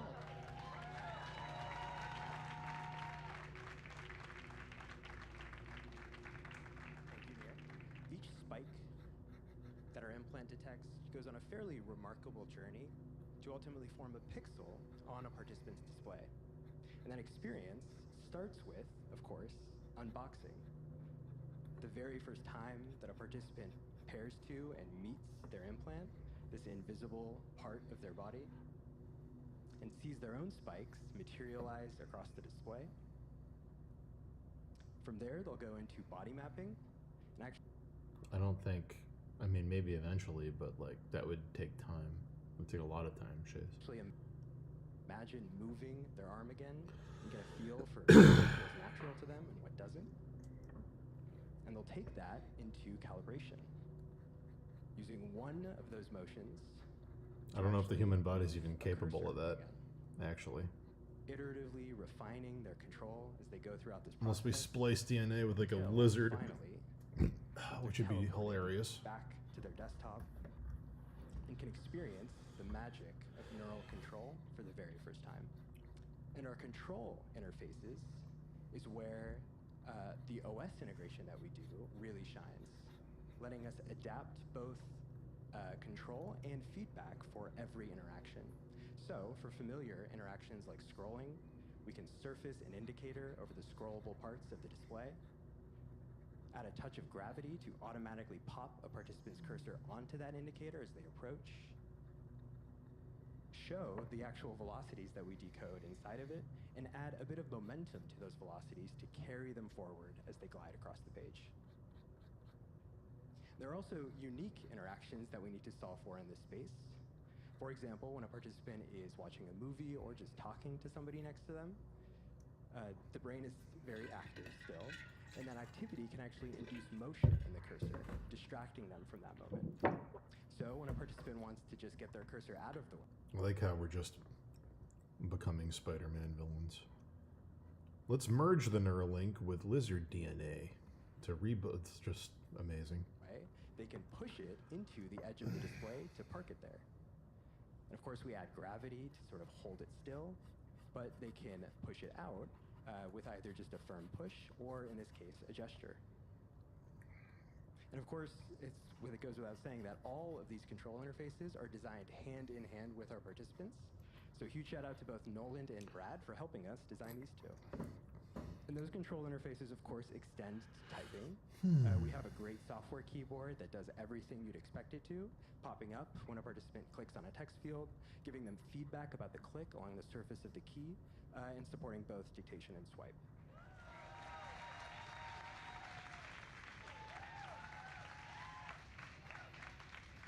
Hi everyone, I'm Harrison, an ML engineer here at Neuralink. And I must say, being an ML engineer at Neuralink is a bit like being a kid in a candy store. When you think of the inputs to most ML systems out there, you might think of pixels, of tokens, or of a user's Netflix watch history. The input to our systems is a little different. It is pure, raw brain power. And when we think about the ML systems we can build here at Neuralink, really we're limited by our imagination and our creativity. There's no reason our ML systems can't do anything that the human brain can do, such as controlling a phone, typing, or even gaming. Right here to my left is actual footage of Alex, one of our participants, playing a first-person shooter against RJ, another one of our participants. Now, for those unfamiliar with first-person shooters, this is not a trivial feat. It requires 2 fully independent joysticks, or 4 continuous degrees of control, as well as multiple reliable buttons. Now, contrary to popular belief, the Neuralink does not simply read people's minds. It's simply reading neuronal activations corresponding to motor intent. So one of the fun challenges with this project was figuring out which motions were going to be mapped to the joystick. We started with the typical left thumb and right thumb, but quickly found that the dominant hand overshadowed the non-dominant hand.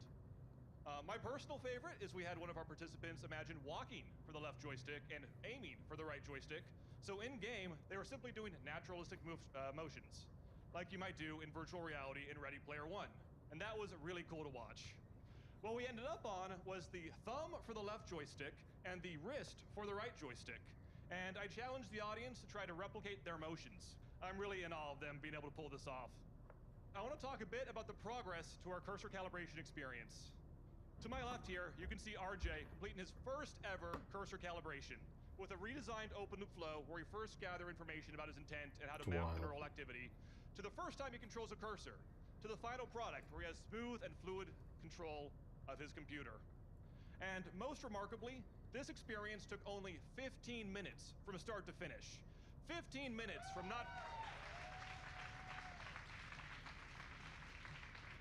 15 minutes from no control to fluid computer use.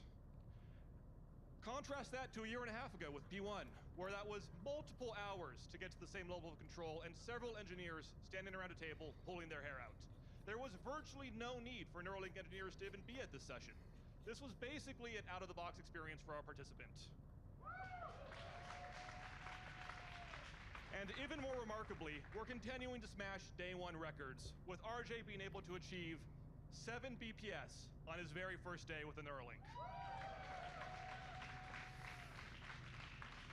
Now, such an effective and efficient calibration process is only made possible by high-fidelity estimations of a user intention, or labels. And to briefly illustrate just how challenging of a problem that is, this is an animation of myself trying to draw circles on my desktop with a mouse. Now, the task was simple. Draw uniform circles at a constant speed repeatedly. And as you can see by that animation, I am horrible at that.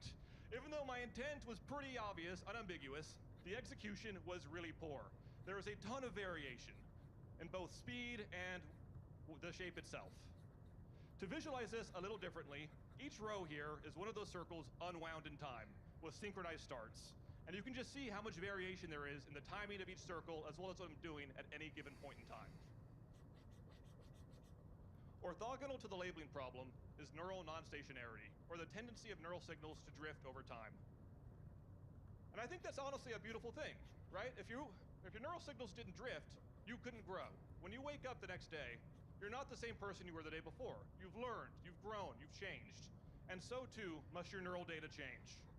This animation here is a simple illustration of the learned representation by the decoder and how it drifts the further away we get from the day it was trained on. This is one of the key challenges we need to solve here at Neuralink to unlock fluid and product level experience for our users.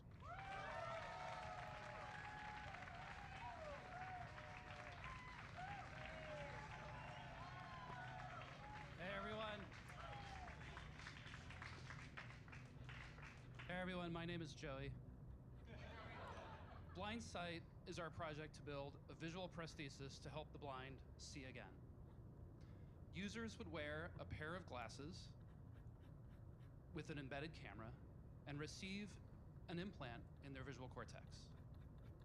Scenes from the environment are recorded by the camera and processed in the patterns of stimulation, delivered to the brain, causing visual perception and restoring functionality. Now, Blind Sight will be enabled by placing our implant into visual cortex. This is a new brain area for us, and this brings new opportunities and challenges. So the surface of the brain for visual cortex represents just a few degrees of angle in the center of the visual field. Larger fields of view are represented deep within the cortical folds of the calcarine fissure. Our threads are able to access these deeper structures, providing the possibility of restoring vision over a functionally useful visual field. So the N1 implant has had experimental stimulation capabilities for quite some time, but our new S2 chip is designed from the ground up for stimulation. It provides over 1,600 channels of electrical stimulation, high dynamic range recording capabilities, and a wide range of microstimulation currents and voltages. We can achieve these capabilities because we are vertically integrated and we designed this custom ASIC in-house. Similarly, we design and fabricate our electrode threads in-house. And here you can see one of our standard threads designed for recording in an electron micrograph. For Blind Sight, our requirements are a little different, and our vertical integration allows us to rapidly iterate on the design and manufacturing of these threads for this new purpose. So here, I'm using red arrows to highlight the electrode contacts, which are optimized for stimulation. And as you can see, they're a little bit larger, which results in a lower electrical impedance for safe and effective charge delivery, which is important for blind sight. Now, how can we calibrate our implant for blind sight? So here's one way. We stimulate on the array, picking, say, 3 different channels. The user perceives something, say 3 spots of light, somewhere in their visual field, and points at them. We track their arm and eye movements and repeat this process for each of the channels on the array. And here's what a simulated example of a blind sight vision could look like after calibration.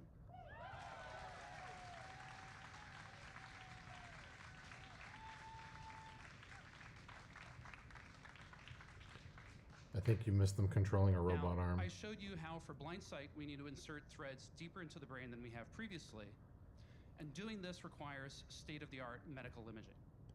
So we worked with Siemens to get some of the best scanners on Earth. We built out our imaging core from scratch in the past year. Actually, it was faster than that. It was about 4 months from dirt to done. Since bringing the scanners online, we've scanned over 50 internal participants, building out a database of human structural and functional anatomy. What can we do with the imaging information from these scanners? So medical imaging can be used for surgical placement. It lets us parcelate out brain regions by their function. And we use our imaging capabilities to refine the placement for telepathy. It also gives us the capability to target new brain regions for future products such as blind sight or our speech prosthesis. And we're working towards more capabilities. So one-click automated planning of surgery from functional images to robot insertion targets. Here you can see a screen capture from one of our in-house tooling to do end-to-end surgical planning. You can see a region of motor cortex known as hand knob and the thread trajectory plans that'll be sent directly to the robot. This is a really incredible degree of automation that's only possible because we're controlling the system from one end to the other. My name's John, and I lead the robot mechanical team. This is our current R1 robot. It was used to implant the first 7 participants. This robot works really well, but it has a few flaws, one of which is the cycle time is rather slow. So to insert each thread, it takes, in a best case scenario, 17 seconds. And many cases, external disturbances cause us to have to retry to grasp that thread and then reinsert it. To scale our number of neurons accessed through higher channel count, increased numbers of threads, we need to have a much faster cycle time.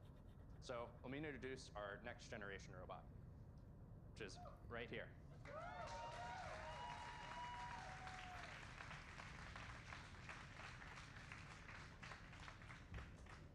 Through rethinking the way that we hold the implant in front of the robot by holding it directly in front on the robot head, we're able to achieve an 11 times cycle time improvement. So each thread takes 1.5 seconds. And we also scale up a lot of surgery workflow process improvements through deleting the separate operator station and implant stand. Now, the outside of the robot looks pretty similar between the two, but it's what's inside that really counts. Each system has been redesigned from the ground up with a focus on reliability, manufacturability, serviceability, and using a lot of our vertical integration techniques, it's enabled us to have a lot more control of the system end to end. Now that fast cycle time doesn't mean much if it's not compatible with a significant portion of the human population. Prior to each surgery, we scan a participant's anatomy and ensure that they will be compatible with the robot and vice versa. Unfortunately, the robot isn't compatible with everyone, so we had to extend the reach of the needle in the next generation robot, and now we're compatible with more than 99% of the human population. We've also increased the depth that the needle can insert threads. Now it can reach more than 50 millimeters from the surface of the brain, accessing and enabling new indications. We have to produce a ton of custom sterile components for each surgery. We actually supply more than 20 of these parts. Many of these parts are made through traditional CNC manufacturing capabilities, which we do just on the other side of this wall, actually, and some custom developed processes like this femtosecond laser milling used to manufacture the tip of the needle. Femto. Now, these processes take quite a bit of time, effort, and cost. So let's take a look at how we're going to reduce costs and time for one of the components. So the current needle cartridge has a total cycle time of about 24 hours, and the machine components cost about $350. The final assembly is performed by a set of highly skilled technicians. They have to glue a 150 micron diameter cannula onto this wire EDM machined stainless steel base plate. They have to electropolish a 40 micron wire into a sharp taper, and then they have to thread that 40 micron wire into a 60 micron hole in the cannula. This is done manually. And then they finally have to laser weld all the components together. Next generation needle cartridge takes only 30 minutes of cycle time and $15 in component. We were able to delete the wire EDM machined base plate and the cannula gluing step by switching to an insert mold it component. So we get a box of these base plates with the cannulas already installed for like 1,000 of them for like a couple, $5, $10 a piece. We also deleted the electropolishing step with the revised needle tip geometry, which is also compatible with inserting the threads through the dura. We have a few revised manufacturing techniques to delete the manual threading through basically a funnel, rather simple, but it has been a big impact. And then we're able to delete the laser welding through using crimping.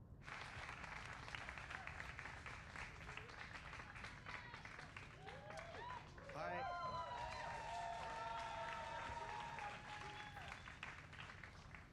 Hi, I'm Julian. I'm one of the leads on the implant team.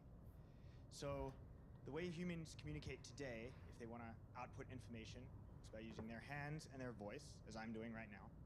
And if you want to receive information, you use your ears and your eyes. And of course, that's how you're receiving this very talk. But we've built this implant. And this implant is very special because it is the first time that we're able to add a completely new mode of data transfer into and out of the brain. If you look at this device in a nutshell, it's really just sampling voltages in the brain and sending them over radio.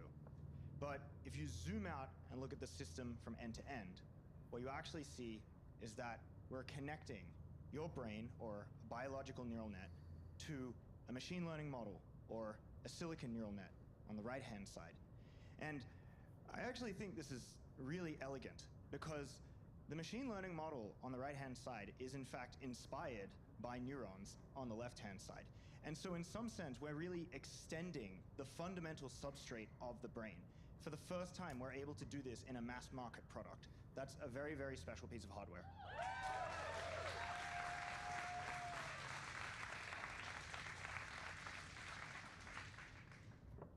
So these are some of the first implants that we ever built. There are electrodes that were made with our in-house lithography tools. We have custom ASICs that we also designed in-house. And this was really a platform for us to develop the technology that allows us to sense micro-level volts in the brain across thousands of channels simultaneously. We learned a lot from this, but as you'll notice in the right two images, there are USB-C connectors on these devices. I tire of this. Lynel, what are you talking about? Never mind. So this system is foolproof, huh? Completely. They call it SOP. Sons of the Patriots. The AI that controls it is a tightly guarded secret, both at Arms Tech Security, where it was developed, and at the Pentagon. There's no way a third party could get control of it. I just met a guy who said he can launder ID guns. The system does have holes. There can't be more than a few hundred of those gun launderers. It's just a grassroots movement. It's not like they can affect the entire PMC war machine. Anyway, Liquid would have had to register as a PMC in the system to assemble an army that massive. His PMCs might even exceed the US military in terms of numbers, but as long as they're registered, their soldiers' activities are constantly being monitored. So long as the US responds immediately when Liquid makes his move, we can take them down by force. By force, huh? When RSOC heard about Liquid's plans, they sent us to sniff around the PMCs. Even with this SOP keeping an eye on things, there are always trouble spots to deal with in the field. Disorderly conduct, disobeying orders, contract violations. We act as backup for the system by monitoring the soldiers. PMC inspections are always carried out on the battlefield. That's why we're authorized to carry and use weapons. We've lost 5 inspection teams in the past few months alone. They were all undercover inside Liquid's PMCs. Then, if you got caught... we'd be exterminated like rats. But we're smarter than that. We've been mingling with the PMCs, and after 3 months of searching God knows how many battlefields, we finally tracked him down.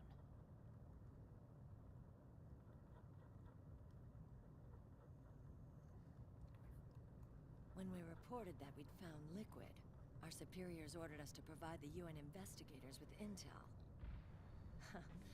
But I didn't know it'd be you. Didn't the Colonel tell you he was sending me? Colonel? Don't tell me it's Campbell. Yeah. He put you up to this? You didn't know. You gotta be kidding! You expect me to work with my uncle?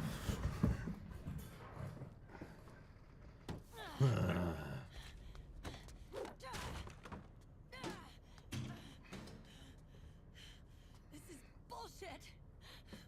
He's not my father.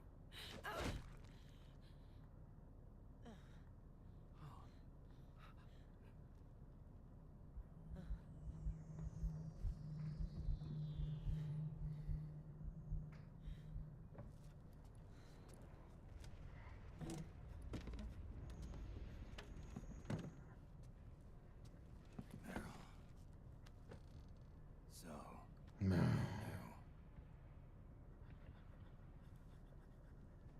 Yeah. Little violation of the need-to-know rule. then why are you still calling him Uncle? You're still calling him Colonel. He's your father. As far as I'm concerned, we're still uncle and niece. I will never forgive that womanizing piece of shit. Meryl.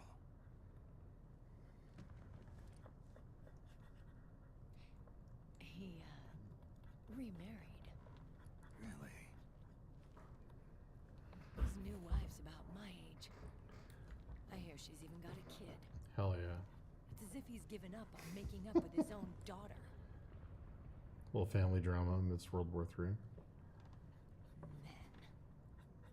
Selfish, egotistical pigs.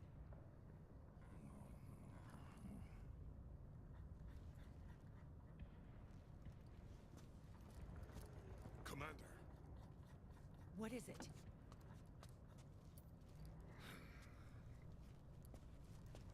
There's 20 of them. And they're not from that PMC praying mantis either. It's the Frog. His private troops.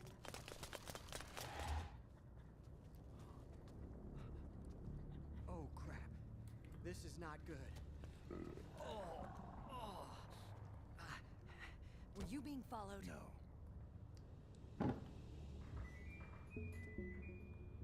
Akiba! They might have seen the reflection off my scope lens. Oh, wait. Hang on. You guys think it was my fault?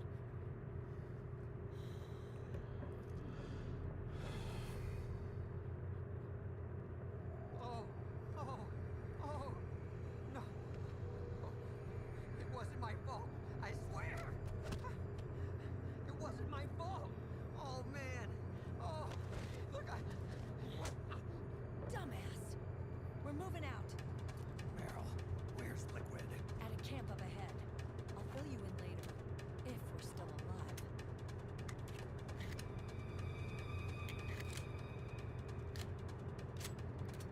Follow me.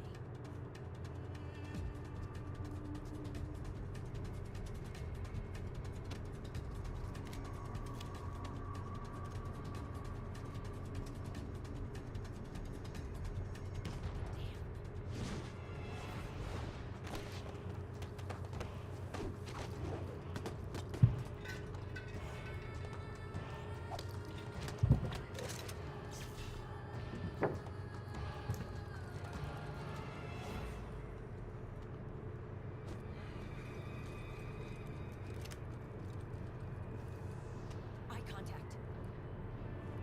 These guys are with Liquid's private army. Shoot first, think later. We'll use the stairs and get out through the back door on the first floor. We'll change the route as necessary. I'm on point. Stay close. Got it? Got it. Akiba, breathe deep. got it. Got a real live legendary hero with us. Try not to choke. Move!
found a crab that looks really sad. Good job, Chase. That's awesome. I found a sad looking crab, and I might try doing it. I don't know though. I kinda like it.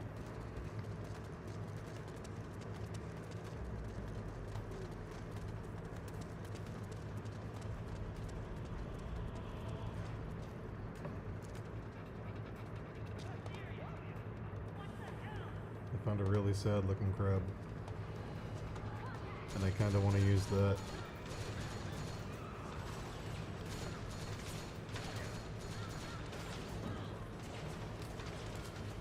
He's sad because he has the lamest sprite in the game. He's like, oh man, that looks so stupid.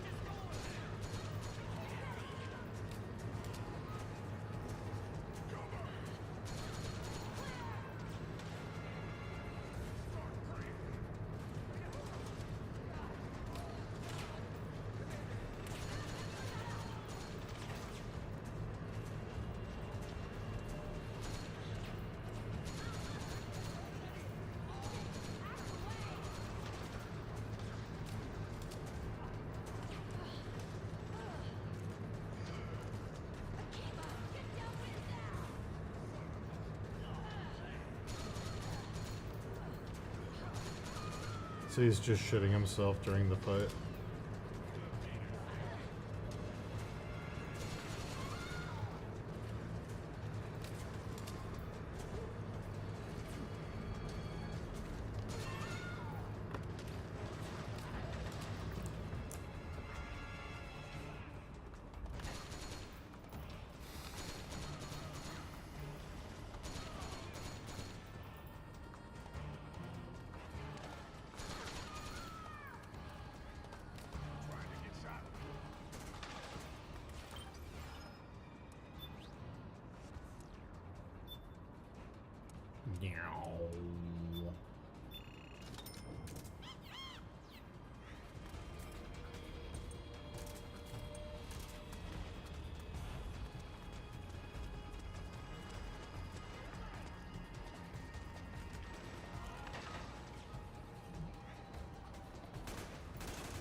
Snake, Akiba's been knocked out.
Seriously, Akiba, what the hell? 2 more hours of stream chat. How's it already been 6 hours? What the fuck?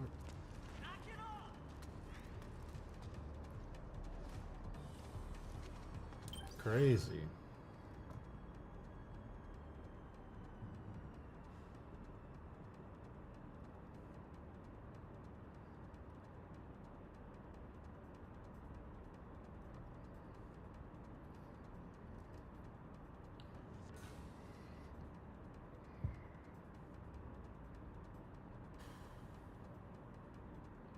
locked in. I gotta go grocery shopping and then I'll come back and do another stream later, I think. We'll see how tired I am after getting all the cookout food.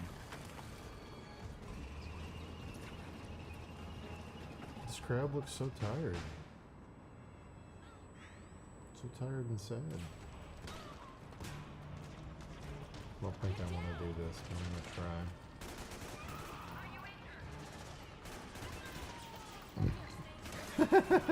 No. No.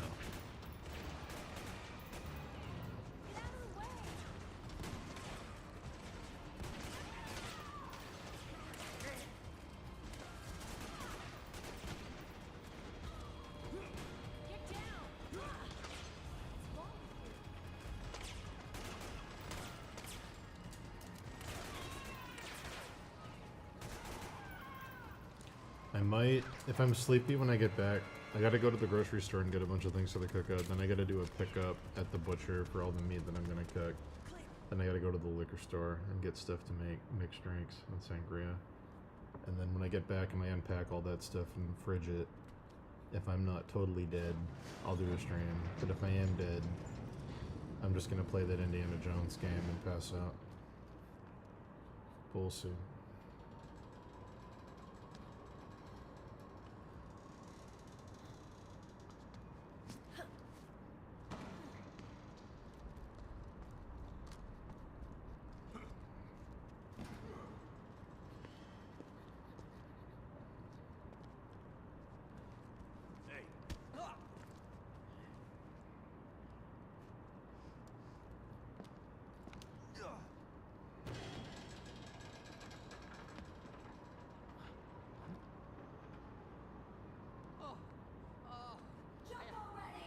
What a thrill.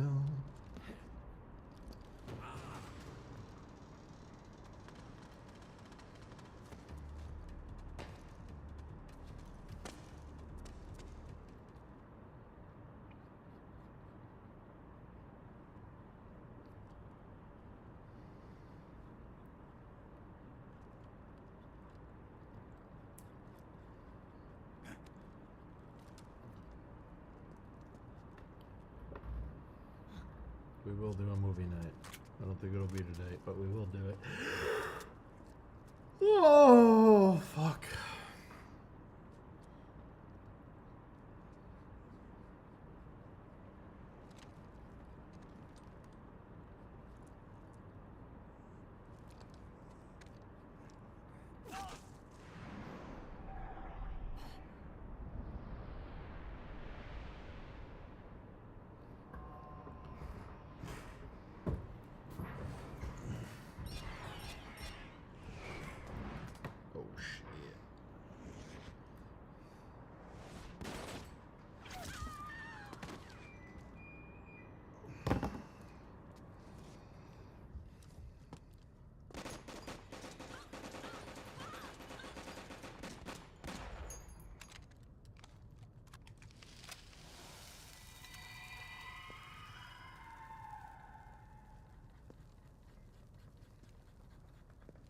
Aren't they all women? Or something? The nanomachine network inside each unit member's body lets us share each other's senses. They can see what I see. And it helps control pain. Is that part of the system, too? With SOP, my team can literally operate as one. Well, except for a certain someone who's not much of a team player. So, what do you think? Is your age of heroes finally over? I'm no hero. Never was. Never will be. You haven't changed at all, Snake. But your body. Are you gonna be all right? No. This getup doubles as a muscle suit. I could still get around. Liquid's camp is up ahead. I'll mark it on your map. Thanks. The beef these up a little bit.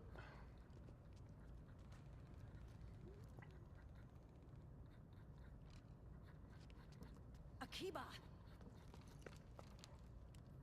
One man's blunder can compromise the whole team. I'm sorry, Commander. I won't shit my pants again. Oh, who am I kidding? I love shitting my pants. Oh, who am I kidding, boss? I'm shitting my pants right now.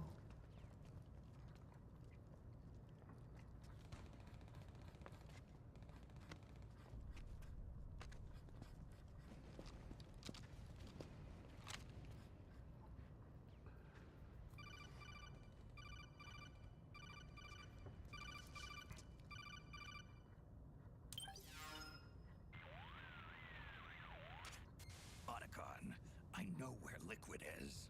Yeah, I'm confirming the location. It's to the north of where you are. Meryl's really changed, hasn't she, Snake? She's a lot more self-assured.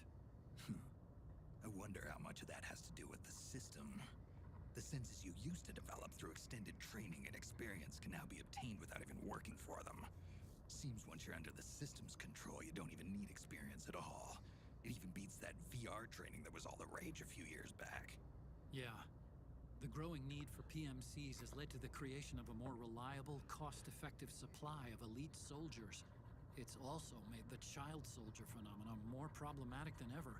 Can the nanomachines do anything to counteract post-traumatic stress disorder? Good question. They might provide a degree of psychological stability. You'd think so? That geek kid, Akiba, he was really starting to lose it. Geek. And technologically, the system should be able to optimize each soldier's personality traits. And that big guy, he didn't seem to be feeling any pain at all. Augmenting the soldier's existing experience and psychological fortitude. But a soldier's gotta have more than that. The times have changed, Snake. Just like Meryl. Snake, hurry to the PMC camp. Based on what Meryl told us, Liquid should be there.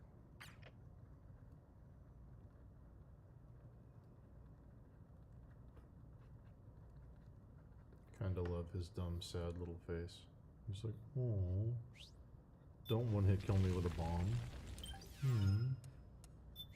Come on. Oh.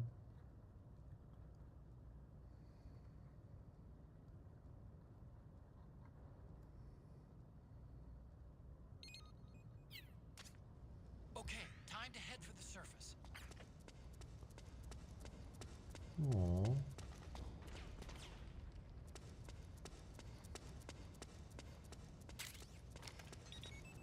I definitely want to redo my gomas. Not redo, but I want to... They're old, and they can be cooler.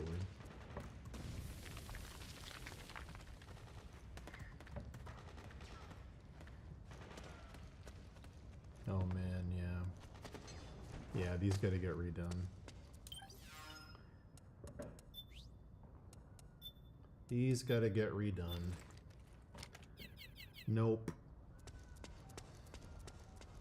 Not the worst, but they don't even have claws. Why did I add claws? It's very obviously a big Tektite. Like, look at the sprite. It even has the little bumps on the head. Yeah, we gotta redo this one.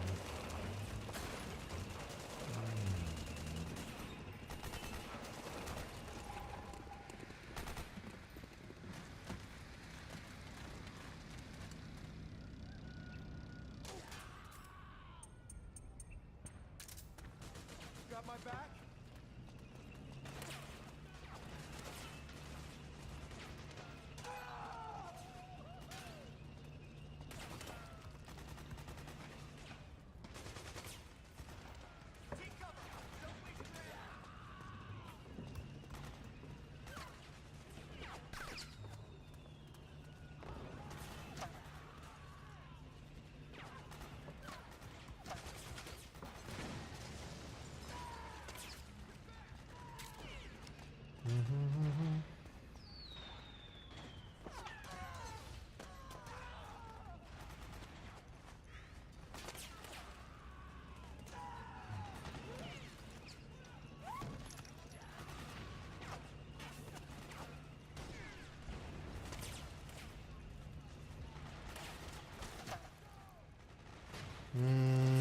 This one's better, but it still needs work.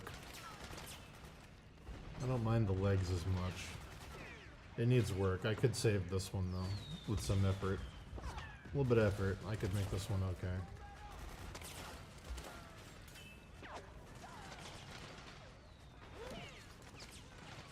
Oh. Oh.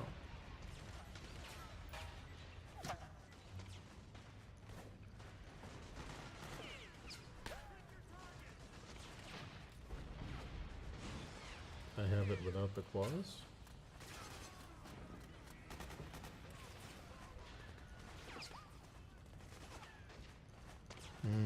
Okay. Alright, this one I can use. I can save this one. For sure. Yeah. Yeah, I can use that.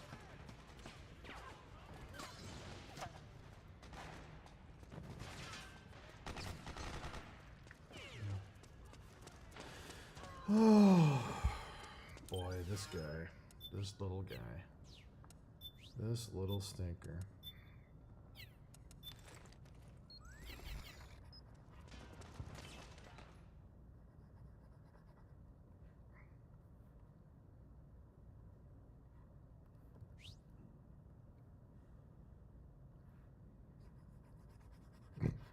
We'll go back to those.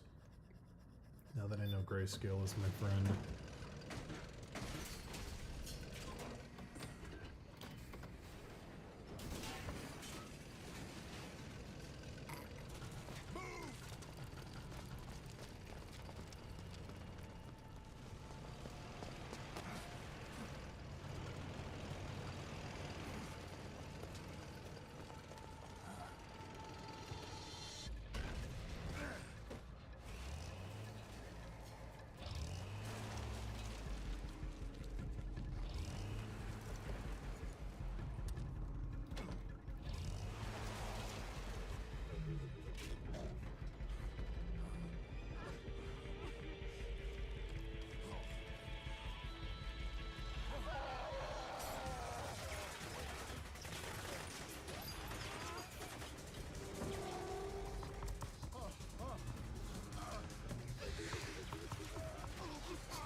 Oh, this lady. I remember this lady.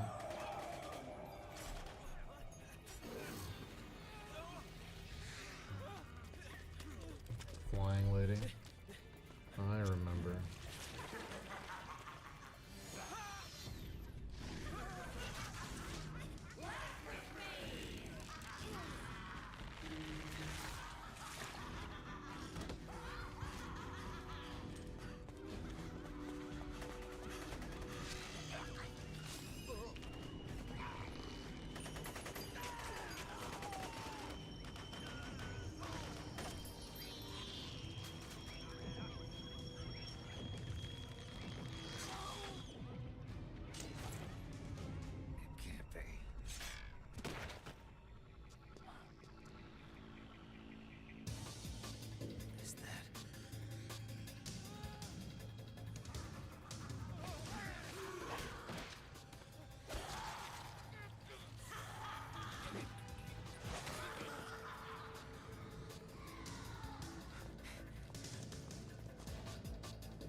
Aren't they like Psycho Mantis people or something?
okay. I can't remember the lore behind this game as well as the other ones.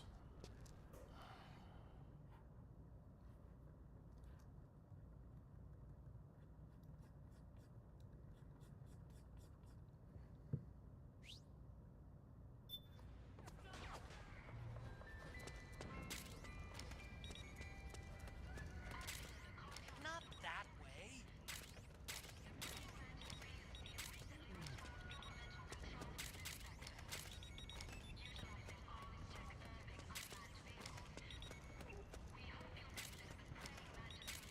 Yeah.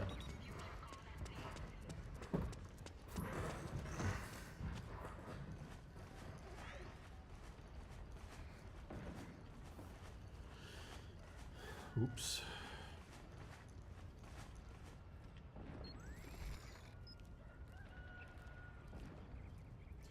I remembered another thing I thought this enemy was when I was a kid, but I'm not gonna do it. When I was a kid, I thought, let me see if you guys can follow this. I thought there were like a bunch of big, gross, like spider eyes, like this. A bunch of big, gross spider eyes, and then like a weird, like, mouth thing. Like claws. But like it's so goofy, it makes like no sense. But I thought these were orbs. It's very, very weird. What it's supposed to be is 2 little feet and then a mushroom. And here's the dots on the mushroom like in Mario. And then piranha plants coming out of it. That's what it's supposed to be. But as a kid, I thought it was either a crab or like a big pile of spider eyes. I don't know.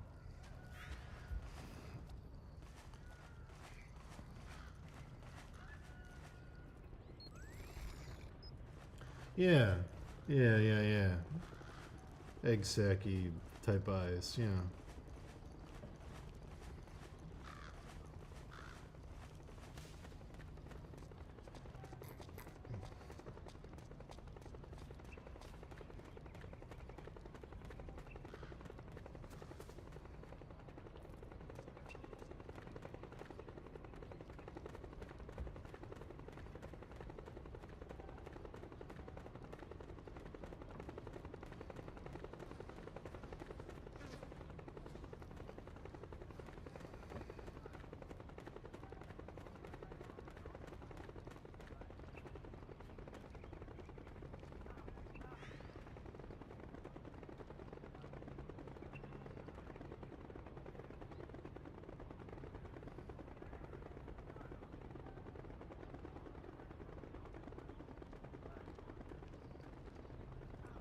I gotta move this arm.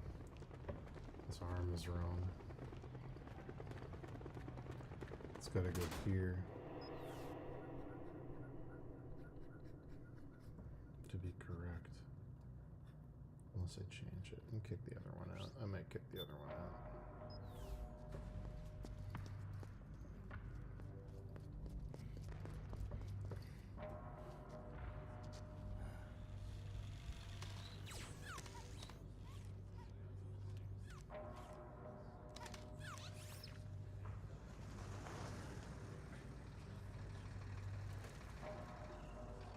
Hey you, get over here. Yes? We're having connection problems. Go check it out. Yes, sir. I hate connection problems. Wait here. I like how in the future we have Metal Gears and Gecko walking units and cybernetic implants and everybody's fucking chromosomes are talking to each other and artificial intelligence, but we still have Wi-Fi connectivity issues. The most believable near future of all.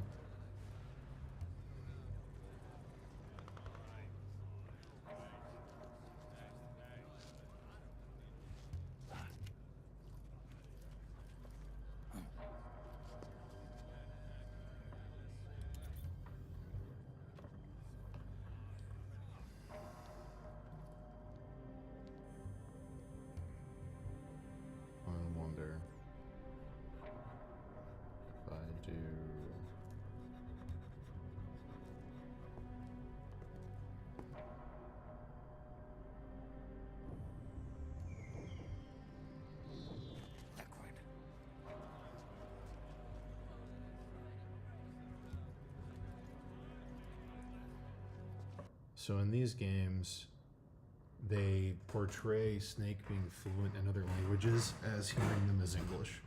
They do it, they make a joke about it in Snake Eater. I don't know if you remember watching that, where she says, "Your Russian is flawless," and he goes, "Thank you."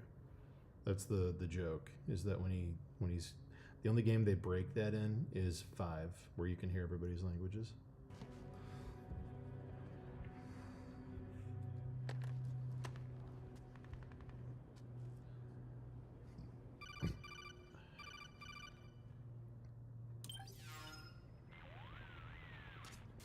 I knew it. Snake, you're here to kill Liquid, aren't you? That's the mission. Are you going to stop me? My mission is to inspect the PMCs. I'm not in a position to take action. All I can do is stand by and watch. I can't help you, understand?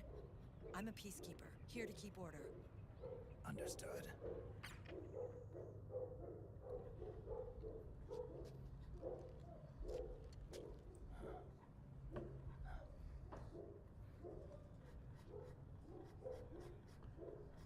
Giant enemy crab.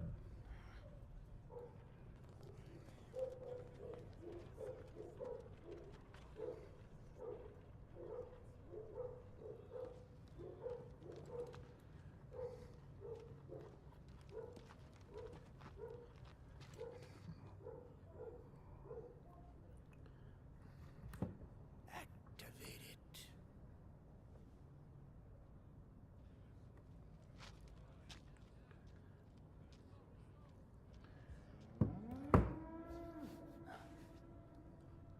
Oh my god. Not a cow. What? Not milky gear. No.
So easy. But these results... refreshing. Don't you think?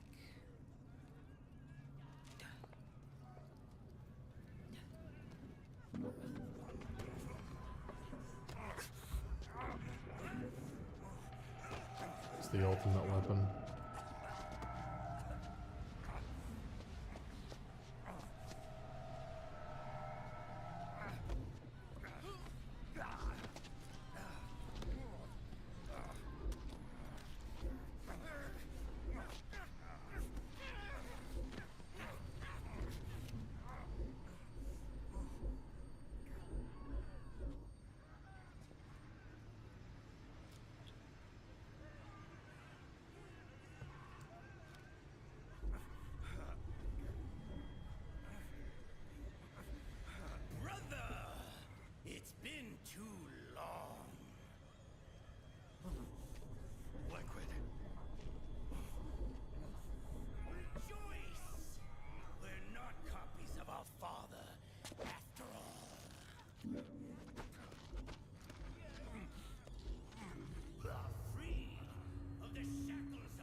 won't be a prisoner to fate. Then go. Fulfill your destiny.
Snake?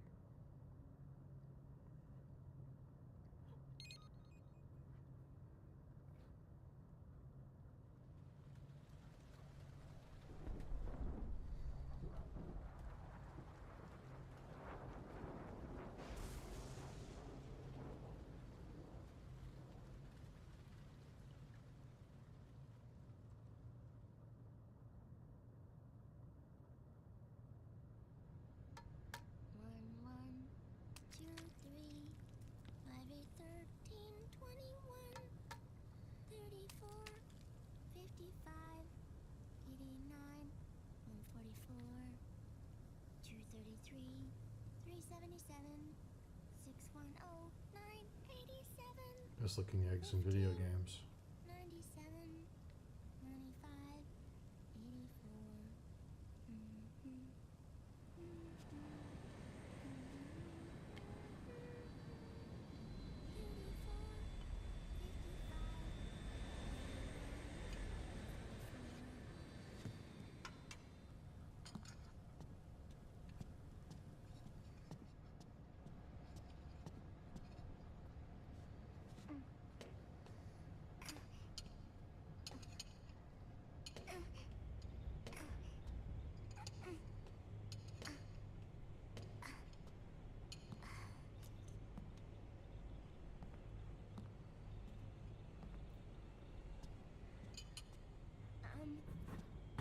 Uncle Hal, the eggs, they're done.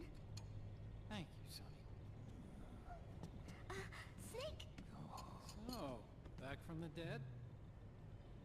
I don't remember the sun being so flat.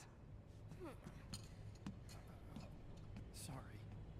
I'll dig in right away, Sonny. And would you make some for Snake, too? Okay. Hey, none for me, Sonny. Shh.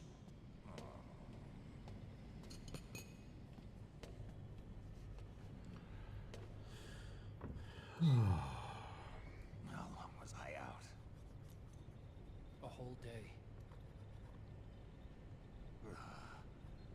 Someone saved my life. Yeah. It could have have been Meryl and her boys. Don't worry. They're doing fine. Liquid got away. Are you okay? My body just seized up all of a sudden. This is normal. It's not my joints or muscles. It looked like the PMC soldiers all went haywire en masse, too. I thought it might be a form of ADS, but I didn't detect any aberrations in the EM field. You were lucky. Some of those guys' hearts simply stopped.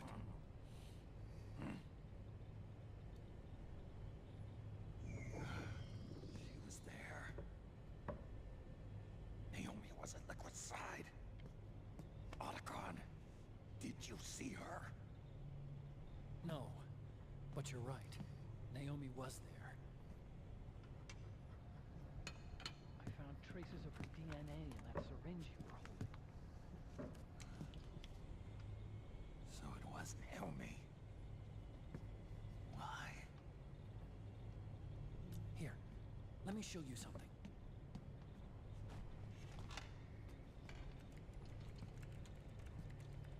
Right after it all happened, I got a video mail from Naomi. It was sent to my old address.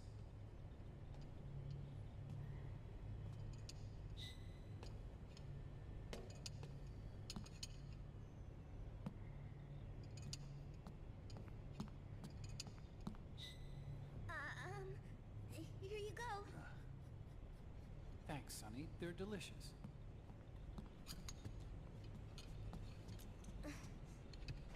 But you haven't even eaten any.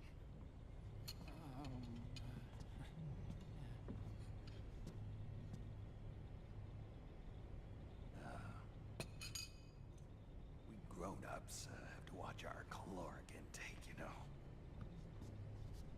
But thank you. I was looking for this. You're not watching your nicotine intake. Sonny!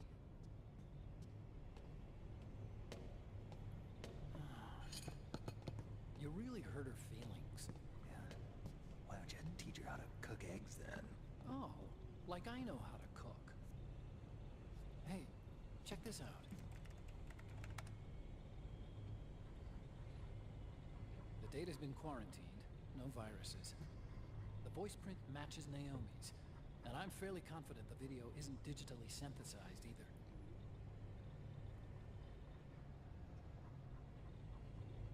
Snake, I'll make this quick.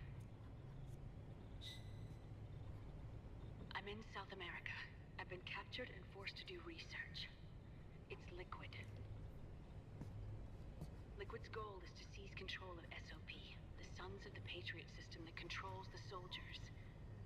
To do that, he needs to analyze the nanomachine structure and find out how they communicate with one another. The nanomachines currently in use by militaries and PMCs are third generation. But their design is derived from that of the first generation.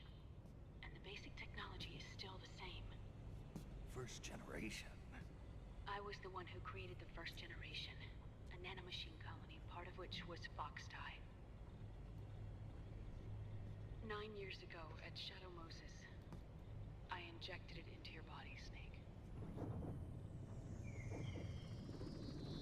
The technology used in Foxdie was incorporated, inherited really, by SOP. That's why Liquid has me helping him hijack the system, because I know how Foxdie works.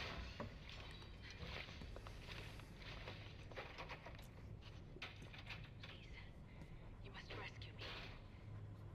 Liquid's found a loophole he can use to get into the system. Preparations for his insurrection are nearly complete.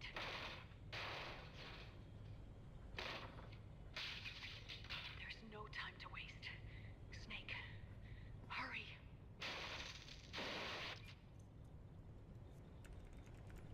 Naomi sent her location data in a separate file. What the hell is that? It's a type of encrypted data. Sonny decoded it for us. Remember now?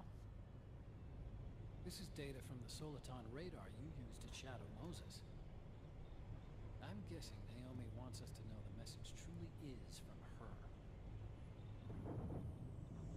Sending the map data in Soliton radar format. Pretty clever. And Mei Ling's helping us out from Hawaii.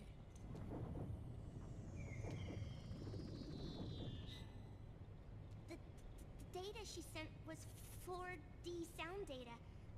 I don't know how Soliton radar works, but all I had to do was change the audio data into video data. It was easy. This Naomi lady seems pretty cool.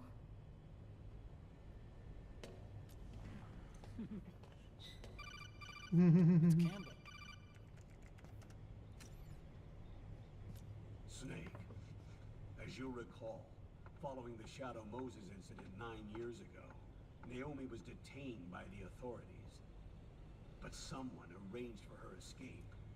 Yeah, I hear they added that to my rap sheet, too.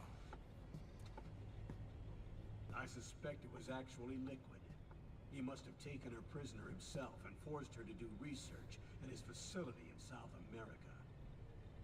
Chances are, the location Naomi gave us is the site of Liquid's main base. But there's no actual proof. There's an ongoing skirmish between a new regime put into power by PMCs and a rebel army formed by remnants of the old one. The rebels have hired a small-scale local PMC of their own to stir things up. It's the quintessential example of a war economy market. The new regime is still in shambles, so it's really pure moment.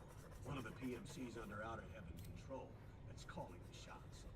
You might say it's a perfect place for Liquid to make his haven. Or it could be a trap. True, but even so, the payoff would greatly aid our efforts. I had Sonny trace the origin of Naomi's mail. The address is fake, but Sonny was able to track the message back through its proxies based on access date timestamps and data transfer volumes. Apparently, the message originated from a server in South America. I wouldn't exactly call it 100% credible, though. Colonel, where's Meryl? Be right back. I know she left the Middle East in pursuit of Liquid.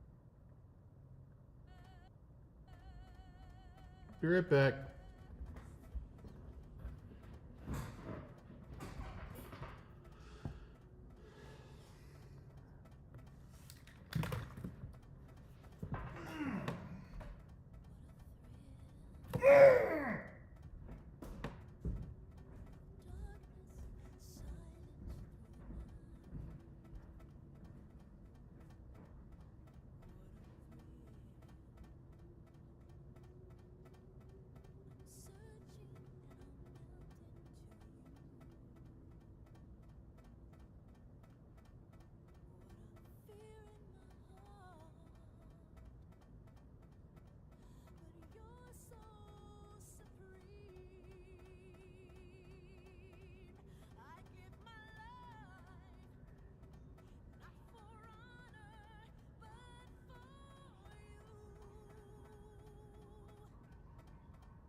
Snake Eater. Ba-da-ba-da. Hi, Puffy.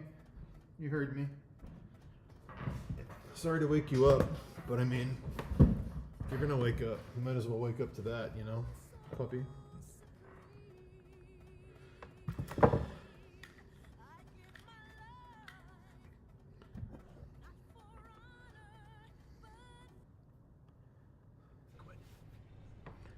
Quid. I'm sure Arsak is on to us by now. We can't chase that line too far. Quid. Naomi is our only lead. Kept you waiting. I've secured your landing clearance at El Dorado International Airport. You'll be acting as a UN inspector. South America. That's about 20 hours from here. Then what's the plan? I'll arrange for them to get you a 4x4. The location Naomi gave us, the PMC's base, is in a mountainous region surrounded by forests. Use the 4x4 to get as close as possible to the PMC security perimeter. From there on, Snake, it'll be a solo sneaking mission. Right.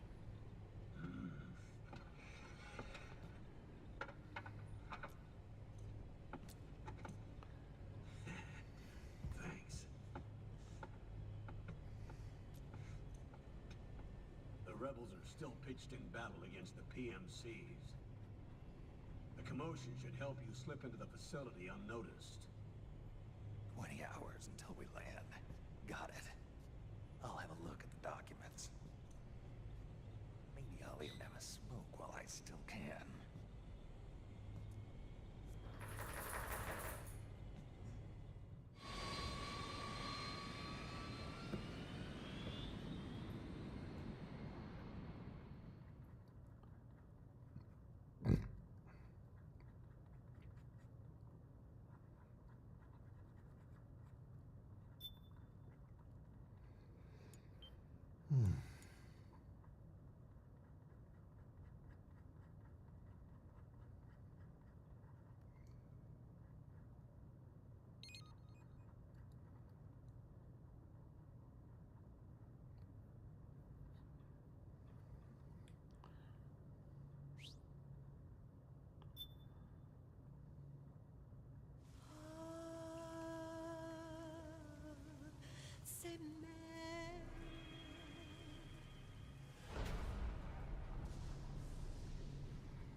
Patriots, you mean?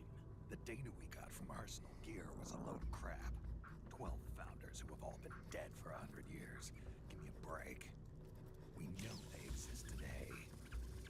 If the purpose of this battlefield control system is to control IDs, it fits in with their plans perfectly. Seizing control of the world's ID systems and then using them to manipulate the economy and information flow. For the Patriots, that's the ultimate prize. You might say the Patriots are the embodiment of the war economy. Everything that Solid has feared 5 years ago, it's all come to pass. The Patriots are trying to protect their power, their own interests, by controlling the digital flow of information.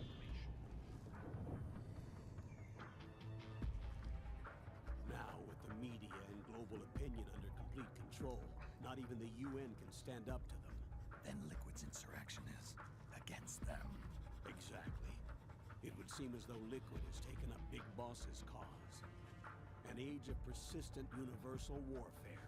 A world where mercenaries are free from domination. In a sense, the Outer Heaven Big Boss envisioned is already a living reality. You mean the PMCs and their war business? Right now, Liquid is a slave to the Patriots, forced to fight their proxy wars for them. You must be dying to break free of their spell. Beneath the surface, a new Cold War is brewing between Liquid and the Patriots over who will survive. And no matter who wins, the world has no future. Until we stop Liquid and destroy the system, we'll never be free. Snake, what we call peace is an equilibrium kept in check by the war economy. Destroying the system means wiping out the information society, the end of modern civilization. Like it or not, we may have no choice but to protract the system.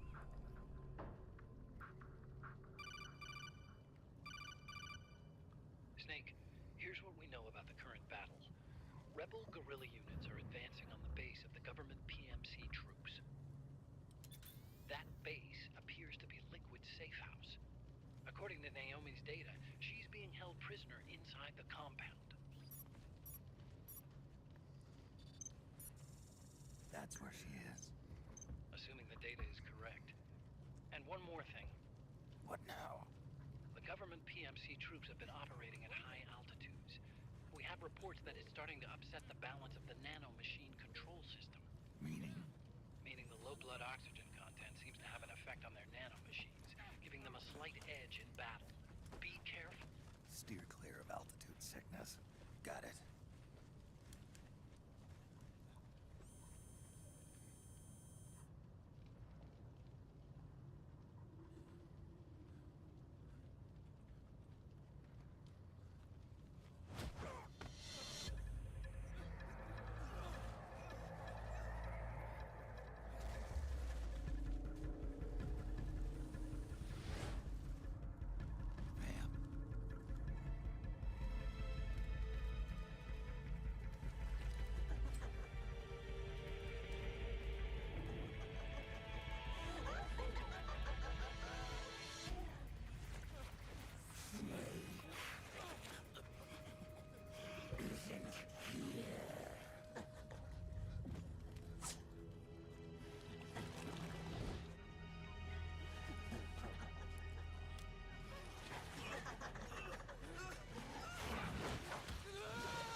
Storm the safe house. He must be among their numbers. Sooner or later he will come. Don't let down your guard.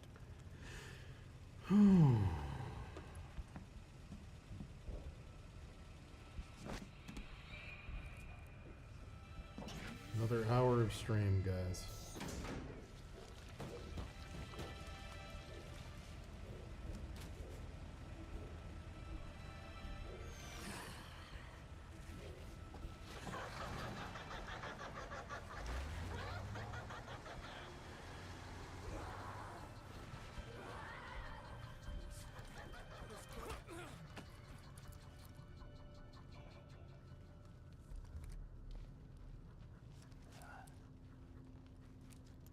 Then I must away. I must away. Otacon, what the hell? That was Vamp. I'm sure of it. I'll never forget that face. Those were PMC soldiers with him. Is he involved in Liquid's plan? We watched him die in Manhattan. Damn it, he won't leave us alone. Snake, could Vamp be immortal? Not a chance. This is the real world, not some fantasy game. I swear, the next time he shows up... Not now, Otacon. Right. I know. Snake, according to satellite imagery procured by Mei Ling, the facility where Naomi's being held is to the north, along a mountain road. I'm sending the location to your map. Mei Ling? What's she up to these days? Taking command of the Missouri, apparently. The Missouri? That's a World War II battleship. The museum contract in Hawaii expired some time ago. I hear it's now being used as a virtual training vessel. No kidding. Not for actual combat training, of course, but rather to get sailors used to seamanship on an analog vessel. Or so I hear. After the mess at Shadow Moses, Mei Ling kinda got put out to pasture. Even so, making captain at her age, that's pretty impressive. Rumor has it she caught the eye of some lecherous old admiral who got her promoted. She always did have a thing for older men. Maybe it's too early to retire after all. Thinking of taking a little training on an analog vessel, Snake? No. At this point, I've got no need for any more training. Fair enough. Listen, Snake. When you get there, remember, the conflict between the PMCs and the rebels has nothing to do with your mission. There's no reason for you to get involved or take sides. That said, creating some sort of impact on the battlefield could produce better conditions for sneaking. The rebels are targeting the facility being used by the PMCs as a base. This is more or less the same spot where Naomi's being held. If you aid the rebels, they might get rid of some of the PMCs and help carve a path for you to sneak in. That freak I just saw, with the tentacles, was it using the same octo camo system as my suit? Yeah? I thought that technology was of your own design. Actually, I kind of based it on some designs Sonny snagged off the net. And the data came from? DARPA? So in other words, we're on equal ground technologically. Sorry. I guess I should have told you. And by the looks of things, they know I'm coming too. Yeah, it could be a trap. Stay sharp.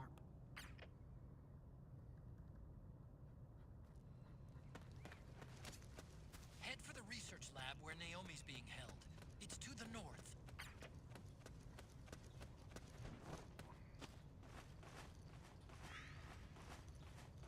Stand up!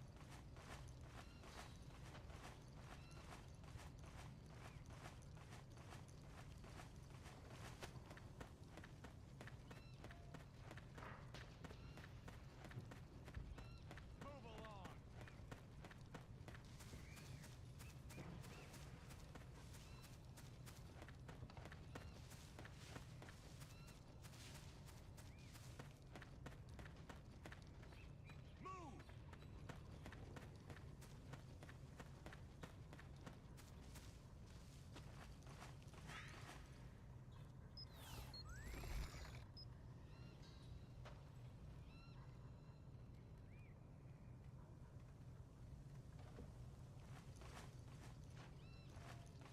Move! Move!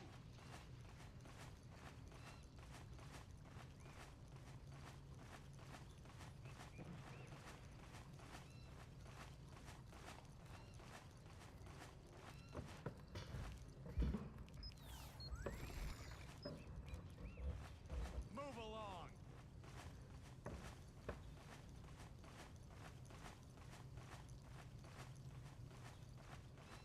I am not interested in a remake of The Running Man. At all.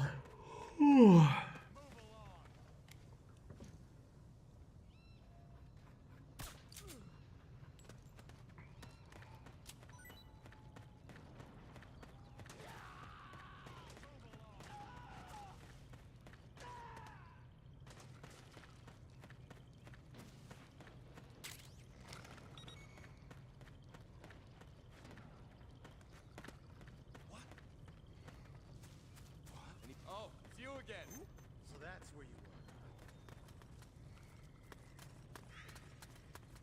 We've got company.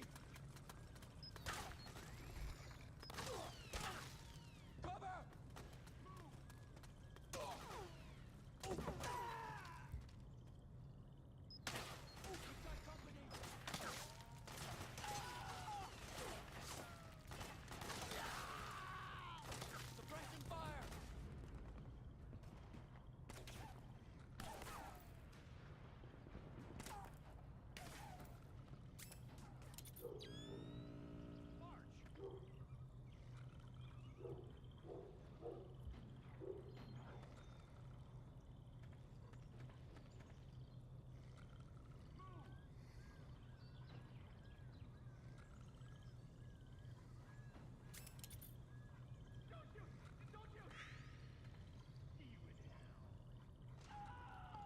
See you in hell.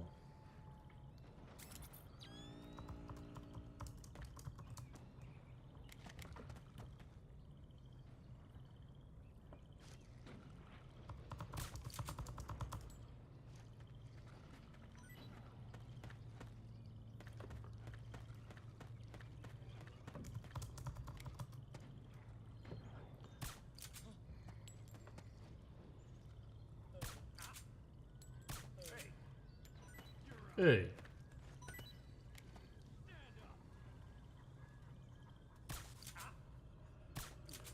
Huh? Oh. What was that noise? Oh.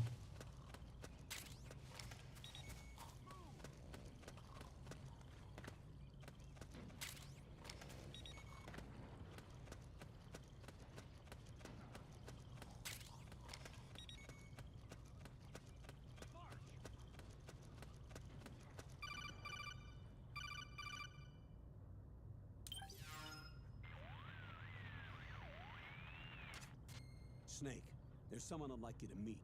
A member of the mission staff. A psychological counselor. Psychological counselor? A lot of soldiers can't handle the stress of battle, end up panicking. She'll be useful in helping you understand the mindset of both the PMC and rebel soldiers. She? Rosemary.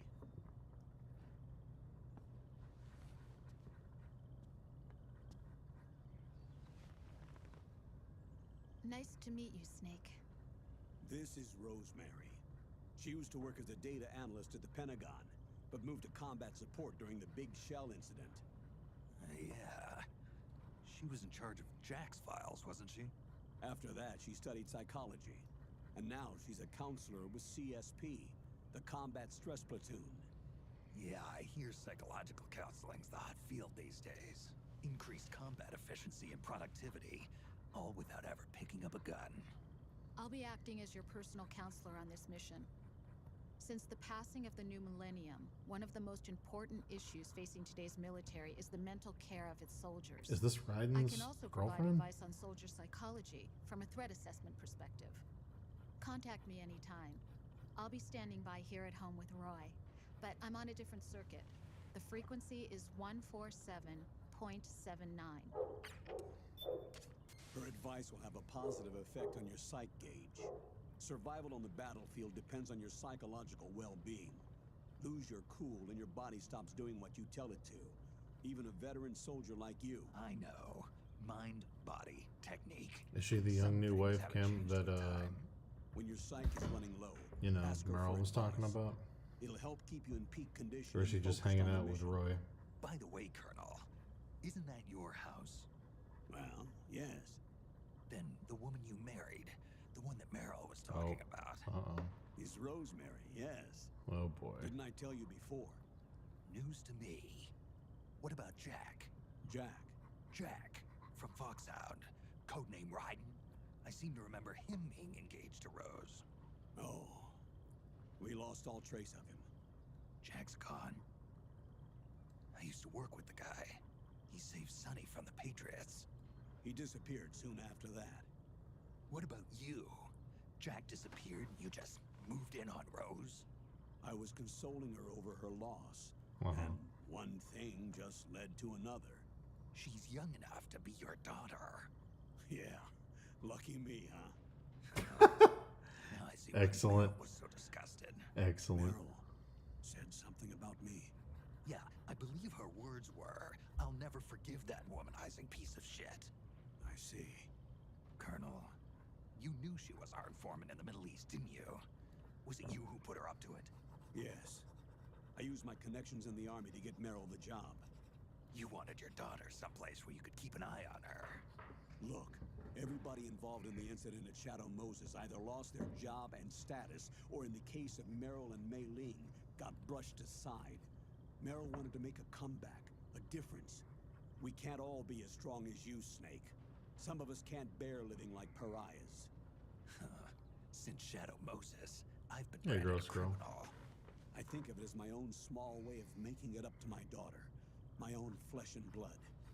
In any case, call Rosemary if you ever need advice.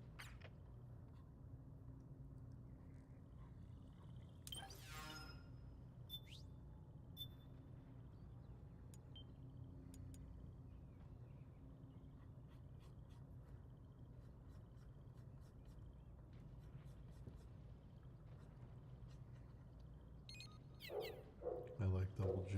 It's pretty good.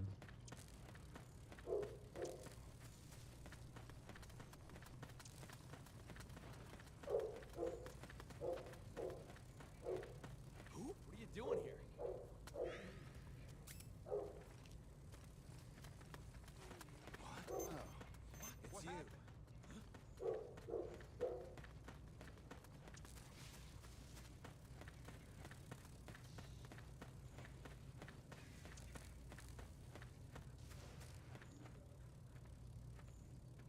What? Hey.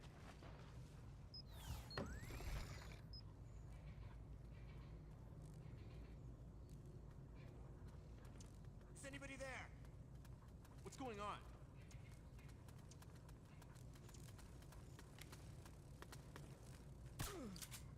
Hey.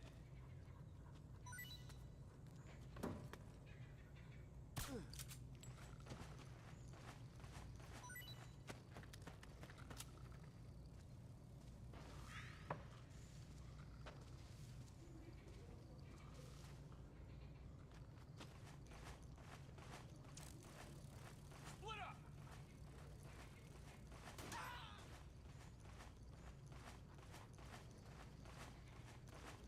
Need backup!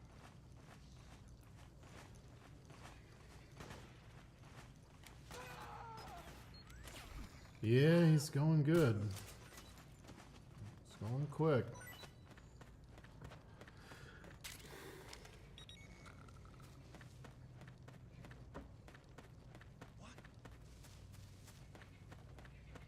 Who was that?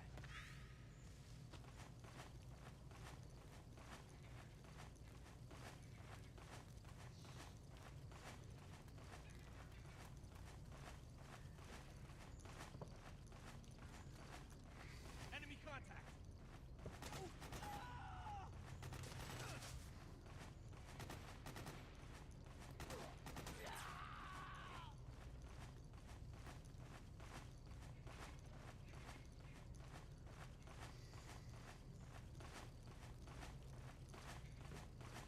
Jeez.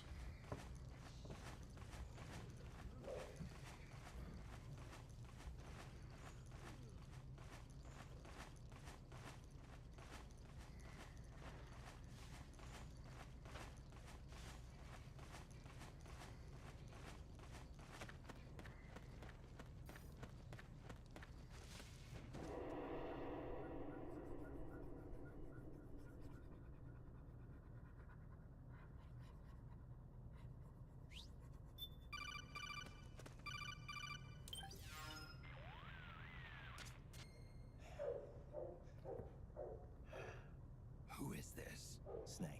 That voice. There's an ambush ahead. Government and PMC troops. Green. You could be shot from anywhere. Watch your surroundings. Look to the distance. Is this Jack? Jack is dead. Snake. I'm at your side. Wait.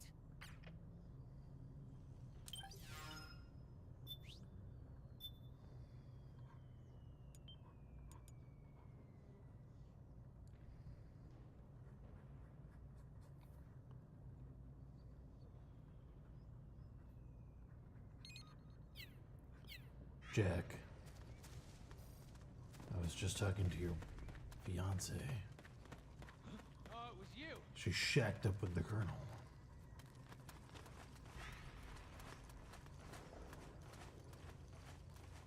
Okay. Reinforcements should be here soon. Sometimes foreshadowing is relatively obvious.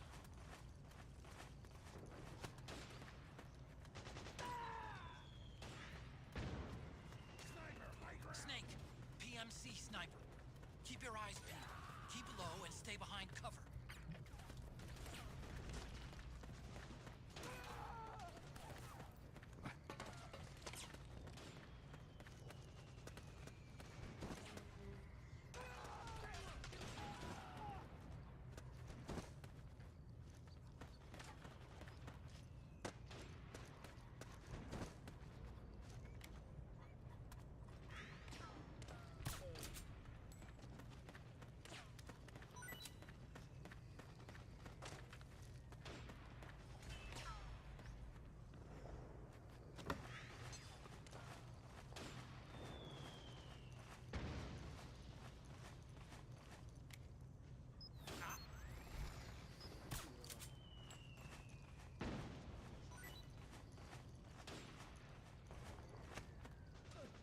Look how sad he is.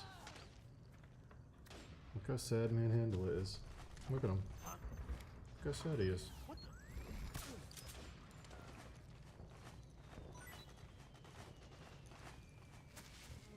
Aww.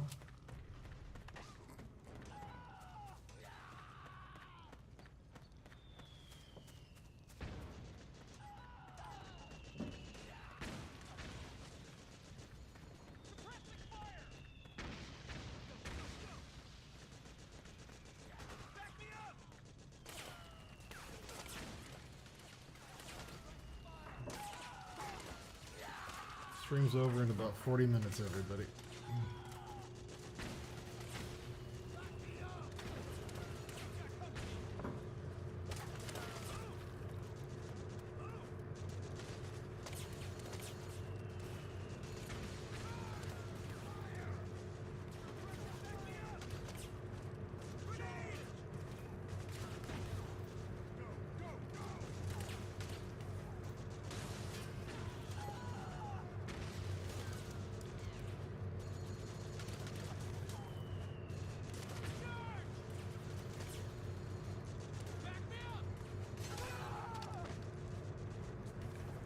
He just saw what his sprite looks like in the game, and he's sad because he's the stupidest looking sprite.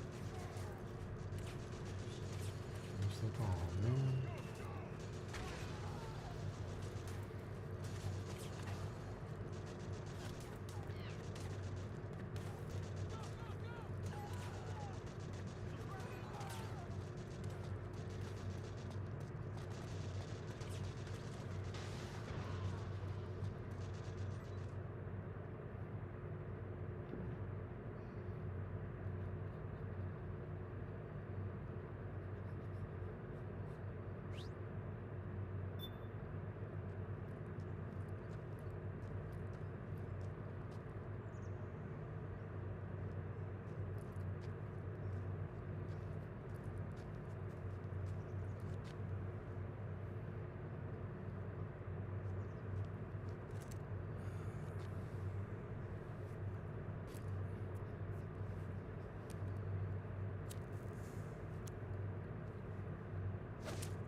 I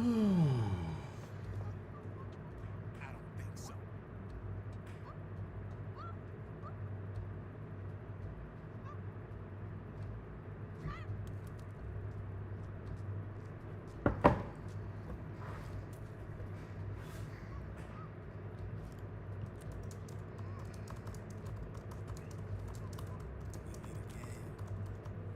You've been following me. You seem like an interesting guy, so I decided to check you out. Sit down.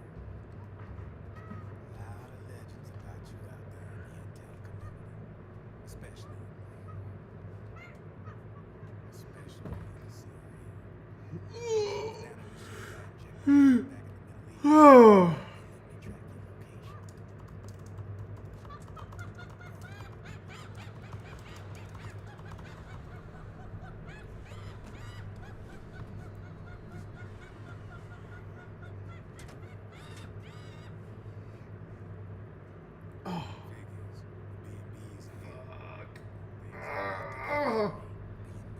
Oh.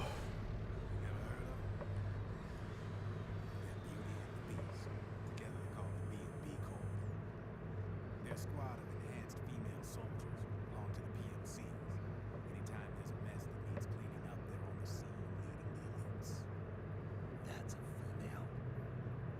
Probably freelancers hired by the PMCs. They run out of a separate parent organization. Guess it's time for good old Dragon to let you in on the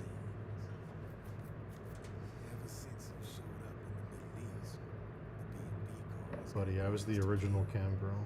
I was streaming 14 hours a day before OnlyFans even existed. I was parasocial daddy. Solid snake. But from where I'm sitting, old snake seems a little more appropriate. Cheer up. That's the bad news. Word on the street says that beneath those ugly ass suits, the PMPs are real babes. Drop dead gorgeous. They also say each one of them's been traumatized by war. Badly. They weren't even soldiers to begin with, you know. More like victims of war. They suffered shell shock on the battlefield. Post-traumatic. Damaged their minds pretty much beyond repair. So the only way they could cope with the reality of battle was to become war machines themselves. That's how that works. The remnants of their human side are buried deep within. The beast. That's what you see on the outside. Who transforms a snake into beasts. Subtle.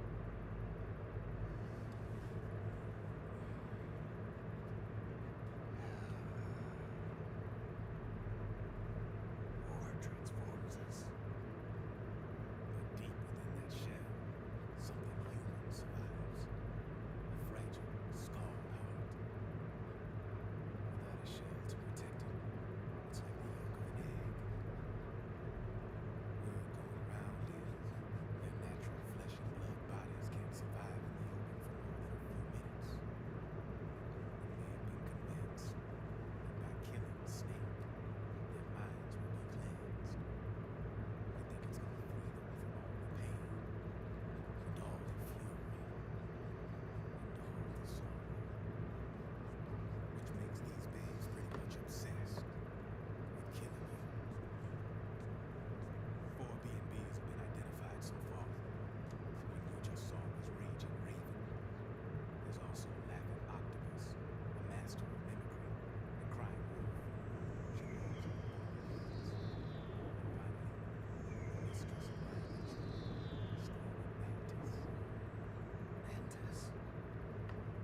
Yeah, there used to be a guy by that name in the U.S. military. A Russian psychic. He could control people's minds. I guess she inherited the title. She keeps the other B&B's minds in check with her powers. Octopus, Raven, Wolf, Mantis. Little snake got you in their sights. Shit, I'd hate to be in your shoes. Rabbit.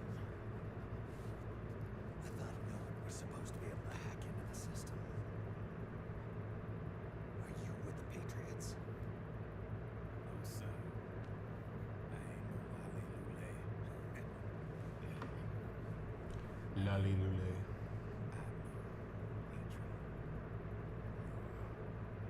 You could say patriot. I guess that means you're clean, right? The nanomachines I got in me are different from the military kind. No speech restrictions for me. The hell are these patriots? Are they human? Not anymore, they ain't. They're the law of this world, created over the course of history. They were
Please hold.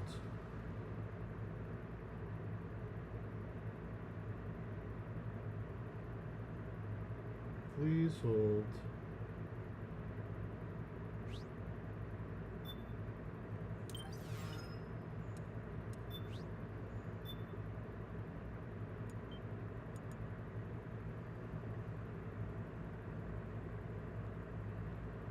Please hold.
Please hold. Snake, can you hear me? This is Jack, isn't it? I am Ryden. Jack is no more. Where are you now? I'm right beside you. Ryden, where have you been all this time? What have you been doing? On a mission. Finding something. For someone. Finding what? The corpse. Of Big Boss. What? I was asked to do this in exchange for Sunny's location. Liquid? No. The leader of a small resistance group. Her followers call her Mutka Pluku. Mutka Pluku? Big Mama. We'll finish this later. I'll follow your trail and catch up with you. Wait, what about Big Boss's body? It's with her now. Her. Oh, I'm doing okay, buddy. I hope you're coming by on Friday, and I hope you're bringing people. I just got a call from Ryden. Ryan will be here. He's coming out from upstate New York. Yeah. Radiante will be here. Did he seem okay? Be a good time, my friend. Really? That's great. Snake, I have a favor to ask. What? Don't let him know I'm Starts around 1. Fireworks are probably around 9. It would be best to just leave him alone for now. What happened between you and Jack? After the big shell incident, he became unstable. Memories began to resurface from his childhood when he fought for Solidus in the Liberian Civil War. And in the midst of all of that, the baby we had together, it hadn't even been born yet. Jack slowly stopped coming home. And when he did, he'd be dead drunk, sometimes covered in cuts and bruises. Roy was worried. He was Jack's commanding officer. But Jack just avoided him. I was all alone. And Roy was so kind to me. He's the one who encouraged me to become a counselor. I know it sounds like I'm Awesome. making excuses, but I needed to get over it. To move on with my life. I'm worried about him, of course, but I'm also afraid of him. All right. I'll keep my mouth shut. Thank you, Snake. Oh, what do I think will be the least busy? I'm gonna guess like 3 or 4 once all the food is served. But come at like 1 or 2. I'm gonna try serving at 2, so food will be out. Once all the food's out, I can chill for a bit.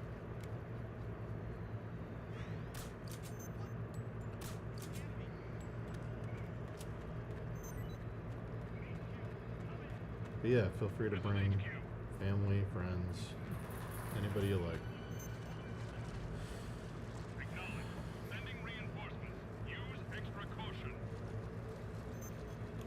Can't believe I'm already coming up on 8 hours of streaming. Oh. Oh god, these days are going by so fast. So I guess we can see in real time that the changes I've made to my lifestyle and medications have improved my focus and my ability to get things done. So that's interesting. It's interesting to have a stream archive, like a daily archive of like how I'm acting, how I'm performing, how I'm feeling. I was looking back at it and I was like, oh, I am painting faster and I am able to get ideas down quicker. My focus seems to be a little better even though I'm still having trouble finishing things.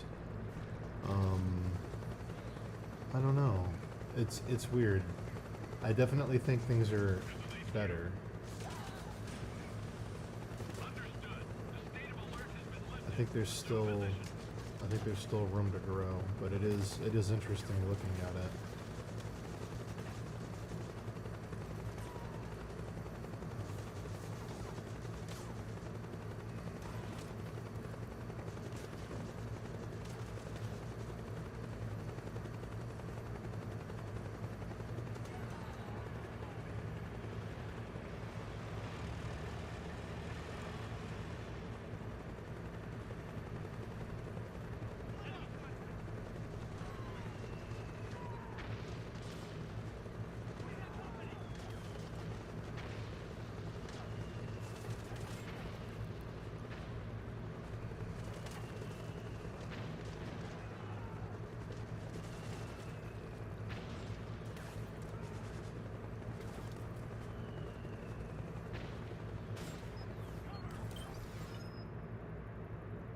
Cover me.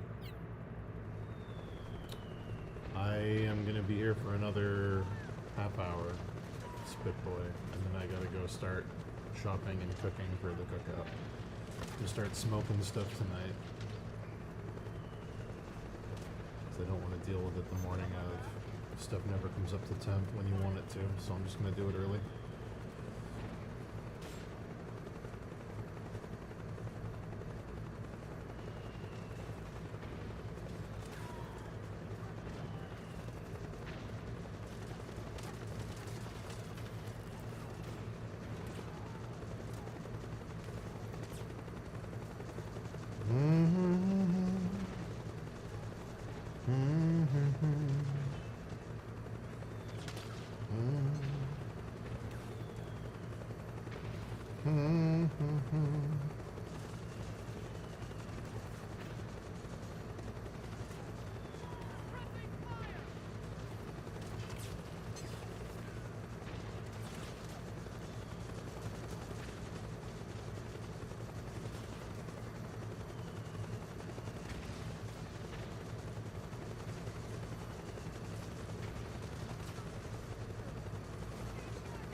Burning up!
Let's go.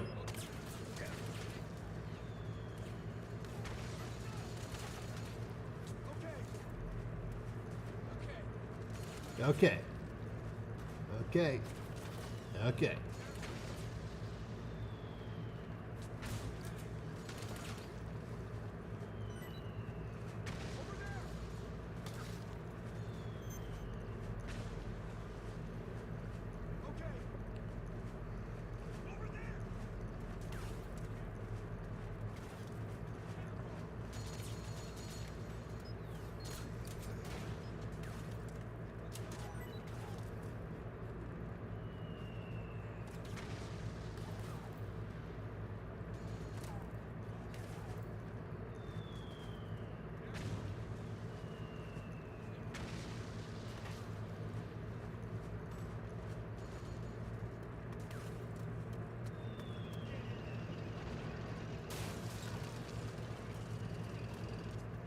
Snake, the rebels have got an armored dozer. They're probably going to use it to bust their way into the mansion. Not a dozer. It might get you inside the compound. Not a dozer. Anything but that.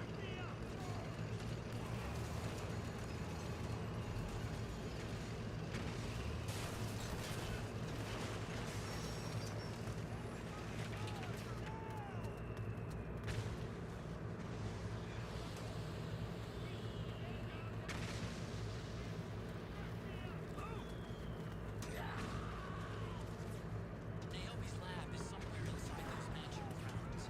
Proceed immediately. Infiltrate the place and find out where she is.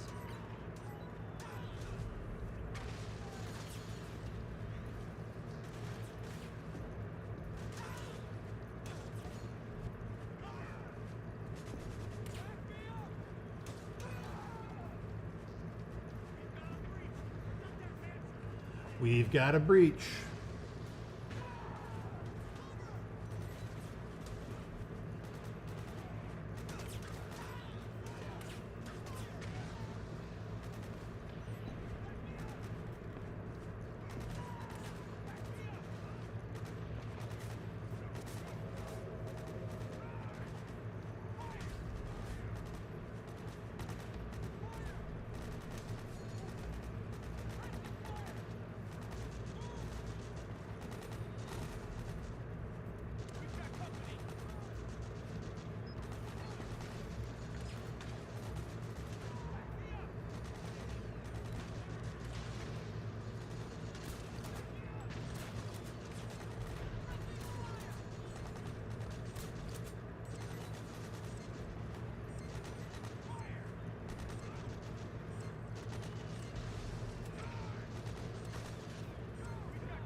Snake. Boop, boop, boop, boop, boop, boop, boop, boop.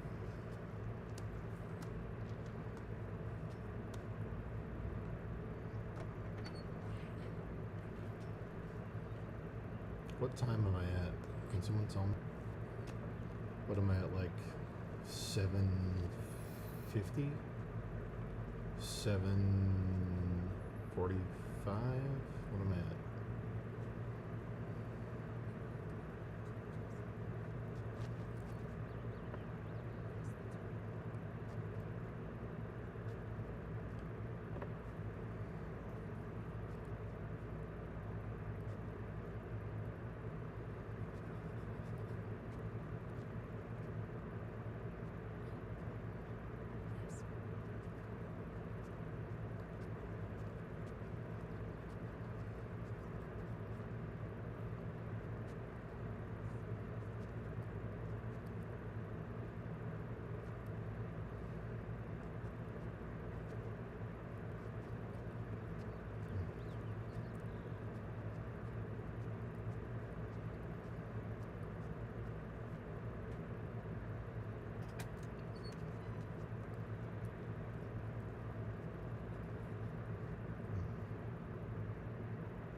minutes. 10 minutes left of stream, folks. They can create an artificial combat high using weapons at the same time a soldier kills an enemy. Or they can suppress hormones to neutralize the soldier's emotions, prevent them from panicking or engaging in friendly fire. Needless massacres. It's all controlled by the system's core AI. It artificially controls the soldier's pain, emotion, and senses. In other words, the essence of his being.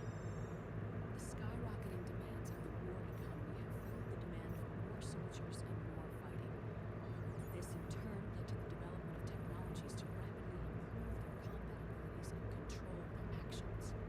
The system ensures a steady supply of battle-optimized soldiers at a minimum of cost. But you, of all people, must understand, Snake, that unlike combat technique, a soldier's senses can't be taught. They must be earned through experience.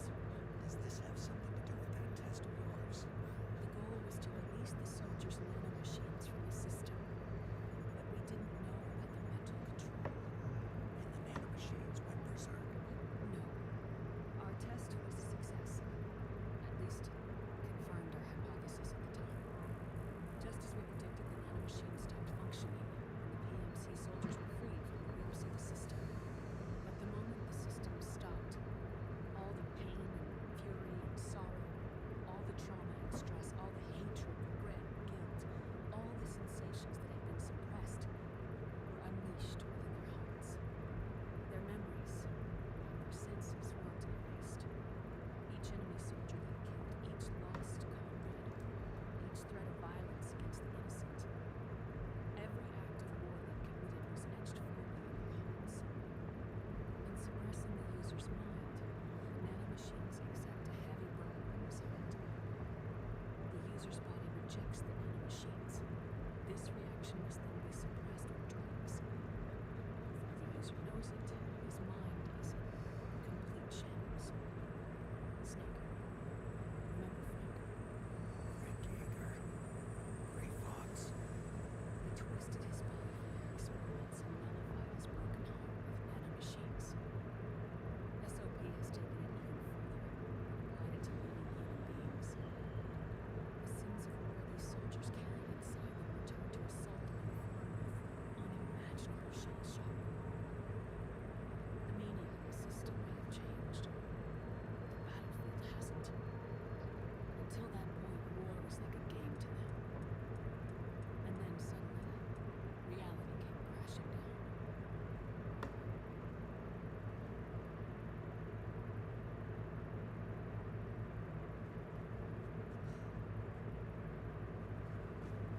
Ordinarily, our hearts are hardened through experience.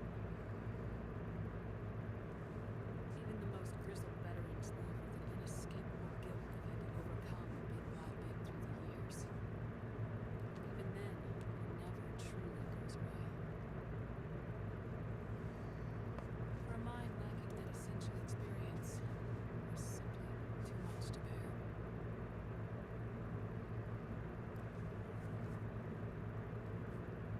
What about me? I've never been under the system's control.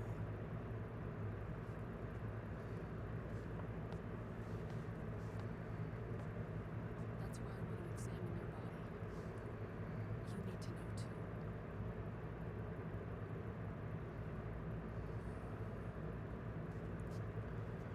I forgot that this game was like about PTSD. I forgot. I thought it was just about you can't shoot guns without permission and Snake's old. Snake, what's gotten into you? Hurry up.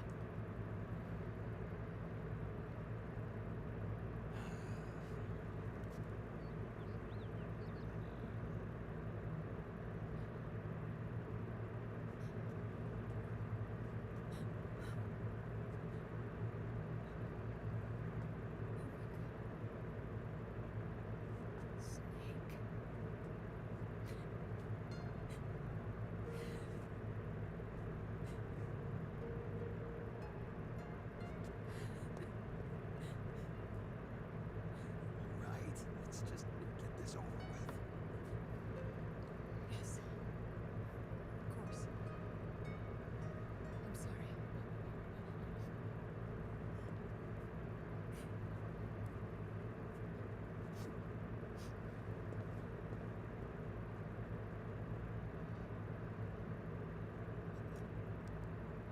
Snake, do you remember what I told you in my video about the first generation of nanomachines? You still me with it, Moses. Yes. The nanomachines are recharged by our body heat. They won't stop functioning until they're all extracted. Or until you do. Most of them are lost through bleeding and excretion. 30% still remain inside your body, attached to your cells. You did. First generation were never ID registered, so they don't react in the You same did. way as the SOP nanomachines. But they may be interfering with your body and with your heart. You're very good at that, Gross Girl. Does the aging have something to do with Thought's diet too? No. Your telomeres were intentionally set up to be short regardless of the age of the original. One of the genes that inhibit reproduction as aging, the clotho gene, was intentionally mutated as well. But more importantly, your chromosomes, like liquids, were provided with terminator genes to prevent them from making copies. Why? Your clone was created for one purpose, war. And so, in order to prevent you from being abused by clients or stolen by the enemy, they shortened your lifespan and removed your ability to reproduce. It was a safety device to ensure that the seed of Big Boss didn't end up in the hands of others. The reason you're aging so rapidly isn't because of disease or faulty research or flex diet. It's how you were born. It's your natural lifespan.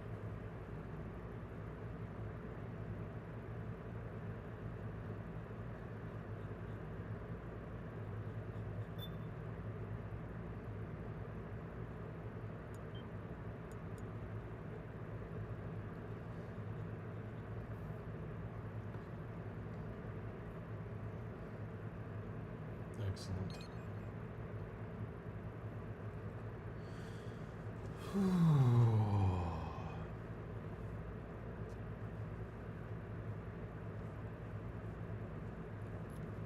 The truth, Naomi. How long is my body gonna hold out?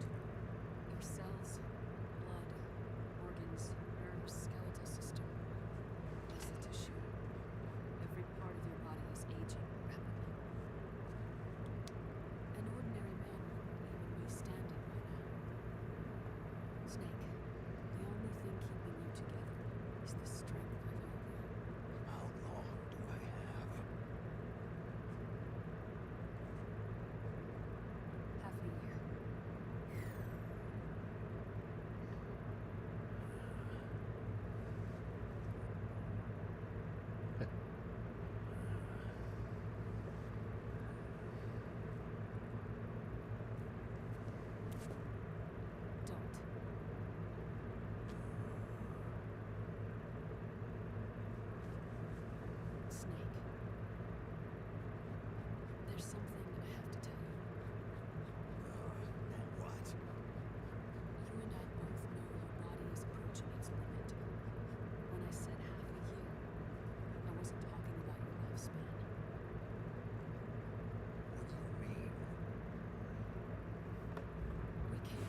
receptors. Wearing down. This mutated version of Foxdie could activate even if the infected person's genetic pattern doesn't perfectly match the Dope. receptors. Which means the virus is becoming indiscriminate with what type of target it kills.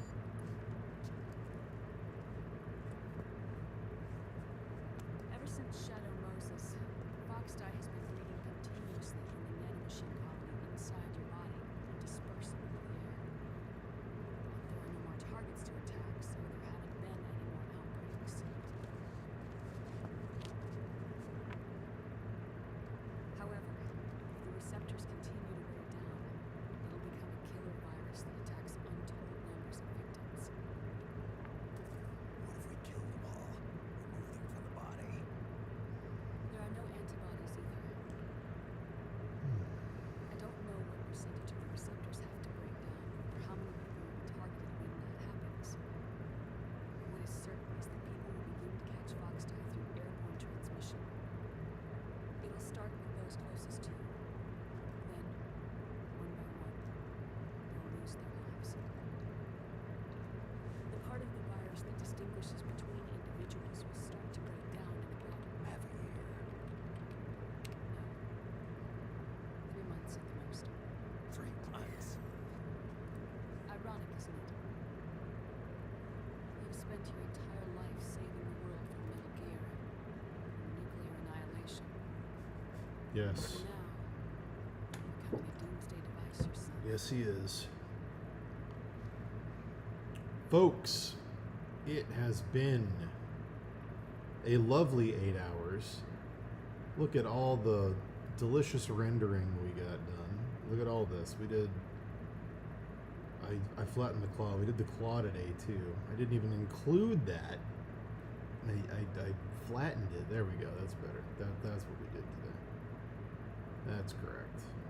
There we go. Let me take these off real quick.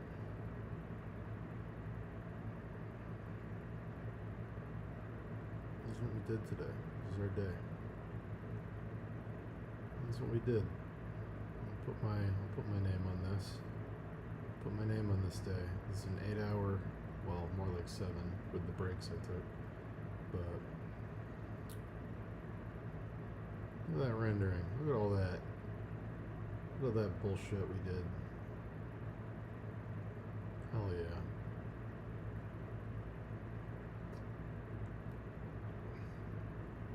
Let's get in here. Let's really get in there. Hell yeah. Alright.